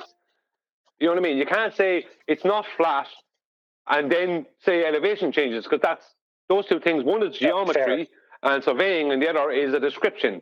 So you've got to give the description that's more precise than flat. You've got to debunk flat as a description. Right, and we never claimed the shape. We claim flat. I'm sorry, AI. That's fair. However, there is one caveat to that. There's a tiny loophole, right? That's in the common dictionary, which is that the word flat has a dictionary definition, right? That you can isolate, which basically only means when you read these various dictionaries, without relief, smooth, without raised bump or indentation or variance, right? Now, for example, you could say by that definition that a billiard ball fits those defined terms, but I think we all understand that nobody really uses the term flat when they describe a billiard ball. So what I'm trying to say is that there's this one little get out, right? Which is just really, like being harped on, that nobody in their right mind has ever used to describe any object that I could fathom. I've never encountered someone that says this billiard ball is flat rather than this billiard ball is smooth. It's just ridiculous. Well, that's like I've addressed that in the past as well. This thing about smooth being related to the term flat. There's nothing. What is smooth? Smooth is what? Smooth to the touch. I can run my hand across my kitchen table right now. It feels totally smooth. But I know that my skin and the table are not. If you want to get pedantic about smooth, then it's not. The wall is not smooth, yet it feels smooth to me. It's to the touch. There is no such thing as smooth. It doesn't exist in reality, only as a description. That's another description. Smooth is another description because there's no material, there's no anything in nature, in reality, that is without undulation. Absolutely nothing. You can put a microscope to any surface, regardless of what it is regardless of what it's made of, and there will be undulations. That means smooth is also only a description. Yeah. So when they try to jump on that, it's like, but we're using a description to try and debunk a description. It's like, why are you doing any of this? You know who else used the word smooth? Tyson, in a misquoted bit that he did when describing the world as pear-shaped. So he's describing it as a bit chubbier at the bottom, but then he uses an analogy where he describes the world as being roughly the size of a bowling ball. And he says, in spite of my description of it being a little bit chubbier at the bottom, if it was comparable to a bowling ball, you'd run your hands over the surface of the ball, equivalent to Earth, and it would be perfectly smooth. That is to say that comparatively speaking, a bowling ball has, like Brian's example, got undulations, imperfections, crevices, valleys, and by scale they would be roughly equivalent to the Earth. But as you run your hand over a bowling ball, as per Neil deGrasse Tyson's description, it is perfectly smooth, as per the Earth at that scale. Now, the Earth at the scale that we know of would be described as perfectly flat. Yeah, well, if you take the latitude and longitude grid, and not the one they have on the globe, because the real one, the original one, the real one that's on the likes of the Gleason's map, right? That one, the area within that is much greater than what's on the globe, because the globe hides a load of area south of the equator, right? If you take all that and you take the height of Mount Everest, right, and you, by a scale, place Mount Everest into that, then technically Mount Everest, if you do scale, would be less than half the height of a human hair by a scale. Now, are you going to feel that if you're running your hand across? You're not. You're probably not going to feel that. And I'd say less. It could be a fraction of half the height of a human hair. Do you know what I mean? It's only a very small. So are you going to feel that? I'm feeling it across my table. Is it possible that I'm feeling across things that are less than half the height of a human hair? Yes. Am I noticing them? No. No, not consciously. Maybe on the very, very small level with the nerve endings or something, but you'd have to really concentrate. So, it's like when Neil deGrasse Tyson was working off of what he was saying. He was taking in the full surface area of a globe. But it's even worse if you take in the full surface area of reality, which is a flat plane, because that's a greater area. So it makes Mount Everest even smaller in comparison, which is the highest elevation, if you want to talk about elevations, above mean sea level. So there's nothing. It's like if you want to talk about pedantic and being pedantic and you want to get into the nitty-gritty, then technically you wouldn't feel Mount Everest if you're able to run your hand across the earth. It wouldn't be big enough of an undulation. My point, and I don't think anybody's addressed it. If you remove the reference, do you have a measurement? No. Nah. No, John, you don't, and I didn't miss it. I didn't respond to it on purpose because you're talking about a measurement, whereas I was talking about flat as a description. But you're talking about now you're getting into measurement and geometry. You're still correct. You still must have a reference point. But when it comes to this describing the earth is only was all I was working off of. So that's why I didn't respond to what you said. Right, but I'm addressing Bev and the people that support Bev. They're trying to remove the mean sea level reference, but keep the measurement of height. That does not work. But they're No, not doing John. that, though. You can't have a measurement without a reference.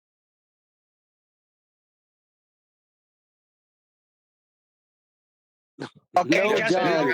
stick to debates.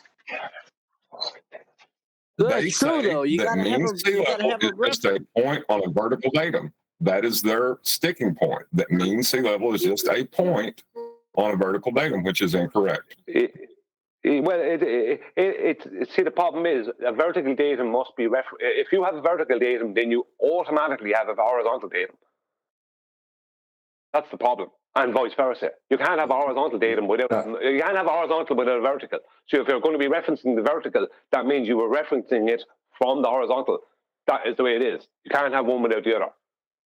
One creates the other automatically. So when they say, like, when they reference a datum and say it's just a point on a vertical datum, that vertical datum is reference to the horizontal mean sea level, which is the plane. Do you know what I mean? So there's no way around it. You can't not reference horizontal if you're referencing vertical. Sorry? You could just ignore it, right? Like when you read the definition of elevation angle and you ignore the part that says the horizontal plane, you can just ignore it. Or you could say you were getting to it, but first you have to answer the question of how he restated his position, that he was on the earth. He's going to get to it, but he had to get to that part first.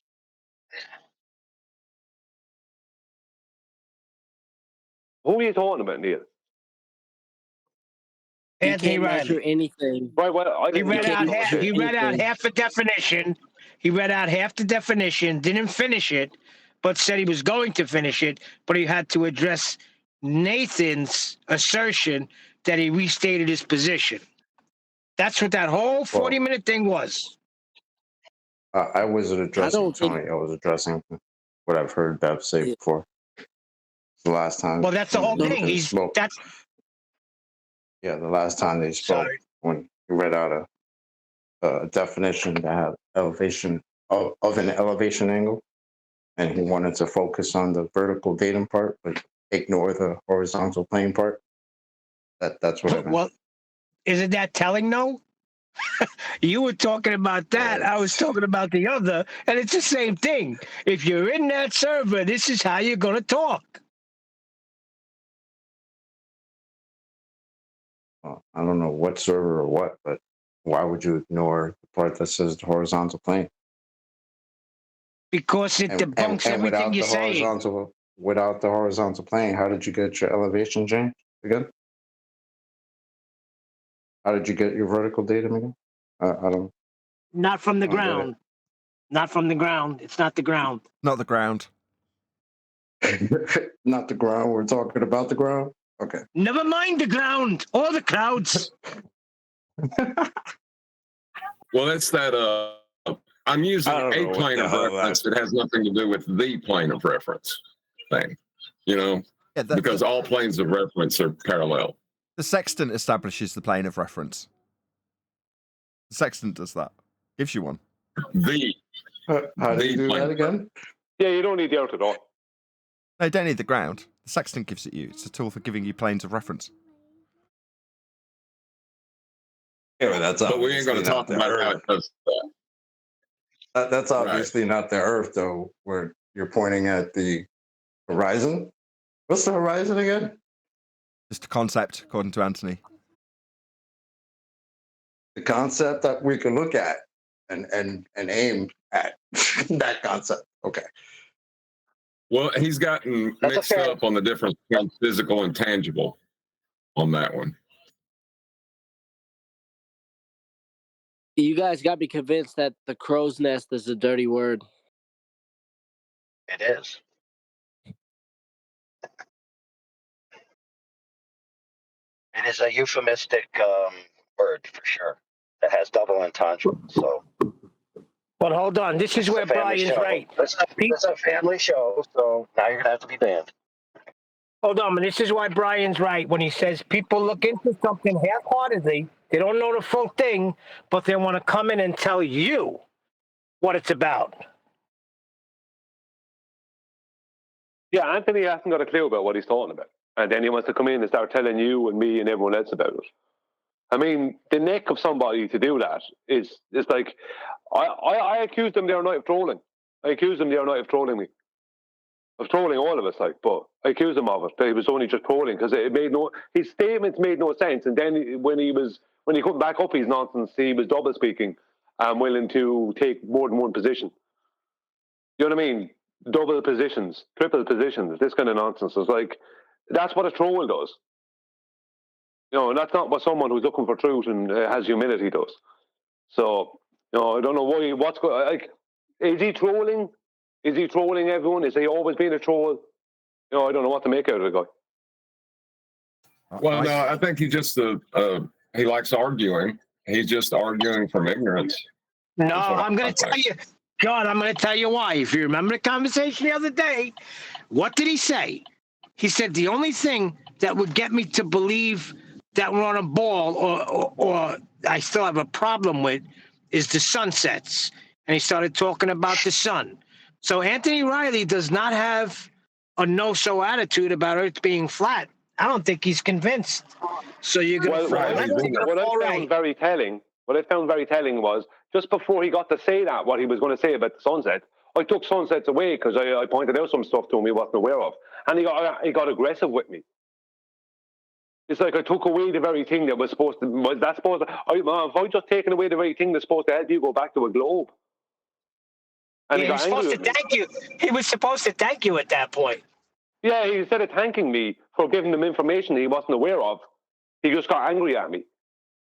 Literally angry. I think you're all right. I think you're correct. There's no other conclusion. He's a shill. Not right. No. Maybe he is. No, hold on. We're talking about Sleeping Warrior here. And Nathan told me the other day, this is how he is. Until he gets a handle on an argument, he is going to fight it tooth and nail. No, that's not what I said. No, I'm pretty sure I said shill. Yeah, no, you didn't. It's been 3 years. It's been 3 years, Neil. And he still can't understand celestial navigation. I don't mind if someone can't understand something. That's okay. The problem is not, I say it again, the problem is not the misunderstanding or someone being wrong. The problem is someone being willing to double speak and take more than one position to try and win an argument instead of conceding they're wrong. Or they're conceding, or maybe I don't know enough. Or conceding, look, I'll have to come back, maybe you have a point. When someone won't concede and is willing to take more than one position, that means that their intent is not for truth And their intent is not, it's not for knowledge. Their intent is to win or lose an argument. I understand what you're saying. Hold on.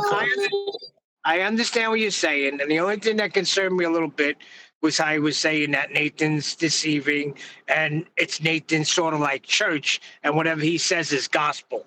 Nathan is just reiterating how celestial navigation is accomplished. That's all he's doing. That's all everybody's doing. So their battle is not with us.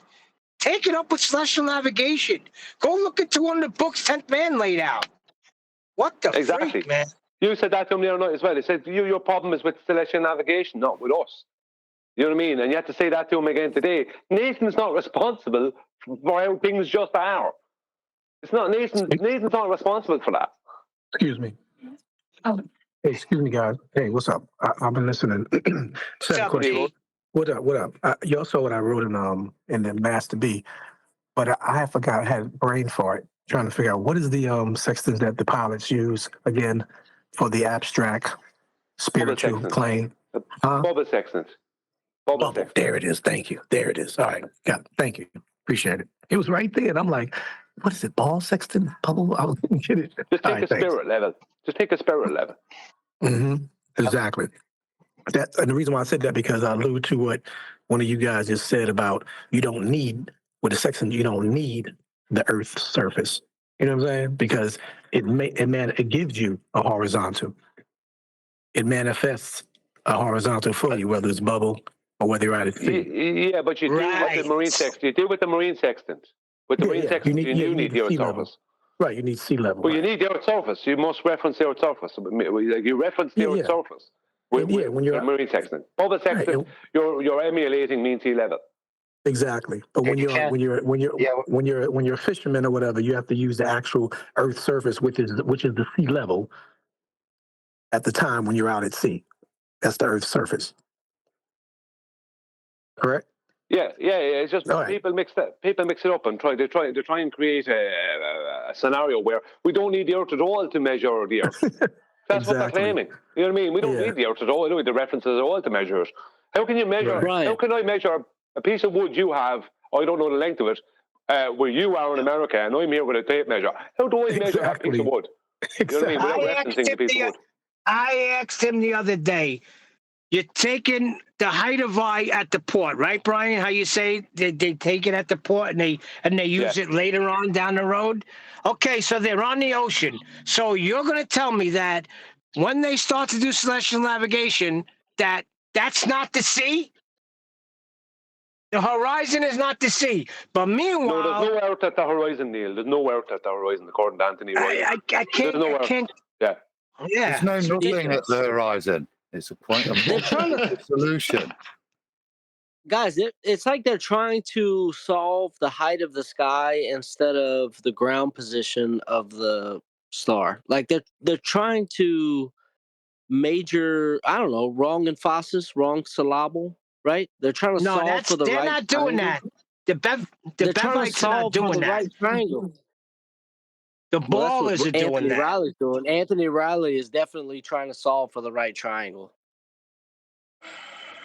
He might be doing that too, but just of what on Adam said, because Adam was being serious there when he said there's nothing at the horizon. But Anthony is claiming that the Earth is not involved in the horizon. That's the problem. The Earth is involved. When you are doing a dip correction, you're referencing the Earth. With the marine sextant, you must reference the Earth, the surface of the Earth. There is water at the horizon. The horizon is just an optical place. But there is water because there is Earth at the horizon. No matter where the horizon appears to be to you, the line itself is optical, but it needs the Earth to make it. I'll give you the best line I heard.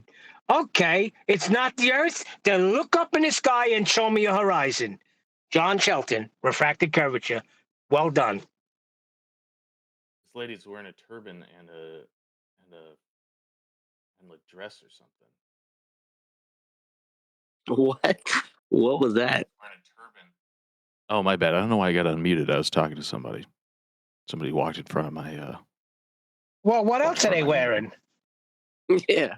Well, Is she wearing a babushka? It was a turban. It was a white. I mean, it's like the whitest bleached white you could get, and it was a white turban and a white dress. The whitest lady also that you'd ever seen. So it's very. It's just very. It's an odd thing to see. I find this all highly troubling and problematic as a white woman. Anyway, to dip or not to dip, that is the correction. Whether 'tis nobler for the sexton to suffer the limitations of artificial horizons, or to take the eye against a sea of troubles, and by opposing end them, to define a level. Well said. Is that what was that labeled again anyway? To dip or not to dip, right? Yeah. Brilliant. How do you put the damn hand down? I didn't mean to put the hand up. I just grabbed my phone and hit it. Well, that's looking better than listening to Nathan say over. There it is. Nathan say over the other day. Oh God, that was over. What's wrong with over? We were doing that. Never mind for a little while. Hold on a second. Why is this on Really? screen? I just need to clear this up, Adam. How could this possibly be on screen? We don't know what we're talking about. Yet we've got a little meme poem about it. Whoa, how is this even possible? 1727. Okay, so that's shit telling right now. You.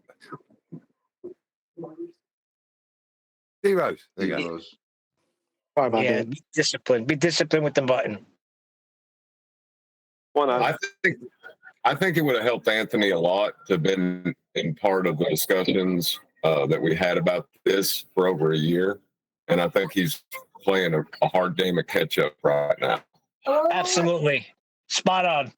I think he's playing a hard game of stupid or dishonesty, or both. I just flat out think he's a Well, shill agent in place. No, Brian, listen to me. And you know you're my man and everything, but I think you're taking it a little bit personal. It's business. No, because you are, because when you corrected him, wait, let me finish and then you can go. When you corrected him and jumped in and explained to him that whole thing with the sun, he got very like defensive, like he knew what you were talking about. When I know he didn't, and you know he didn't. There's a little bit of pride getting in his way, but I don't think it's what you're thinking. I really don't. I there's no way. He's not like that. I can show you. Sorry about the speaker or the sound. I can show you a parallel, a million parallels on my channel with borders doing the same thing as he did. So if I won't tolerate it from them, I certainly won't tolerate it from him. There's no special cases. It's okay. He's one of us, so it's okay if he's a bit dishonest. No, it is not. It's not. I didn't say it was okay. I didn't say it was okay if he is being dishonest. I just don't think he is. I just think he's not been around. Remember, Nathan has told this to me too. We were privy to 10th Man coming in and in the pre-shows, little more over the course of a year. He doesn't have that. He's coming in, he's going to Bev, he's listening to Bev. Because I heard him say, Bev says the same thing on his show, so I know he's watching, and he's trying to put it all together. Yeah, I had a lot of these arguments with 10th Man getting frustrated with me. And me too. And me too. There you go. There's my point. Thank you. More specifically, the reason I wrote my little ditty. The dip correction as it's on screen. Is this what you were about to launch into, Adam? The importance of dip? Yeah, what it does. It took us a while to realise what dip was for, what it was doing, how it was doing it, why it was doing it. I went through this last night. I think it is a concept worth grasping. You don't need dip. It's not part of celestial navigation. It's part of defining a level, calibrating your device. You don't need to do it. You could use an artificial horizon, which would limit the angle of view you can attain through the sextant, or you could use a bubble sextant to attain your level. This is the purpose of the horizon, of the conjuncture where the land appears to meet the sea. We use that known fact that the horizon is, by definition, flat and horizontal, and we use that optical point of dissolution, that ever occurring event, irrespective of what the day is like, etc., we take the fact that if we know we're viewing over a flat plane, then the height of eye is the variance for which we're going to use the horizon to level our device. To make it accurate, we need to know the height of the eye. Once we've done that, we've got a level device to move forwards with to take an elevation angle. But in just calibrating the device, we've referenced the surface, not directly in a geometric way, but we've referenced it knowing that it's a flat surface, subject to perspective, and that those facts will allow us to level the device. I would have to disagree with you there. Yeah, it's not the ground. Because we have a reference to the Earth in a geometric way. No, we haven't. The height of eye measurement is a geometric measurement. Let Brian finish. Let Brian finish. That's reference the height of eye. With respect to the surface level. Yeah, but that's what the correction is. That's what I tried to put to Anthony. With respect to surface level, that correction also references the horizontal plane. Yes, it references the horizontal plane with the knowledge that the point of optical dissolution will change based on the height of eye above that deck.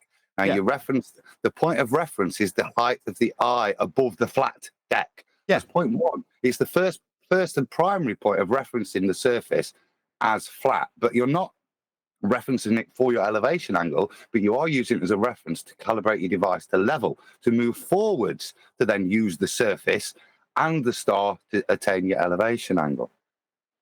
Yeah, but the correction you're making is a geometric correction because... No, it's not. It's an optical correction. No, it's not. No, it's not.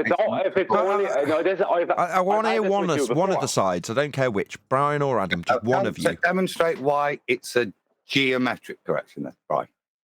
Because the measurement for the height of eye gives you the amount of correction you're supposed to make, and that is a measurement of between the eye line and the water underneath your boat, which means that the water you're correcting for, that when you're looking at the horizon, that what you're correcting, that the height of your eye above the water that's at the horizon is the same height as above the water underneath your boat.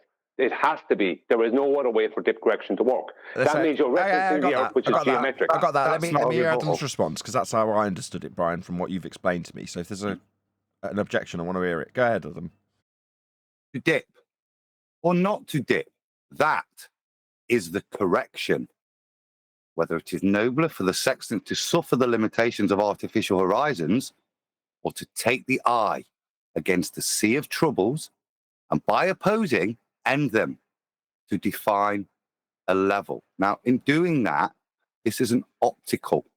We take the fact that we know our height of eye and how that is going to pervert where the horizon will render with respect to level, with respect to the parallel surface you're trying to create with it.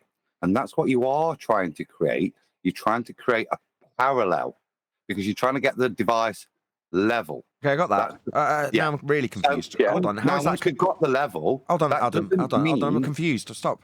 I've got to stop you at the point of confusion, which is to say, that surely that correction is with respect to Earth's geometry. Therefore, how can you not define it as a geometric correction as Brian has done? Because it's with respect to the point of optical dissolution of the geometry. Okay, it's the horizon. Yeah, but that would be the horizon, which is the apparent juncture between Earth and sky. Exactly. This is the problem. Apparent, not a real place. But it doesn't matter. You're referring. But it doesn't matter. Let Brian go. Adam. Navigating. I can't make head and tail of the conversation. Just let Brian get it in, because otherwise we're just going to have rumpus. Go ahead, Brian. What you're saying, what you're referencing, Aaron, when you say an optical correction, an optical correction is what you make with a pair of binoculars when you're trying to focus them. That's an optical correction. No, this is not an optical. That is an optical correction. That's a straw man. That's not addressing the point I've made. If it's only optical, then you won't need the height of eye. Of course you need the height of eye, because the reason... Well, it's not just optical then, is it? Then let me respond. Brian, let's hear it. Go ahead, Adam. The reason... What are we correcting to? Are we correcting to anything geometric? Or are we correcting to a point, an apparent position, not a real geometric, but an apparent position where the sky appears to meet the land? Yeah, land. That's the correction. That's what From I would the say. land. That's or what I to would the say land. too. Hold on, Brian, stop. Yeah, that's what I would say too. What? That's the land. That's what you're measuring. That's what you're looking at. No. I didn't say where it meets the land, where it appears to meet that. Does the sky meet the land at the point of the horizon? No. So is it a real geometric place that you can draw a line to and mark actually geometrically? That's what we do. But you don't. But that's not when you're leveling the sextant. You don't. No, hang on, Adam. The geometric part is the fact that you're referencing the Earth. Doesn't matter where the horizon is, you're referencing the sea at the horizon. The sea that you can see at the horizon. That's what you're referencing. The point where you hold on, you're both doing it again. Stop. Right, let me just summarise Adam's position to you, Brian, as I understand it. What he's saying is, yes, it is the ground, therefore you're ascribing geometry. However, wrong, because the point apparent in nature where the sky meets the ground bit's real. But that point that we're resolving, that optical point of dissolution, isn't real. There is no postcode for the horizon. We well know this. That's his point. Yeah, but your correction is not about distance, Nathan. The correction is not about distance. It's about height of eye. Exactly. The correction is so it doesn't matter if the horizon is close to you, 5 miles away, 50 miles away. That doesn't change the correction, because the correction is height of eye above the water underneath your boat. That's what you're correcting for. Which means that it doesn't matter it doesn't matter that the horizon is an optical phenomenon. The point is that you're correcting. There's a line from your eye that's going down to where the water is at the horizon. I don't care how far away the horizon is. Your correction is to correct either the line up to the eye line or the vertex, as in the almanac with site reduction tables, to bring the vertex down to the sea. Okay, we're going over points that we both agree on, but there's still contention, right? Whether or not we can call the height of eye correction, that is to say, your measurement with respect to the surface that you're navigating and how high you are above it, whether or not we can call that a geometric correction. I do still feel it's contentious, Brian. No, I have absolutely no doubt whatsoever that it's not. I know. I realise what side you stand on. You're making a measurement at port, Nathan. I get. We've got all that now. We're just going to end up repeating ourselves. We've got all of that. Unless there's anything else in addition to what we've already had, this still seems contentious. Not to me, it doesn't. I know. It's not contentious to Adam either, I assure you. Correct, Adam? Correct. Oh, wait a second. Isn't that what Adam? Isn't that what Sleeping Warrior was saying? No. What Adam just said? No, this is very different. And I was arguing this with Tony last night, arguing with him that we are referencing the surface. We have to reference a flat surface. Yeah, it's one of the initial prerequisite for the height of eye to work, because it's how the optical dissolution changes based on the height of eye above the flat deck. It's step one, knowing that the deck is flat. If the deck's not flat, right, and we don't get a standard proper horizon, if we've got any form of topographical horizon, then the horizon is of no use to us, because it suddenly becomes geometric and therefore is no longer referenceable to level the device. Hold on. Sorry, I'm sorry to interrupt. Hold on a second. When you say geometric, topographical in this definition is equivalent to geometric. Yes. So if you look at a hill, if you look over the Mendips, for example, and then the horizon they create, can you define a level from those hills? No, that's a topographical horizon. I understand your point, but does that directly mean that a height with respect to surface level, sea level, at port, isn't with respect to surface level, sea level? Because that to me still seems geometric, in spite of what you said. Yeah, totally geometric, 100,000,000%. Is the height of get you in a minute, Brian. We know your position, Brian, and I know you want to counter this. Go ahead, Adam. First bit of geometry that you're going to do to level the device is to know that the deck is flat, and to find out on your now laden ship how high the eye is above that flat deck. And from that, you now know, using the optical phenomena of the horizon, how much to adjust your device to attain a level. Okay, let me ask you some questions, Adam. In the maths for the dip correction, right? In the maths, right, for the correction itself that you will make, not the measurement you make at port, right? The maths that you will use for that correction. Are those maps referencing the surface of Earth? No. What do you mean, no? But no, that's completely wrong. Then what you just said is the Earth is not there and it's not being used. No. So the table themselves are practically derived, okay, so using the fact that we know that the surface is flat. And that as Hold on. Let's see his point. Hold on, Brian. Hold on. Let's see where he's got. Brian, he's saying that there's already tables derived, and the only measurement is literally you dropping a tape measure down to the sea. Right. Therefore, not geometric. No, hang on, Nathan. That's incorrect. That's geometry. No, hang on, Adam. How do they know that it's flat? What proves to them that it's flat? The rest of celestial navigation. No. That doesn't prove it. Yeah, because you attain the level. You're not letting him finish, Adam. Just let him get to the end of his statement, then you can go, Adam. Go on, Brian. This is the point. If the water at the horizon is not in a horizontal line with the water underneath the boat, then there is no flat. There is no horizontal. Correct. For you to reference, to do your corrections for. When you say the maths are not referencing the Earth, that is false. They must reference the Earth to do the correction. Because otherwise, what is the point of the measurement at port?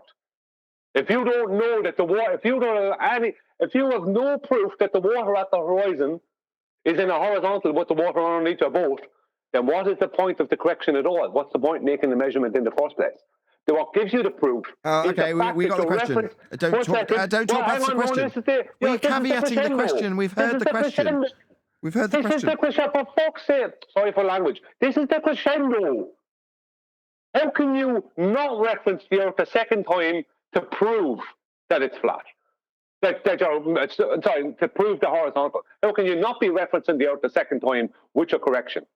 You can't. If you're not referencing the Earth a second time, proving that the water at the horizon is in a horizontal with the water underneath your boat, then your correction means nothing and the measurement was pointless.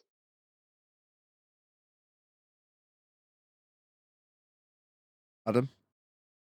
I'm not sure what that rebuttal actually addresses in terms of what I said. So when I level my device, what am I leveling it to? Horizon. The horizon. Okay. And is the horizon geometric? Is the horizon is the apparent junction between the Earth and sky. So you're referencing the Earth when you're referencing the horizon. Doesn't matter what the horizon itself is. That's not what it is. No, stop. Everyone stop interrupting. Neil, shut up! No. Brian, he's asking, is the horizon geometric? That's his question. Is the horizon itself geometric? No, the horizon itself is an optical phenomenon. That answers your question. Hold on, I got a question. No, it doesn't. Define geometric, both of you. Measurement of Earth. Earth measurement, geometric. Yeah, from one place on the Earth to another place on the Earth. That'll be measurement. Okay. You have the way you're describing it, Adam, means there is no evidence whatsoever. From the way you're describing it, and this has always been my problem, right? With the way you describe it, it means that there's no reference to the Earth when you're looking towards the horizon, which means you're denying that the Earth is involved in the creation of the horizon. And you're not referencing the Earth, so you have no. Well, how do you know there's a horizontal between the boat? How do you know? How do you know? How do you know there's a horizontal from underneath the boat to the horizon? How do you know that if you're not referencing the Earth a second time? Because if you don't know that, and that knowledge is not being given to you by that correction, then the whole measurement, the port and the correction is pointless. So when I make the adjustment, what's the adjustment to? A geometric point or a point of perspective? What are you referencing? Are you not referencing the Earth? Because if not referencing the Earth, it's pointless. He's asking you about. I've got to clarify. I've got to step in again. I'm really sorry, Adam. He's asking you, what is the horizon? That's what he's essentially asking you.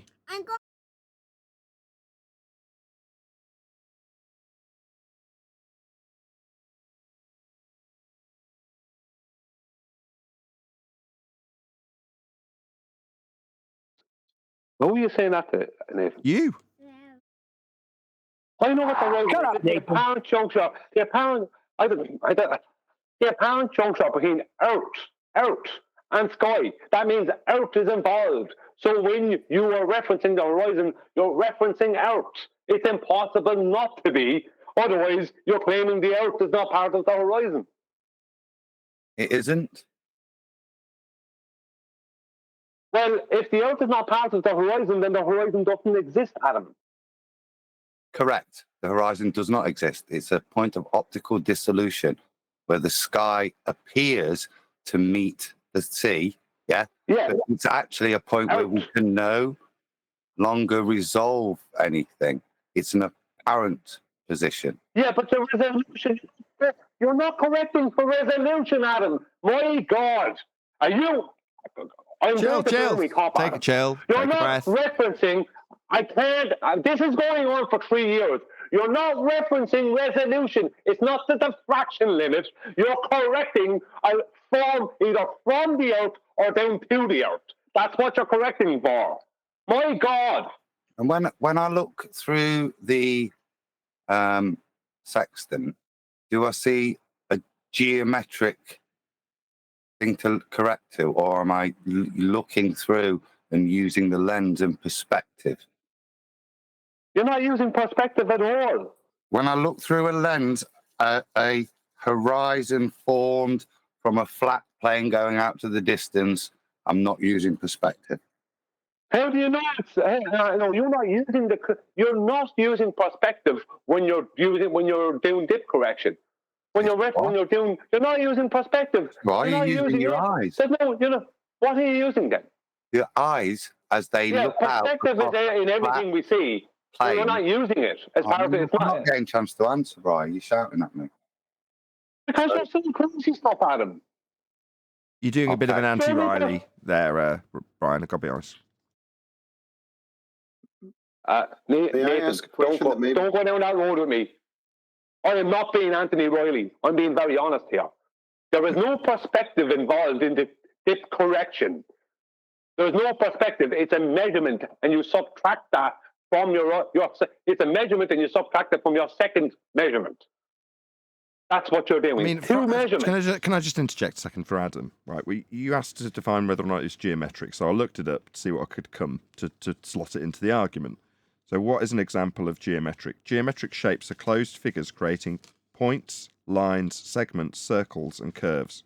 Okay, so with that in mind, would you not say that the assertion of the horizontal baseline by way of use of the horizon, that's plotting out 2 points to make a line, therefore, would it not fit into the category of geometric based on that definition?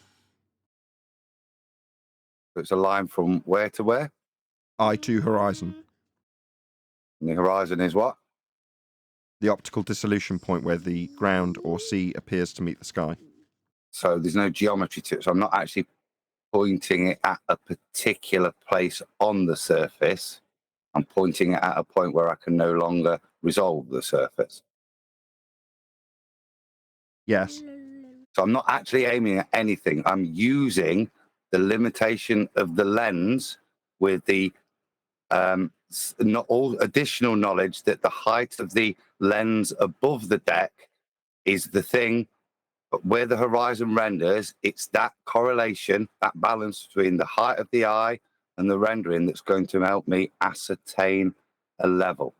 Okay. The things that give me certainty that it's flat are the fact that perspective is the thing that's going to help me ascertain a level. When I use my eye to look through the sextant, I am using perspective because as I look at the flat deck that is at my feet, it stretches out into the distance and meets eye level virtually. And it's that fact that perspective means the flat deck, believe me, is now raised to eye level. And it's that variance of how it raises to eye level, or the slight distinguishment, and how that is nuanced by the height of eye above the deck that allows me to make an adjustment to attain a level.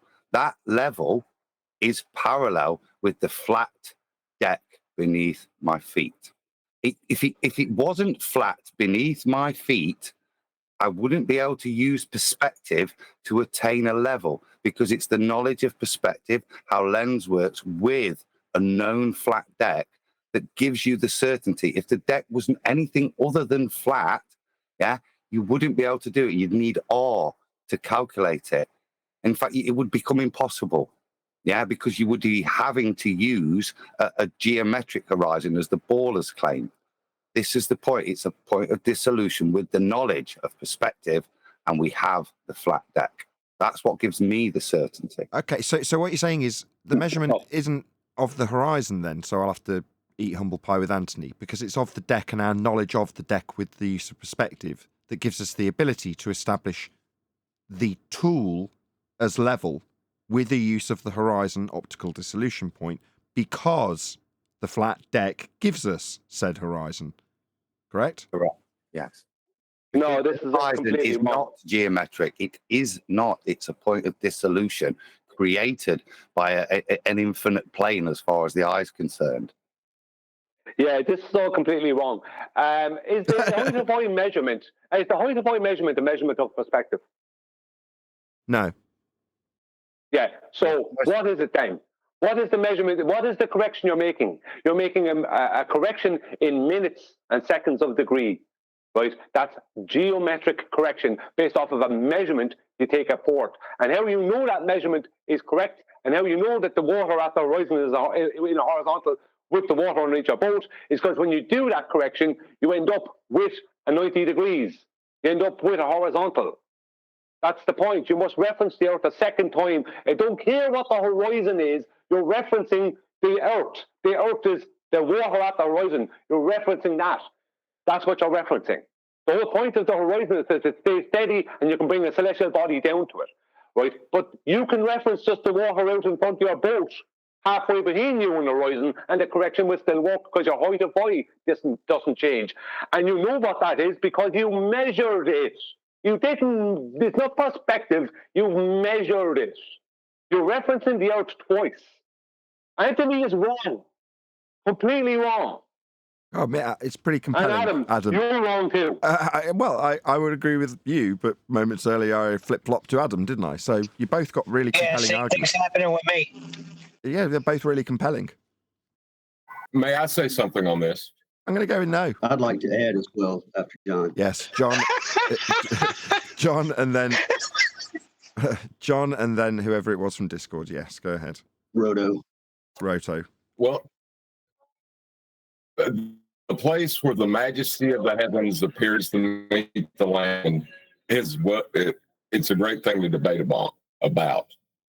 But we're still talking about a flat plane or a parallel with a flat plane. Just so you ballers don't get any ideas. Fair enough. No flat plane. No Roto, go ahead. Yes, sir. Okay. So Brian is correct, and Adam has a point. The thing is that sorry, my bad. I shouldn't have laughed off mute. My bad. Go ahead, Roto. You just said the same. Here's the thing. Let's say you're in a crow's nest. You are 100 feet above the water. That's your measurement. What we know is when we're looking at the horizon, the water, the point on where the sky meets the water, we're on the water in the ship. What we know is that point of the water is going to be at the same level when we reach that as it is under the boat currently. So when we're in the crow's nest, although the horizon meets the eye prospectively, we can use the sextant because the horizon is level to the eye in appearance. It will always rise to eye level. But is it really? When we reach that water that we're looking at eye level, it's under the boat. So when we reach there, we're still 100 feet above that water. The goal is to attain a flat. It's getting there. Hold on, please. The goal is to attain a flat baseline for angles. Then we start our angles.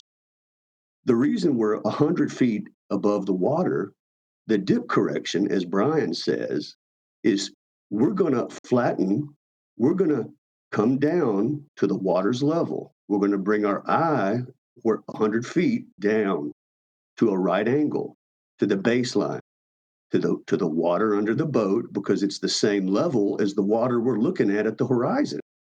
That's the baseline. Now we have a 90. Now we have 180 degrees flat baseline.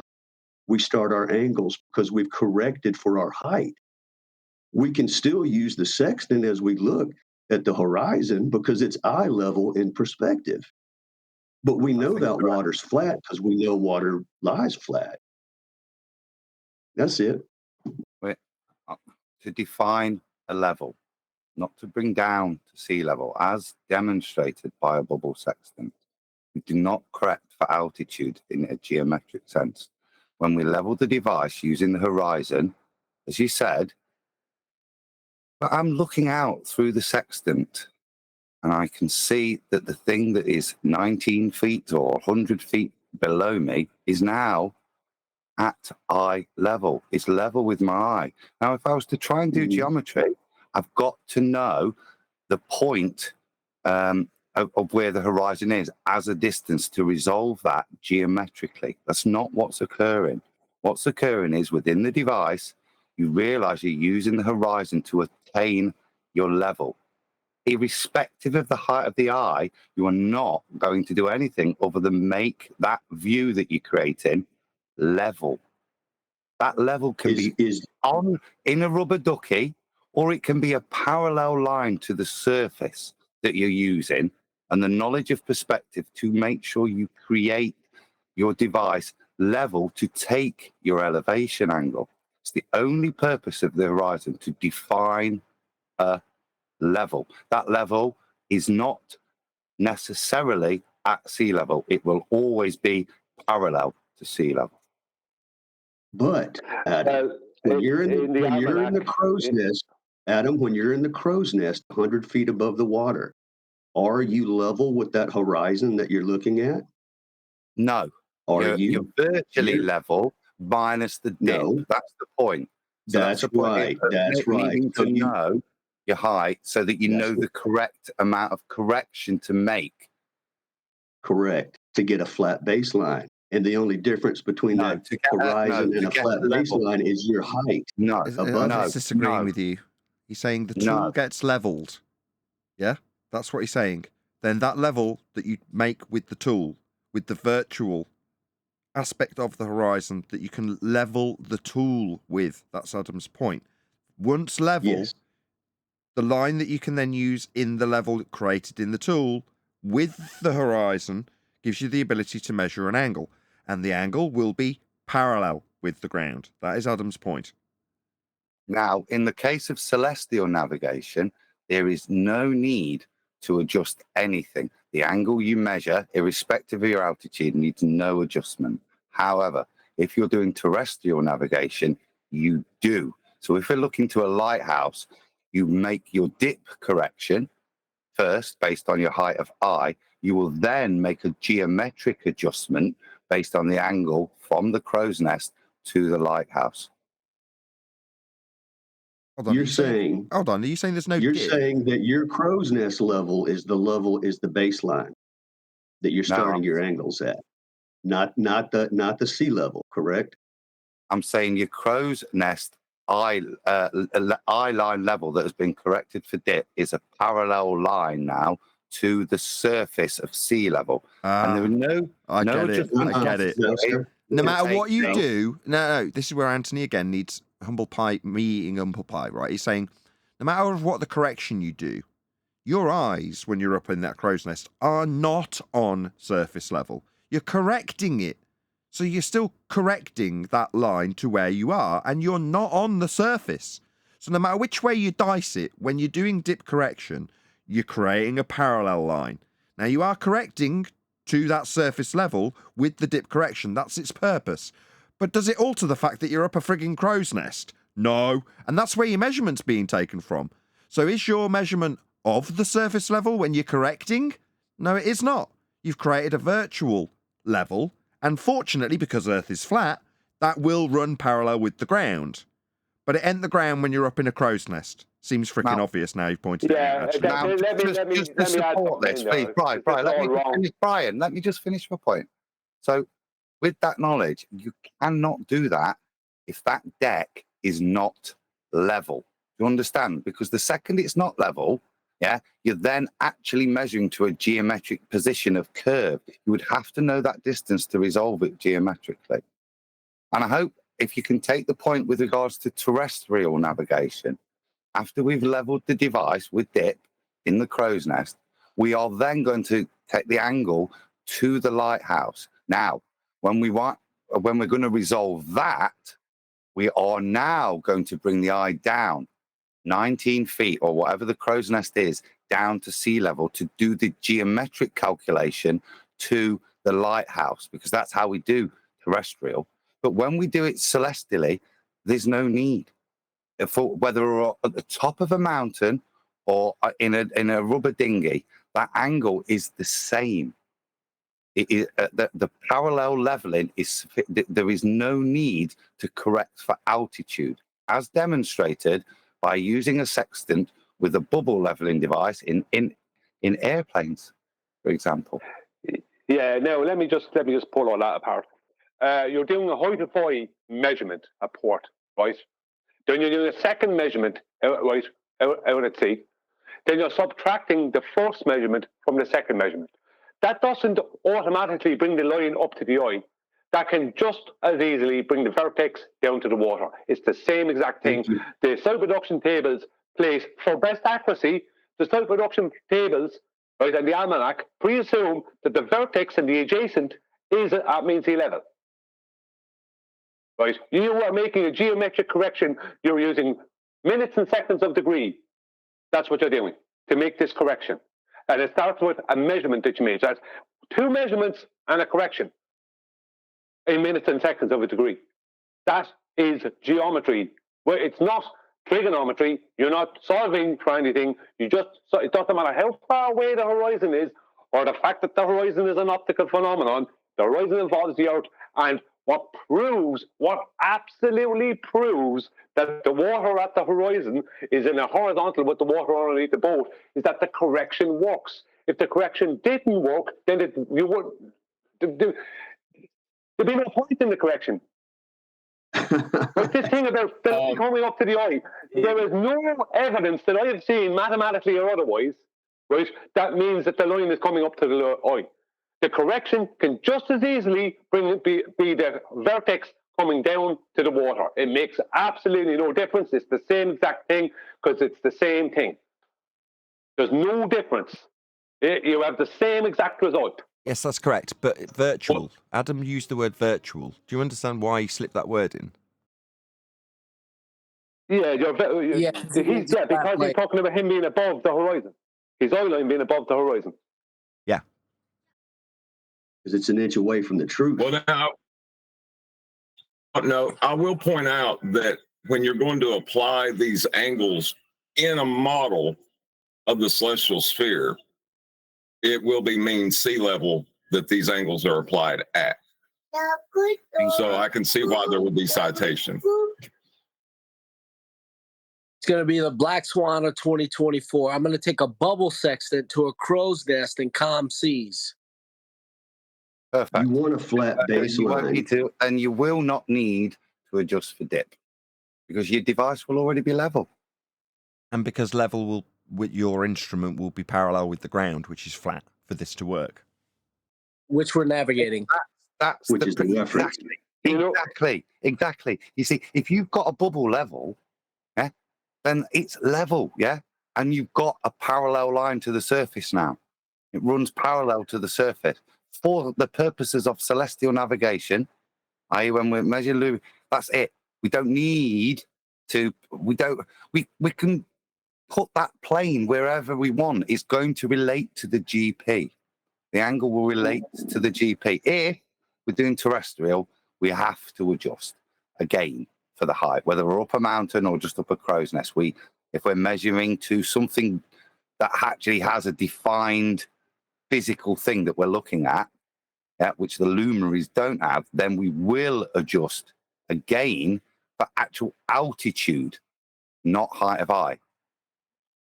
Yeah, but what has this got to do with the height of eye? This has nothing to do with. I would like a correction to change. Hang on, please, Don. This is some load of wishy-washy mathematical nothing, right? This has been my problem with this from the very start. And Nathan, this is why I got so angry when you were not taking this on board, right? What you're doing is referencing the Earth twice with two different measurements, right? And this thing about the line comes up to the eye, that's a baller thing. That's what they thought was a way out, which it isn't a way out, but they thought it was a way out. The whole point is that it doesn't matter if the line comes up to the eye or the vertex and the adjacent goes down to the water. It's the same thing. The point is what proves that the water at the horizon is in a horizontal with the water underneath your boat. Those two measurements and the correction that happens because of those two measurements. Your height of eye measure, the port, and then the subtraction of that measurement from your second measurement, which references the same plane, and the proof that it references the same plane is when you do that correction, you end up with horizontal. Right? I don't care if you put it at your eye line or you put it at the sea level. It doesn't matter. The point is you end up with a horizontal. Hold on, Brian. Do you end up with horizontal, or have you just leveled the tool? You do, and that's the point of leveling. That's the whole point. You end up with a horizontal. You need the 90. Yeah, you've got a horizontal tool which can give you an angle which will be parallel with the ground. But when you do the measurement, you're measuring an obtuse because you're measuring greater than 90. You're measuring exactly from using your zenith. It's going to be greater than 90, but from your zenith down to where the horizon is. It's going to be greater than 90 because you're above the horizon. Hold on, everyone who's interrupting. Yeah, I get that. I know why we've got to do dip correction. But you're still establishing a horizontal, you said. And Adam is saying, no, you're leveling the tool to make the angle measurement. That's the same thing. Adam is just giving a wishy-washy. Adam, you drive me up the wall with your wishy-washy ways of saying things. Yeah, Adam. Right? You're creating a horizontal. My God, level is you're not just leveling the two. You're creating a horizontal. This has been my problem the whole time. I feel like y'all are saying the same thing, just in different ways. Like I'm still trying to understand the real contention. I can agree with creating a horizontal. That's what I'm actually claiming, a parallel to the surface. Where I have a point of objection is to claim that the dip is bringing the eye down. Now, that isn't what happens. That is not what the correction's for, and that is demonstrated by a bubble. Yeah. Now, these are intense lessons. People have missed them. I'm sorry. Okay, but this is how it's done. This is why it's done, and the proof of that is the use of an artificial horizon or a bubble sextant. That all we're doing when we reference the flat Earth and use the horizon to level the device, that's all we're doing. We're defining a horizontal parallel to the surface with the knowledge that the Earth is flat and perspective is our reference. No, that's no. First out, you have given absolutely nothing. You've given absolutely nothing, Adam, that proves that the line is coming up to the eye. Not that it matters, but you've given nothing. In 3 years, I've heard nothing that proves that. Nothing. You've been showing to show me absolutely nothing. I'm not sure why I'm not explaining. There's anybody else not the measurement at port is not a perspective measurement. You're not measuring perspective, Adam. It's an actual measment at port. You're referencing the assurity of perspective. That's the thing that's solid. Okay, so no matter what the day is, no matter what the weather's like, no matter actually how far you can actually see, the thing that gives you certainty when you use the horizon is the fact that perspective always applies. And your eye is going to be the same, and the lens is going to be the same, and the flat deck is going to be the same. And with that knowledge and the height of eye, you can level the device. Like saying it's perspective means absolutely nothing because everything is perspective. We can't not see in perspective view. That's just reality. Your correction is not a perspective correction. But did anything that Adam just say was wrong though? Just now? Yeah, it's Like, I mean, wishy-washy nonsense. I'm but sorry, Adam. whether it's wishy-washy or not, what part of it was wrong though?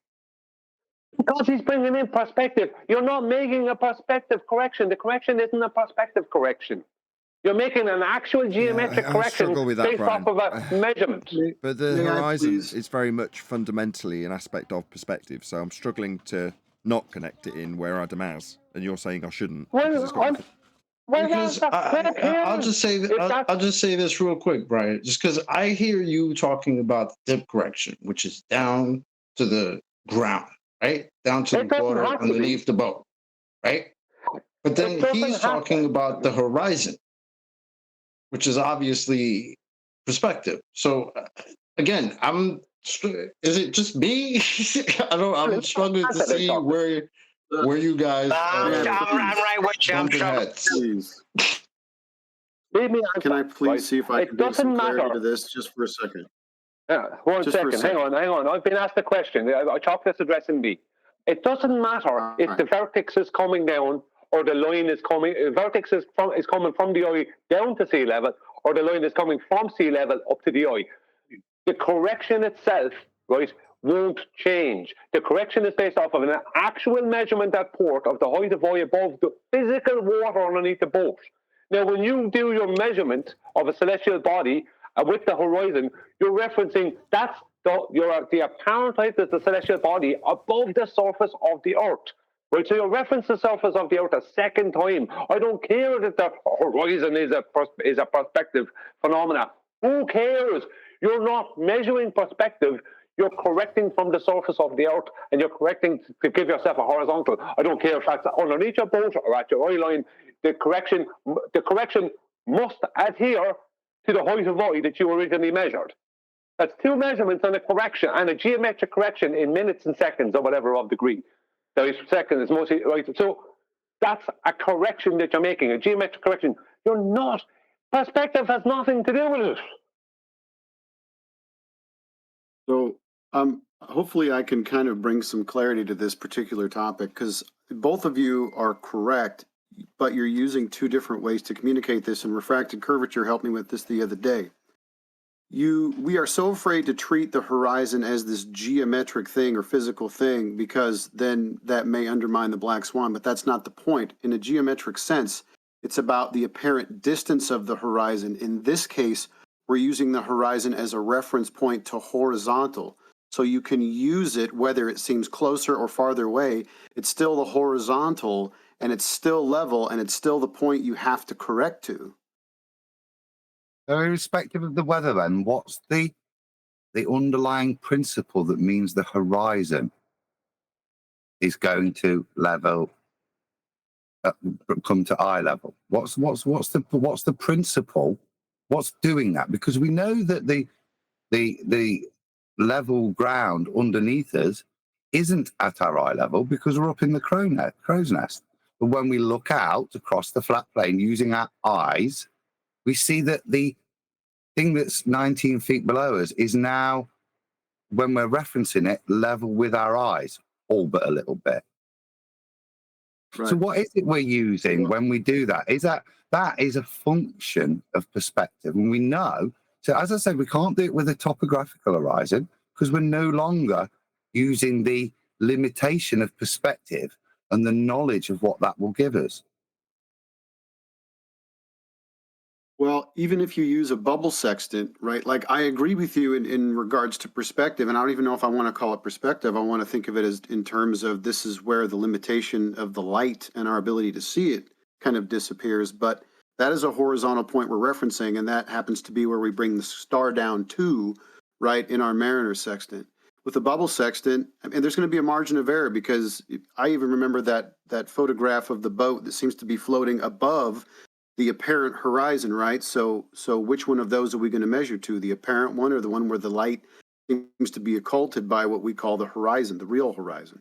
But even a bubble sextant isn't going to be terribly accurate at distance. Like, a spirit level is only locally accurate in terms of, like, if I get a 4-foot level in a spirit level, I'm going to have some differences if I'm measuring like a long table or a foundation, or if I'm hanging a picture.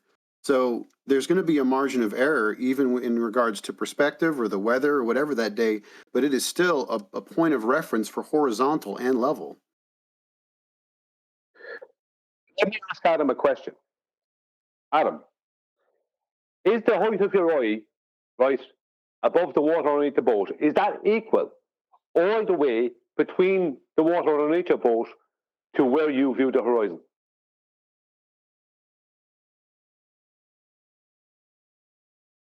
Does the water rise up to meet the eye level?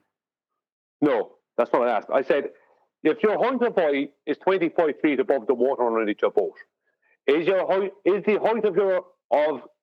of your eye 25 feet above the water that's at the horizon, where you view as what you view as the horizon? Is that still only 25 feet, or is it more or less than 25 feet? I'm not sure the question. If I go all the way to a point that isn't a point and put my eye there at the same height, is that what you're saying? Let me make it easiher then. I'm not sure that I'm not being obtuse, Brian. I'm not understanding the question. Let's just say that for hypothetically, the horizon is 15 miles away from you, and your height of eye above the water from your yacht is 25 feet, right? At 5 miles away, is your eye line still 25 feet above the water? My eye line is perpendicular to me. That's not what I asked you. Plane. But what I'm looking at is rising to meet my eye line. No, that's never mind. Yeah. So the same point that I would have to look down to at 1 meter away, yeah, I'm going to have to look up to 13 miles away. But you're not looking up to, because it's actually below. It's not. You're not. It's only a pound. I'm going to have to move. Okay, no. From the point you're moving away from my question. No, I'm making. This is why. This is why. Point that's 1 meter away from me. I'm going to let me ask you again. Let me ask you again. No, I'm trying to answer your question. You're not answering my question. You're answering you don't know. I've not answered it. So you're not answering my question. You know? I'm trying to. Because you're not answering. You're answering something I didn't ask you. Okay, well, carry on. You're not answering my question. Put another question to me, or answer my question for me then. All right. So why would I be answering? You're supposed to be answering my question. Well, that's what I'm trying to do, but you keep talking. Moderator. I'm not answering it. I asked you with a very simple question. Brian, can you let him talk? So the question was, if I look at something 13 miles away from my position, and I'm looking out to see, is the surface at my eye line? I'm struggling to understand the question. So I'll describe in reality what we see. So I'm up the crow's nest, and I'm 20 foot above the water, and I want to see that surface. I've got to look down, and I can see that surface. Now, to continue seeing that surface that is going to continue the same height below me, I have to look up. I have to continue to move my head up to the point that it's virtually creating a 90 degree. Yeah, so what we call eye line. So at the point of where the horizon is, that's pretty much going to be that 90 degrees, based roughly on the height of our eye above the deck. That's what's going to happen. That's what happens in reality. That's how my eyes work. That's how a lens works. That deck, as I see it disappear into the distance, will rise to eye level. Irrespective of how far I can see on the particular day, the point of dissolution is going to be based on my height of my eye, not any particular point in the distance. So that's always going to be there. Now, the amount that it's off, right, is based on one real parameter, and that's the height of the eye, because everything else is constant. Yeah, the deck is a constant parameter, which is a flat deck. So I don't need to mitigate for that. So the only thing I need to know And as long as I'm using the same eye, the same bit of equipment, everything's going to be absolutely fine. The optical point of dissolution will level me out. The only thing I need to be concerned is what that ratio is of the eye above the deck. That's what I'm using the horizon for, with the knowledge that the deck is flat. Yeah, that didn't answer my question at all. That was the biggest circle jerk I've heard in quite some time. What are you saying then? Ask the question again then, instead of being insulting, because you're getting a bit salty. So well, I'm sorry, but when someone makes a point, I'm not answering my question. Can everyone jump in so Ryan gets really angry? I'm just trying to pare it back, mate. I'm not being obtuse. I'm not understanding your question. So put the question to me nicely, and let's see if I can grasp it, and I will do my best to answer it. If your void is measured to be 25 feet above the water underneath your boat, right? And let's just say, hypothetically, the horizon is 15 miles away. Hypothetically, we don't know how far it is, but we just say, hypothetically, for this example, 15 miles.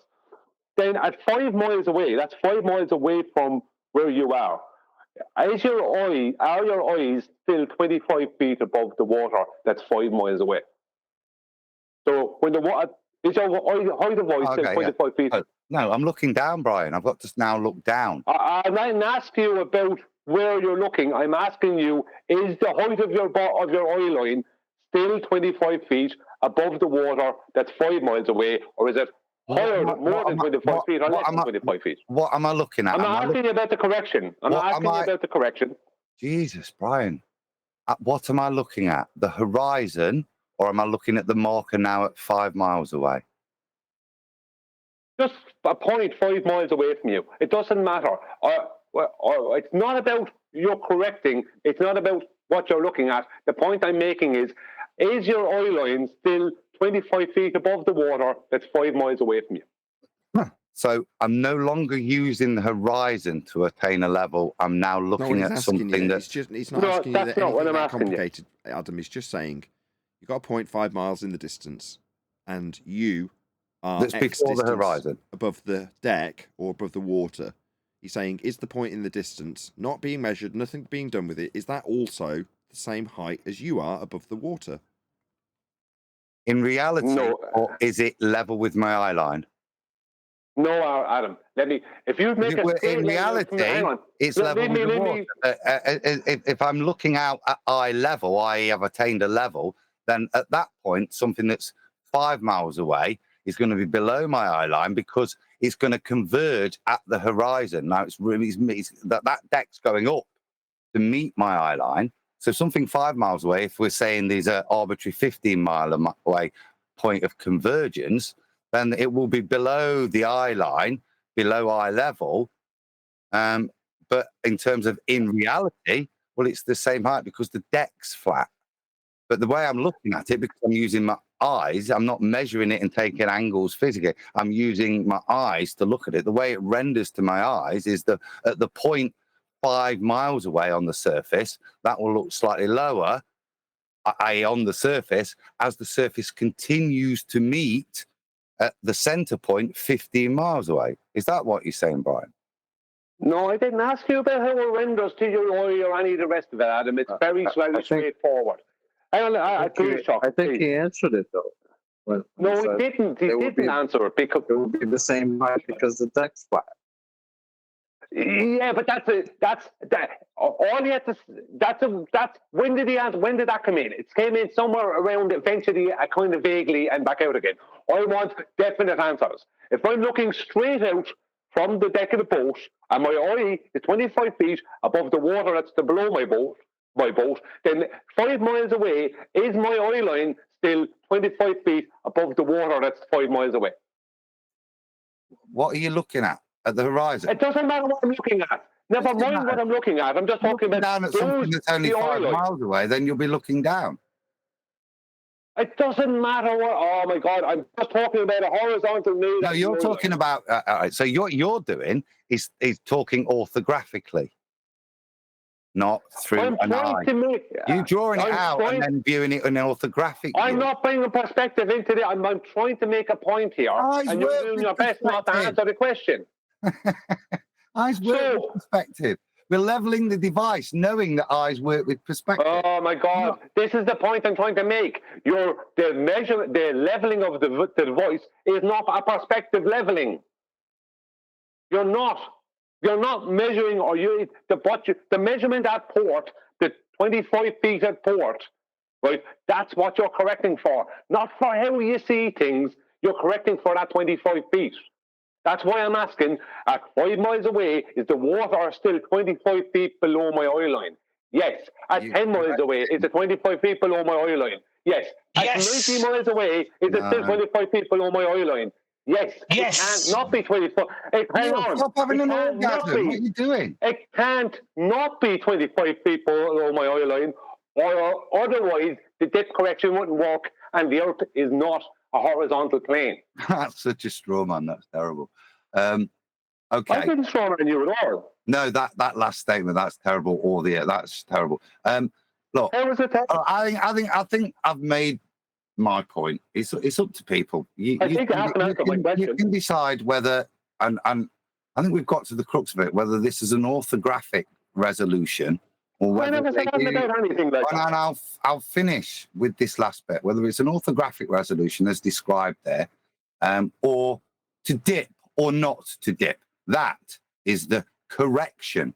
Whether 'tis nobler for the sextant to suffer the limitations of artificial horizons, or to take the eye against the sea of troubles, and by opposing, end them, to define a level. I'm going to get a glass of wine.